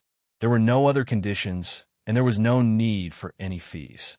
When Gilbert Sky Knight heard the surname of the Knight Mark, he thought of the Leakey family's case. He even suspected that this Knight Mark was the one who had exterminated the Leakey family. But this time, he came here to ask for help. More importantly, the extermination of the Leakey family's villa had already been decided by the law enforcement team and the Noble Affairs Department. There was no possibility of overturning the case. Not to mention that no one had evidence to prove that the Knight Mark had killed everyone in the Leakey family's villa. Gilbert Sky Knight also didn't believe that the battle between the 2 Sky Knights would not disturb others. There is no sound before the explosion of the Leakey family's villa, and no one saw or heard the battle in the villa. Gilbert Sky Knight didn't know that the 2 Sky Knights he was thinking of were actually the same person. The Luce family is indeed an ancient family with 10,000 years of history. The strength of their heritage is amazing. Gilbert Sky Knight said with a sigh. Gilbert Sky Knight, Mark Knight, also just joined the family. He just finished his identity at the Noble Affairs Department yesterday. David explained with a smile. This kind of thing couldn't be hidden at all. It was estimated that Gilbert Sky Knight would inquire about this information when he returned. I heard that Baron Arthur was invited to Maine's cocktail party. Gilbert Sky Knight didn't say anything more about the Knight Mark and changed the topic. Yes, I received the invitation a few days ago. David nodded and said that. Gilbert Sky Knight was a little embarrassed and wanted to say something, but he didn't. If you have something to say, just say it, David said with a smile. He also saw that Gilbert Sky Knight seemed to have come for the invitation. It's like this. I also want to participate in this cocktail party. I wonder if you still have a spot? Gilbert Sky Knight asked. David was surprised. He seemed to have underestimated the main family's cocktail party. A Sky Knight like Gilbert Sky Knight couldn't participate in this cocktail party. It was no wonder that steward Jason had been frantically contacting all kinds of items for him to participate in the cocktail party. It was estimated that steward Jason understood the importance of this cocktail party better than he did. David didn't know that the main family was a top noble family. The people invited to the cocktail party were usually top nobles. Even if there were some other nobles, they were close to the top nobles. Although Sky Knights were indeed powerful and few in number, a top noble family like the main family didn't have a few Sky Knights in their family. They were Sky Knights cultivated by their own family. A Sky Knight with a different surname could only be a consecrator in this kind of family. He couldn't really integrate into the family and enjoy the family's glory. Gilbert Sky Knight had an ambitious heart, but he needed to come into contact with the top nobles. This cocktail party was an opportunity, so he still came over shamelessly even though he wasn't too familiar with David. David was a little hesitant. He knew that the level of this cocktail party was so high, so he had to think carefully before bringing people in. In case Gilbert Sky Knight did something inappropriate at the cocktail party, it would be his fault for bringing him in. Baron Arthur, I know this is making things difficult for you, but please rest assured. I just want to come into contact with the top nobles and find a top noble family to become their consecrator. I can't go any further in this life by relying on my own ability. I'm not willing to waste my life like this. Gilbert Sky Knight pleaded with David. Gilbert Sky Knight didn't hide his thoughts. In order to make David believe him, he even opened up his mind so that David could clearly feel his mind when he said this. From the fact that David had been buying alchemy materials and making an alchemy carriage, Gilbert Sky Knight knew that David's mind was extremely powerful.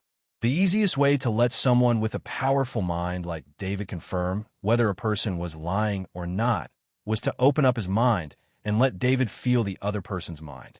And Gilbert Sky Knight took the initiative to do this. He had an extreme desire for a place in this cocktail party. It was very difficult to come into contact with the top nobles with real power, especially people like the head of the family. Other than at a cocktail party like this, unless one's status was high enough, it was impossible to even get close to them. Gilbert Sky Knight, I do have a place. You should prepare a set of clothes in the next few days. I don't want to be rude at the cocktail party, David said with a smile. David originally planned to bring Mark Knight and Andrew Knight to the cocktail party. He didn't expect the class of the cocktail party to be so high, so it wasn't appropriate for Andrew Knight to come along. Even if he brought Andrew Knight along, it would be difficult for him to go on that kind of occasion. Thank you, Baron Arthur. I owe you this favor. Gilbert Sky Knight bowed and thanked him. David smiled and returned the bow. He was very satisfied. Gilbert Sky Knight had personally said that he owed him a favor. In the future, if anyone in the main city or even the entire Bamistar wanted to bully the Luce family, they would have to consider the anger of the Sky Knight of the law enforcement team. If Gilbert Sky Knight really became a top noble's consecrator, his influence would be even greater. When Euphemia entered the hall, she saw Gilbert Sky Knight and David talking and laughing. This made her, who always maintained her composure, a little absent-minded. As a resident of the main city, how could Euphemia not know Gilbert Sky Knight? The Luce family invited Euphemia to become the etiquette master of the Luce family through butler Jason, but Euphemia had been hesitant. The main reason was that the Luce family was too small, which made Euphemia feel very uneasy. The scene in front of her made her heart waver. Gilbert Sky Knight and David's attitude was obviously flattering. The Luce family, or Baron Arthur, was hiding a strength that she didn't know about. Hello, Ms. Euphemia. I'll have to trouble you this time. David saw Euphemia come in and stood up and bowed. It's an honor to serve you, Baron Arthur. Euphemia gracefully returned the bow and said, because I'm going to the main family's cocktail party, I need some accessories. In addition, I need to take care of my hair and skin. You are a professional in this area, so I need your help. David explained the reason. Euphemia was shocked again. The main family's cocktail party the top noble's cocktail party. I'll do my best to serve you. Euphemia stabilized her mind and bowed. Baron Arthur, Knight Mark, I'll take my leave first. Gilbert Sky Knight knew that David had something to do, so he didn't want to disturb him. So he stood up and said, Euphemia once again sensitively discovered the uniqueness in Gilbert Sky Knight's words. It was normal to say goodbye to Baron Arthur. Baron Arthur was the host. But Gilbert Sky Knight mentioned Mark Knight. She didn't know Mark Knight, but in this hall, as long as she glanced around, she would know who Mark Knight was. This Mark Knight was worth Gilbert Sky Knight personally saying goodbye to. So his identity, Euphemia didn't dare to think further. She knew that this idea was crazy. Next, Euphemia showed that she was indeed a professional. She chose a brooch, a pendant, a dress, and a handkerchief for David. She even personally did David's hair, manicured his nails, and took care of his skin. Even butler Jason couldn't help but praise her ability. Jason once again saw Euphemia's value. He proposed the idea of joining the family to Euphemia again, and this time Euphemia agreed. David was also happy for Euphemia's addition. With Euphemia's addition, it could make up for Jason's shortcomings in life. After all, although Jason's Stewart inheritance was very comprehensive, he had been out of the noble circle for too long, and many noble etiquette could not keep up with the times. If Jason hadn't recently communicated with other stewards, perhaps David would be wearing a dress from hundreds of years ago. David held a welcome dinner for Euphemia in a restaurant that night. Several people in the family participated, including Mark Knight, Andrew Knight, Euphemia, and Jason, who was persuaded by David to sit down. The most important part of the dinner was the dessert. David personally cooked a heartwarming lotus seed soup according to the maximum amount that each person could bear. When Euphemia drank the heartwarming lotus seed soup, her face directly returned to her 20-year-old appearance. She was extremely satisfied with joining the Luce family.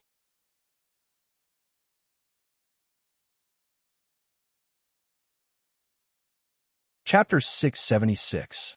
The alchemy carriage with the shadow leopard emblem was pulled by 3 white horses as it approached the huge portal. David and Gilbert Sky Knight sat in the carriage while Knight Mark drove the carriage. When Gilbert Sky Knight saw Knight Mark driving the carriage, the feeling in his heart was difficult to understand. In the great world of God, anyone who saw a Sky Knight driving a carriage would have the same feeling as him. It was estimated that only the important members of the top noble families could have such extravagance. If it wasn't for David pulling him, he would have sat on the shaft with Knight Mark.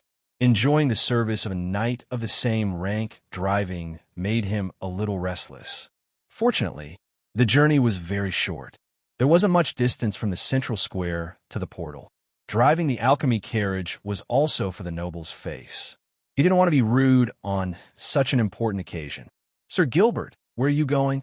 The staff in charge of the portal naturally knew Gilbert Sky Knight and quickly trotted over to greet him through the window. The staff here might not care about ordinary nobles because as long as they didn't do anything wrong, ordinary nobles couldn't do anything to them. However, Gilbert Sky Knight was a senior member of the law enforcement team and could directly manage them. This is Baron Arthur. Baron Arthur and I are going to Planet Maine to attend a banquet. Gilbert Sky Knight said indifferently. Planet Maine was the main planet of the Maine family. Just by hearing the name, one could tell that this planet completely belonged to the Maine family. This kind of banquet naturally couldn't be held anywhere casually. The important activities of the top nobles were generally held on their respective main planets. This was also a tradition. Gilbert Sky Knight, Baron Arthur, you need an invitation to go to Planet Maine. I hope you can understand. The staff carefully bowed and said, as the main planet of the top nobles, it wouldn't be open casually. Other than having a special pass from the Maine family, only an invitation could go there. This is the invitation. David took out the invitation from the window and handed it over. The staff member took the invitation with both hands and opened it very gently. Then he took out a card and scanned it. When the card flashed with a green light, he returned the invitation. David recognized the badge. It was a tool used to verify the heraldry of nobles. David's Shadow Leopard badge. If the bloodline power of the Shadow Leopard was channeled into it, then a special ink pad could be used to imprint a special emblem. This heraldic imprint could not be forged because it required the combination of a noble's heraldic plate and the noble's bloodline power. The forgery ability was extremely strong. Of course, no one dared to forge a noble's heraldic mark in the great world of God. If such a thing was discovered, the entire great world of God would probably hunt them down. Sorry to keep you waiting, Baron Arthur. Your invitation allows you to bring 2 people with you, and you have the right to travel back and forth once. I'll activate the teleportation for you now, the staff said respectfully. Previously, the staff had thought that Gilbert Sky Knight was the leader of the 3, but after reading the invitation, they realized that Gilbert Sky Knight was just tagging along. Therefore, they immediately adjusted their attitude. Thank you, David nodded with a smile. Knight Mark moved the reins, and the 3 white horses headed toward the teleportation gate. The staff member watched the alchemy carriage disappear into the teleportation gate with eyes full of envy. He did not know how Baron Arthur was able to participate in such a high-level banquet as a baron. He was more envious of Gilbert Sky Knight's good luck to be able to get Baron Arthur to participate in a banquet of the top nobles. Perhaps only an outsider like David did not understand the influence of a banquet of the top nobles. Perhaps it was also because he was in contact with the top nobles in the Interstellar Federation, so he did not have such a strong feeling in this aspect. David had passed through the teleportation gate many times and was already used to this feeling. He was very curious about what the legendary top noble's main planet looked like. In a flash, the scenery appeared again. The alchemy carriage appeared inside a fortress. The reason why it was called a fortress was because the surrounding walls were 40 meters high and there were arrow holes in the walls. After coming out of the teleportation gate, David felt that he was being watched. There was no killing intent, but it was a real lock. It was estimated that as long as they made any movements, there would be countless attacks coming. What's going on? Why is the defense here so tight?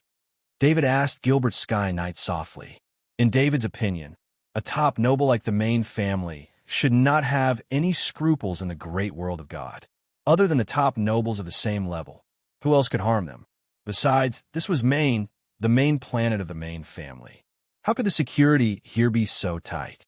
One must know that even the Bama main planet did not have such security. This was almost a war-level defense. I don't know the specifics, but the top nobles are directly fighting with the forces of the evil gods. The pressure they are under is not the kind of small trouble we encountered. Gilbert Sky Knight said in a deep voice. David looked at the fortress and couldn't help but have a better understanding of the power of the evil gods. Perhaps the evil god believers he had seen were just the tip of the iceberg.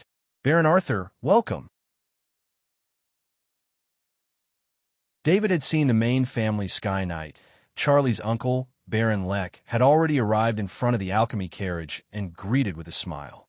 When David's alchemy carriage had just appeared, Baron Leck was taken aback.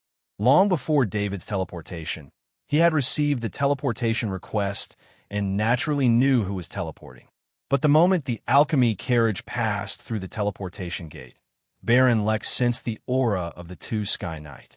Baron Leck was very clear about the situation of the Luce family. He was extremely vigilant about the sudden appearance of the 2 Sky Knight. The people who came to the banquet today were extremely distinguished. If something happened, the reputation of the main family would be greatly affected. David and Gilbert Sky Knight got off the alchemy carriage, and David smiled in return. Greetings, Baron Leck. These 2 Sky Knights are? Baron Leck looked up and stared at Gilbert Sky Knight and Mark Knight. He turned his head and asked David, "This is Gilbert Sky Knight of the Bamistar Law Enforcement Team. This is my family's knight, Mark Sky Knight." David introduced. Baron Leck quickly searched for information about the 2 Sky Knight in his mind. The information about Gilbert Sky Knight was very easy to find, but he had never heard of Mark Sky Knight. Baron Arthur, you can bring these 2 with you, but you have to be responsible for all their actions. Baron Leck reminded softly. Baron Leck said, his eyes especially lingering on Mark Sky Knight. His meaning was very obvious. He wasn't worried about Gilbert Sky Knight.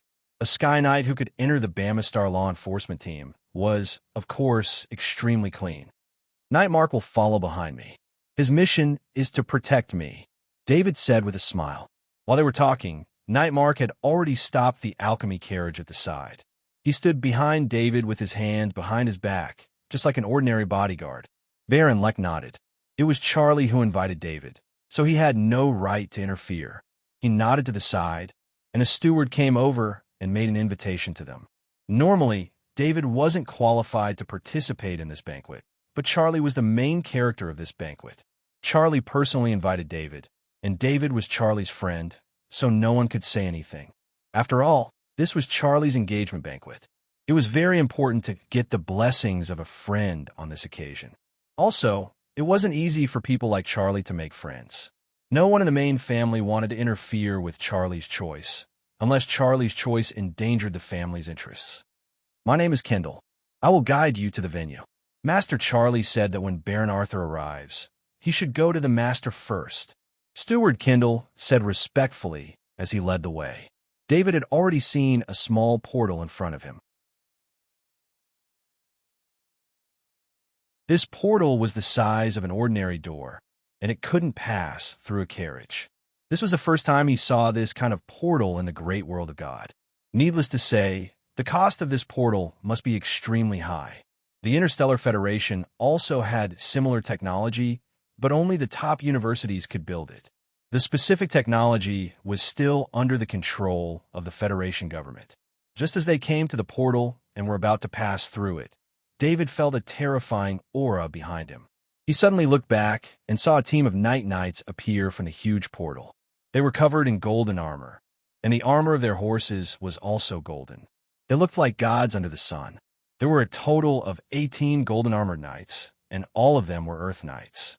They formed a knight formation with 9 in the front and 9 in the back to guard the luxurious flying car in the middle. There was a knight guarding the doors on both sides of the flying car. The 2 knights didn't hide their aura at all, revealing the aura of a Sky Knight. But whether it was the aura of the 18 golden-armored Earth Knights or the aura of the 2 Sky Knight, they couldn't hide the soul-shaking aura of the luxurious flying car. "Welcome, great Lord Ferdinand." Baron Lek quickly stepped forward and bowed in a standard half-body salute. "Little Lek, you're already a Sky Knight. You've improved a lot over the years." The aura of the luxurious flying car converged, and a deep male voice came out. "Thank you for your compliment," Baron Lek said with excitement. Then he bowed and continued. "My lord is waiting for you. I haven't seen him in a long time. I'll go directly. Help me take care of these men," said Lord Ferdinand happily. Then the flying car rose into the air.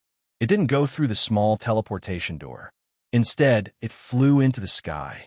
When the luxurious flying car appeared in the sky, 2 other flying cars appeared in front of the luxurious flying car, as if they were leading the way for the luxurious flying car. The 3 flying cars quickly disappeared into the sky. "My God, that's the great Lord Ferdinand.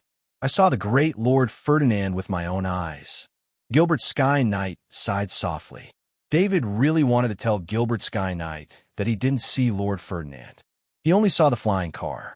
Lord Ferdinand didn't show up from beginning to end. "Who is this Lord Ferdinand?" David asked softly. Gilbert Sky Knight looked at David like he was looking at an idiot. He didn't understand why David would ask such a question. "Baron Arthur, you must use the word great in front of this lord's name. Didn't you see the coat of arms on the flying car?" Gilbert Sky Knight said in a deep voice. David really didn't notice the coat of arms on the flying car. He was completely influenced by the aura of the Golden Armor Knight, Sky Knight, and Lord Ferdinand. For someone with strong spirit like him, this influence was stronger than others. However, his memory was very strong. He recalled the scene just now from his memory. On the luxurious flying car, there was a light golden lion coat of arms. "Golden lion coat of arms, Burger family." David almost blurted out. The Burger family was also a top-notch noble. Therefore, Lord Ferdinand was the head of the Burger family. No one would call the head of a top-notch noble by his title. This was because every top noble family head was the ruler of several planets. Their power was supreme on the planets. Their words were the iron law. One word could determine life and death. Baron Arthur, you finally remembered. Gilbert Sky Knight shook his head and said, This great Lord Ferdinand is a temple knight. David recalled the terrifying aura and couldn't help but ask. The Golden Lion bloodline is an extremely powerful bloodline. The Lord of the Golden Lion has always been a temple knight. I just didn't expect the great Lord Ferdinand to attend this banquet. Gilbert Sky Knight had an indescribable expression on his face. Logically speaking, although this banquet standards were extremely high, it wasn't high enough for a lord to attend in person. This could only mean that the banquet's purpose other than Charlie's engagement was unknown to outsiders.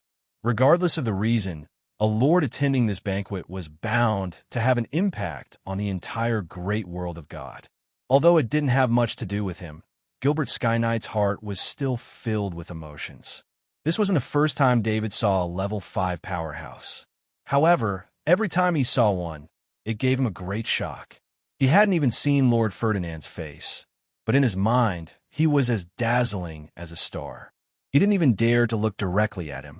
He wondered if he would lose his composure if he saw such a powerhouse at the banquet. Please follow me, Steward Kendall reminded them. David and Gilbert Sky Knight woke up from their shock. As for Mark Knight, he didn't feel anything. As long as David didn't move, Mark Knight wouldn't move.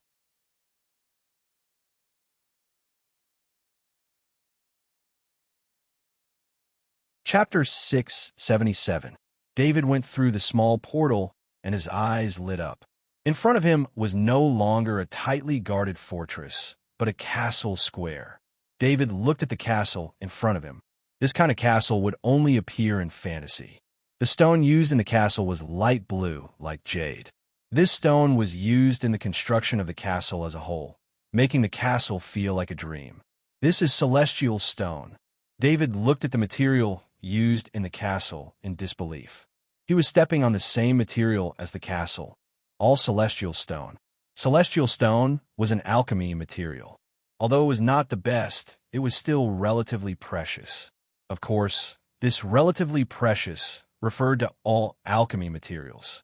For David alone, the celestial stone was the highest grade alchemy material he could buy. Top-grade alchemy materials were almost impossible to find in the market. Although celestial stone could be bought with divine gold coins, the price was calculated in grams. Compared to the huge castle in front of him, David really couldn't imagine the value of celestial stone alone. Of course, he also knew that if he really put all the celestial stone here into the market, the value of celestial stone would plummet. But if he didn't see it with his own eyes, he wouldn't believe it.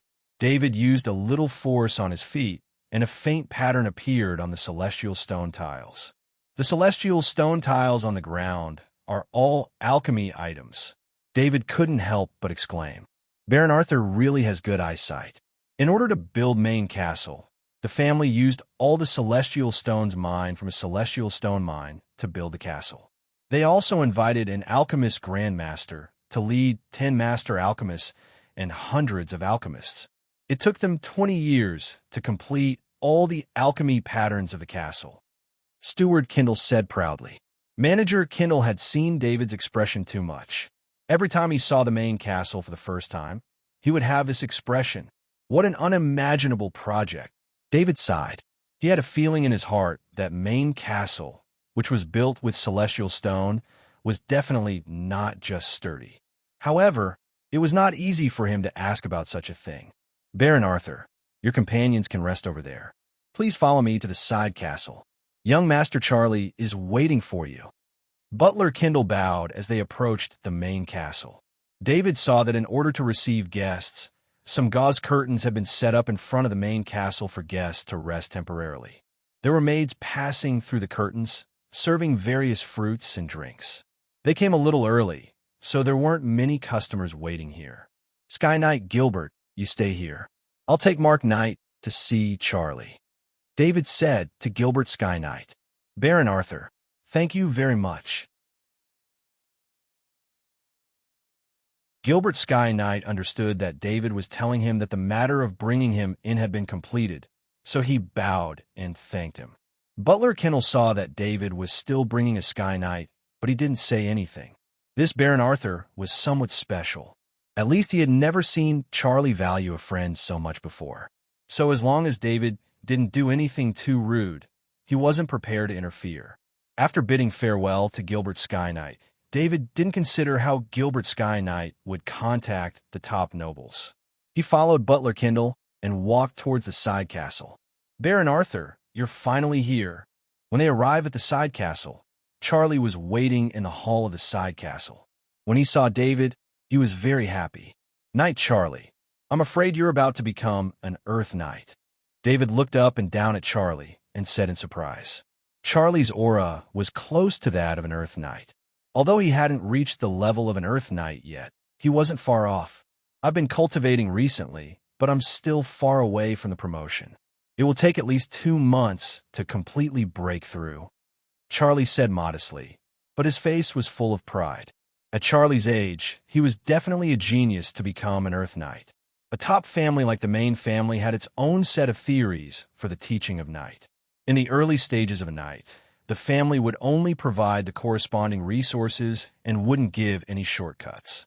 This period of time was the time for Knight to lay the foundation. They couldn't speed up their practice and affect their future development. In fact, it was easy for a Knight to speed up their practice in the early stages.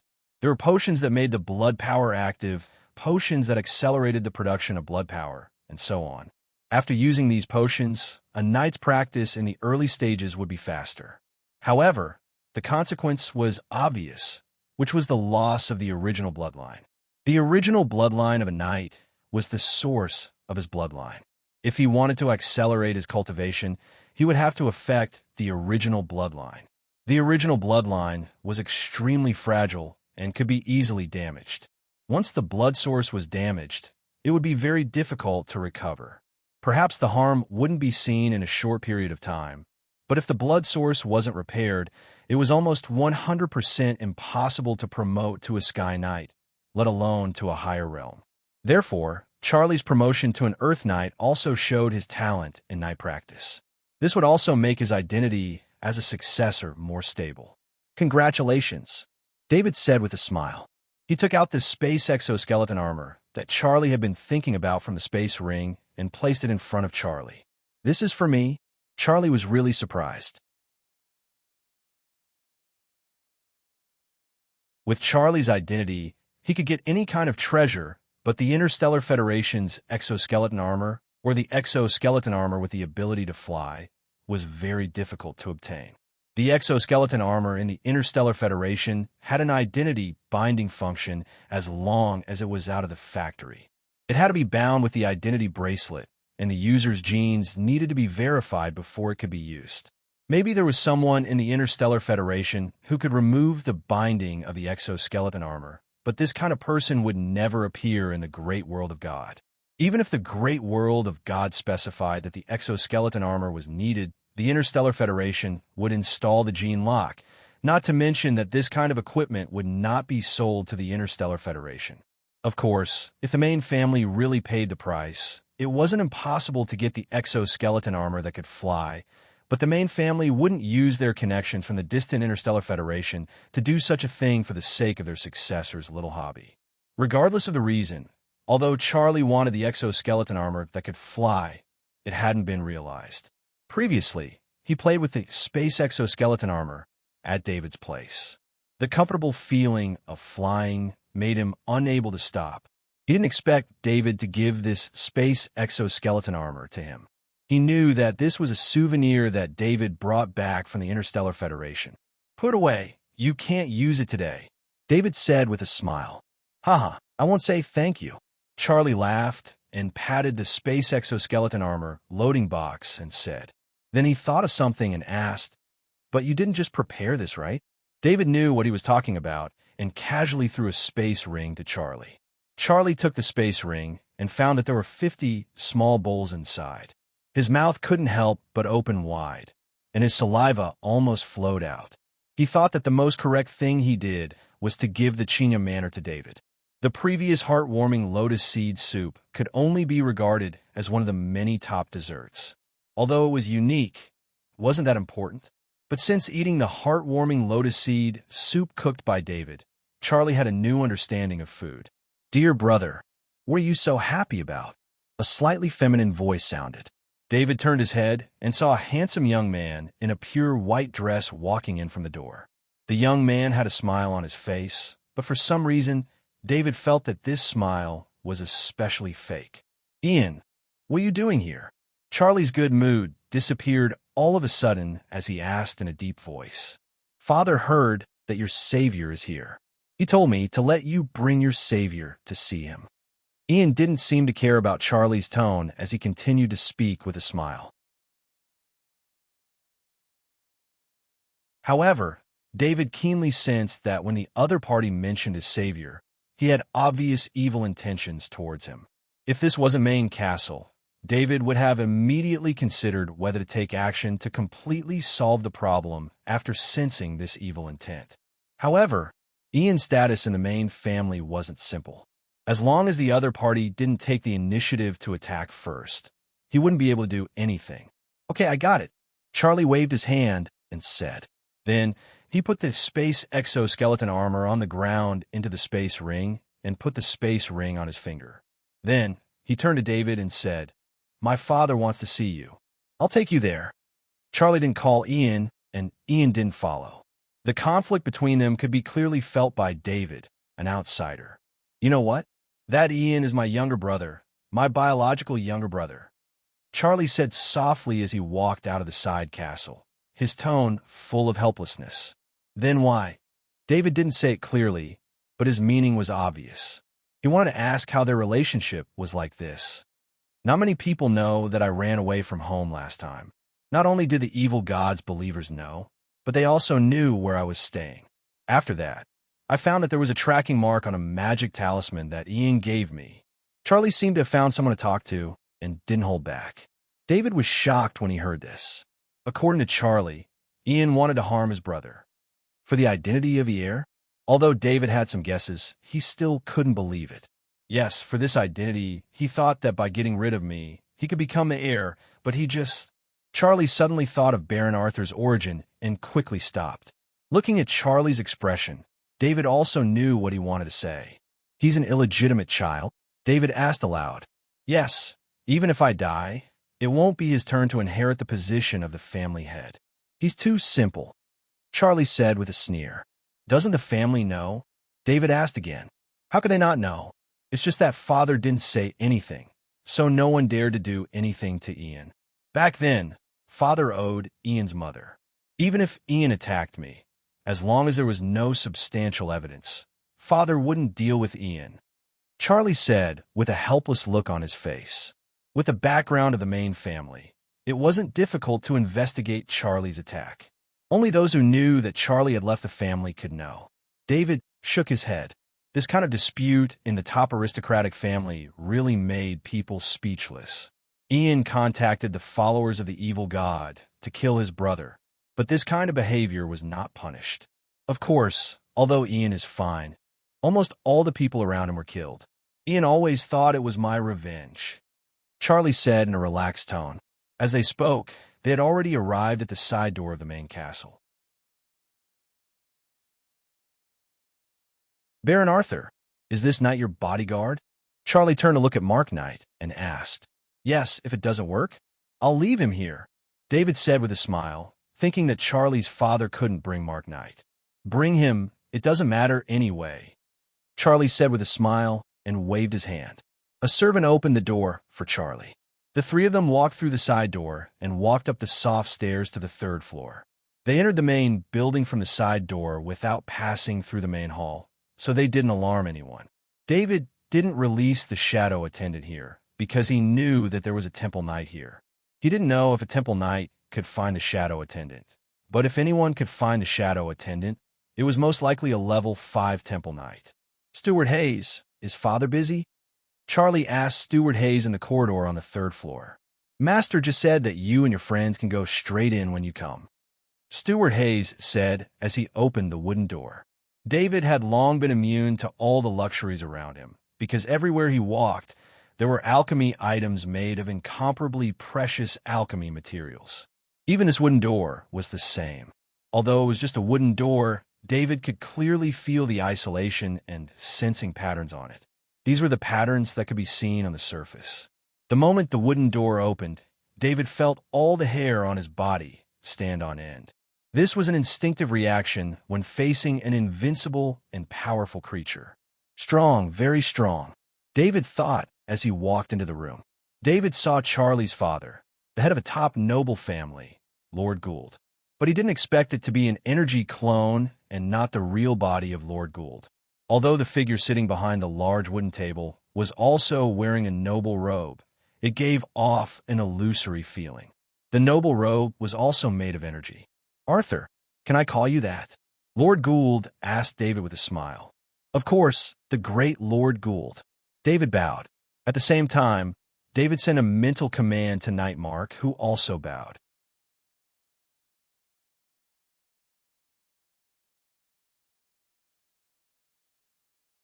Chapter 678. The expression of Lord Gould's energy doppelganger was no different from his real body. David could feel his goodwill and closeness. "Arthur, my son Charlie always gets into trouble. Thanks to your help last time, he came back safely. As his father, I would like to take this opportunity to thank you in person," Lord Gould said with a smile as he bowed slightly to David. "Charlie has already thanked me, for that matter. I have also received a gift. I can't accept your gratitude." David hurriedly bowed back. "I know about Charlie's gift, but for a genius who went from a beginner knight to an earth knight in just 2 months, I guess you don't care about those gifts." Lord Gould laughed at David's response. He had never seen an official knight reply so freely in front of him. "I wouldn't dare to think like that. I am very satisfied with Chinya Manor," David said sincerely. His words were sincere. If he didn't get Chinya Manor, how could he have gotten the wings of the Battle Angel? It was because of the wings of the Battle Angel that his training speed increased so quickly. "Baron Arthur, are you going to be promoted to an Earth Knight soon?" Charlie asked with his eyes wide open. Charlie was just showing off in front of David that he was about to be promoted. Now that he heard Lord Gould say that David was also about to be promoted to an Earth Knight, he felt very bad. "It will take a few more days." David knew what Charlie was thinking, so he said vaguely, "Charlie, you don't focus on your training. You think you're talented. You should know that there are many people in this world who are more talented than you. If you want to become a holy knight, you need to work harder." Lord Gould lectured Charlie in a deep voice. "Yes, father," Charlie replied with a bow. "Arthur, I believe you know about the extermination of the Leakey family in Bama City, right?" Lord Gould turned to David and asked. David was shocked when he heard Lord Gould mention the Leakey family's destruction, but he forced his expression and spirit to remain unchanged. He knew that any abnormality in his spirit or expression would be discovered by Lord Gould in the face of a rank 5 powerhouse. He didn't know what Lord Gould meant by this. Could it be that the main family had discovered something? David thought in his heart, but he didn't believe that anyone would discover anything because he thought he did it very cleanly and didn't leave any evidence behind. He had done this countless times in the Interstellar Federation. Even with the Interstellar Federation's advanced equipment, they could not track him down. He believed that the deity macro world would be the same. "Yes, I know about this," David replied with a bow. "Don't be so nervous. No matter who did it, it has already been determined to be an evil god's follower," Lord Gould said as his gaze swept over Nightmark, who had been standing with a bow. From the moment David entered the castle, Lord Gould noticed Nightmark following behind David. A Sky Knight without any records in the main family's intelligence network was enough to attract his attention. In particular, there are people who suspected that the Luce family had destroyed the Leakey family because the Luce family didn't have the corresponding strength. Although there were doubts, they were left unsettled. Now that a Sky Knight had appeared in the Luce family, people couldn't help but think of the possibility of the Leakey family's extermination. What Lord Gould was most concerned about was Nightmark's attitude. From the moment he entered the room, Nightmark's full attention was on Baron Arthur. He didn't have any influence on the Temple Knight. For Nightmark, this state could only be seen in the extremely loyal knight. This was a state of loyalty to the master. In this state, no matter what kind of enemy, as long as they dared to endanger the master's life. The knight would erupt with all his strength, even if he was facing a temple knight. Even in the main family, there were very few such knights, and none of them could reach the level of a Sky Knight. This didn't mean that the Sky Knight of the main family wasn't loyal enough, but every Sky Knight had been tempered thousands of times. They had experienced too much in the process. They also needed to cherish their own lives in addition to their loyalty. They would have their own selfish motives. Some wanted to preserve their lives to become a more powerful knight, some for their loved ones, and some for their descendants. No matter what the reason was, they couldn't maintain their original unconditional loyalty. Perhaps it could be said that as long as one was human, there would be distracting thoughts. Only a few brainwashed knights could be like this. Lord Gould had seen this kind of Sky Knight before. It was a knight who served God, but Nightmark obviously didn't have any traces of that faith. Lord Gould could only think of the appearance of Nightmark as a kind of luck for Baron Arthur to be able to keep such a talent by his side. In a few days, there will be an operation against the Shadow God's base. Originally, I was still considering whether you could participate, but seeing that you have a Sky Knight by your side, you can participate in this operation. Lord Gould continued. David was stunned. Lord Gould didn't say who organized the operation against the Shadow God's base, let alone the specific situation, so he didn't understand the meaning behind it. Charlie gently pushed David to the side to wake David up. "Thank you, great Lord Gould." David bowed and thanked him. "Perform well in this operation, and with the merit of killing 3 level 3 evil God believers, I believe that it won't be a problem to exchange for the title of Viscount," Lord Gould said with a smile. David finally understood Lord Gould's arrangement. Lord Gould probably thought that the previous villa and Chinya Manor couldn't be compared to saving Charlie, so he wanted to use this to reward David. Lord Gould stopped David's body from thanking him again and asked Charlie with a smile, "Well, that's all business. Charlie, what is the good thing you were talking about?" David felt that Lord Gould just gently waved his hand, and his body was supported by a big hand, so he couldn't bend his body. The energy in this big hand was very condensed. It was also bloodline power, but gave David the same feeling as when he saw the bloodline crystal in Mark Knight's Heart Sea space. Mark Knight's Heart Sea space could condense bloodline crystals, but Mark Knight couldn't use the solid bloodline power. He could only use the liquid bloodline power near the bloodline crystal. However, Lord Gould just waved his hand lightly and used a big hand condensed from the solid bloodline power. David was very curious about the level 5 Temple Knight. What kind of strength was this? The person in front of him wasn't Lord Gould's real body, but an energy clone. "Father, this is the heartwarming lotus seed soup sent by Baron Arthur. Try it." Charlie took out a small bowl from his space ring as if he was presenting a treasure. It was the heartwarming lotus seed soup sent by David. David was a little stunned. How could this energy clone taste the heartwarming lotus seed soup? Could it be that the energy clone could eat? After carefully looking at Lord Gould's energy clone, he threw away this idea. If he looked carefully at the energy clone, he could see that it was completely composed of energy. It wasn't a real body, so how could it eat? Heartwarming lotus seed soup. Isn't it a specialty of the manor you gave to Arthur?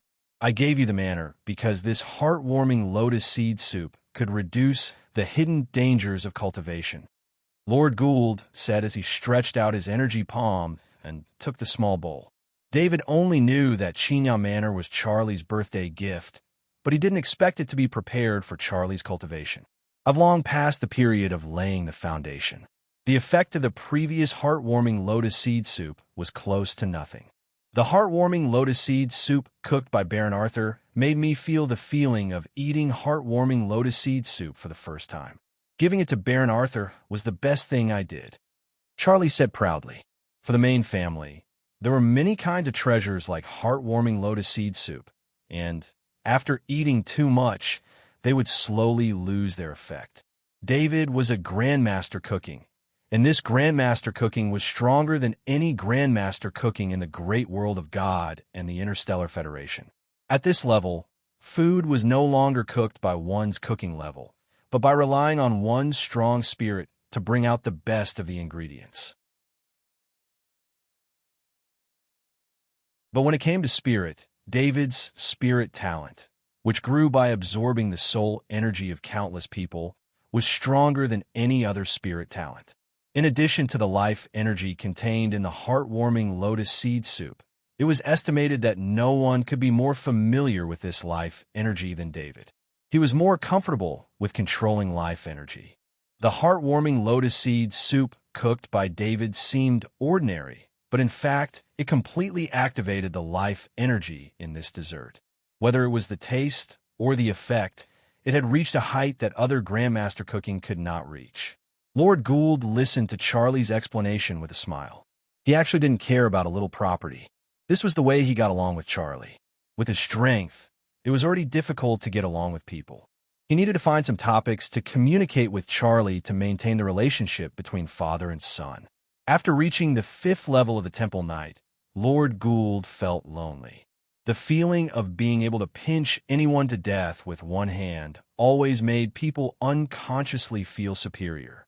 Lord Gould sometimes felt that perhaps this was the feeling of gods looking at mortals. Mortals were ants. Lord Gould put the small bowl on the table in front of him, and patterns appeared on the table. Then a white light wrapped around the small bowl, and the small bowl disappeared. David recognized that this was an item teleportation array, a long-range teleportation array. Then he saw Lord Gould's energy avatar close his eyes, and an expression of enjoyment appeared on his face, as if the energy avatar was tasting the heartwarming lotus seed soup. After 2 minutes, Lord Gould's energy avatar opened his eyes and looked at David with a special expression on his face. Every 5th level of the Temple Knight had the same trouble, and that was the apathy of their emotions. This apathy of their emotions would slowly change with time. This situation was also recorded in the records of previous Temple Knights. No one wanted to become an emotionless monster. If they completely lost their emotions, then these Temple Knights didn't know what they would do. The best outcome for a Temple Knight who lost their emotions was to become a walking corpse. In their eyes, they had no family, no relatives, and only themselves. This was still good. There were even some 5th-level Temple Knights in history who, in order to increase their strength, killed everyone in their family after losing their emotions. They killed everything in sight and became a killing machine. Even a planet had been destroyed by a Temple Knight. This had all happened. Therefore, the Holy Knights would carefully preserve their feelings for the affairs of the kingdom through various means. For example, Lord Gould's love for his children was one of the ways. In order not to affect this relationship, Lord Gould knew that Ian had betrayed Charlie, but he didn't do anything to Ian. He only wiped out everyone around Ian. Lord Gould was worried that if he did anything to his son, he might lose part of his feelings for his child, which would make him one step closer to being emotionless. But today he ate food that could move him. The feeling of having the heartwarming lotus seed soup in his mouth was something he hadn't felt for many years. This made Lord Gould value David a lot more. He was thinking about how to keep David safe and provide him with this kind of food. Of course, he didn't intend to force David to stay by his side. If he did so, it was very likely to affect his relationship with Charlie. This was also something he didn't want to see. Charlie had very few real friends since he was young. It wasn't easy for him to have a friend like David. He didn't want to ruin it. Charlie, this heartwarming lotus seed soup is useful to me. Give me as much as you have. Lord Gould said to Charlie with a smile. There are 49 more. They're all here. Although Charlie loved the heartwarming lotus seed soup, he also knew that every item that was useful to Lord Gould was extremely rare. Every year, the family would send a large number of people to the world to collect them. So he didn't hesitate to take out the rest of the heartwarming lotus seed soup. He took off the space ring on his finger and put on the table. Good boy. Take Arthur and get ready. The banquet is about to begin. Lord Gould said with a laugh. Lord Gould didn't ask David to cook the heartwarming lotus seed soup. It was better for Charlie to do this in the future. Yes, father. Charlie bowed and replied. David and Knight Mark also bowed and then left the room together. Lord Gould looked at the space ring with a smile on his face. There was enough food for this banquet. After this banquet, his old friends would have to bleed a lot. You're tuning into the Warrior Lore YouTube channel. Don't forget to subscribe and join us on this journey to catch the most captivating stories.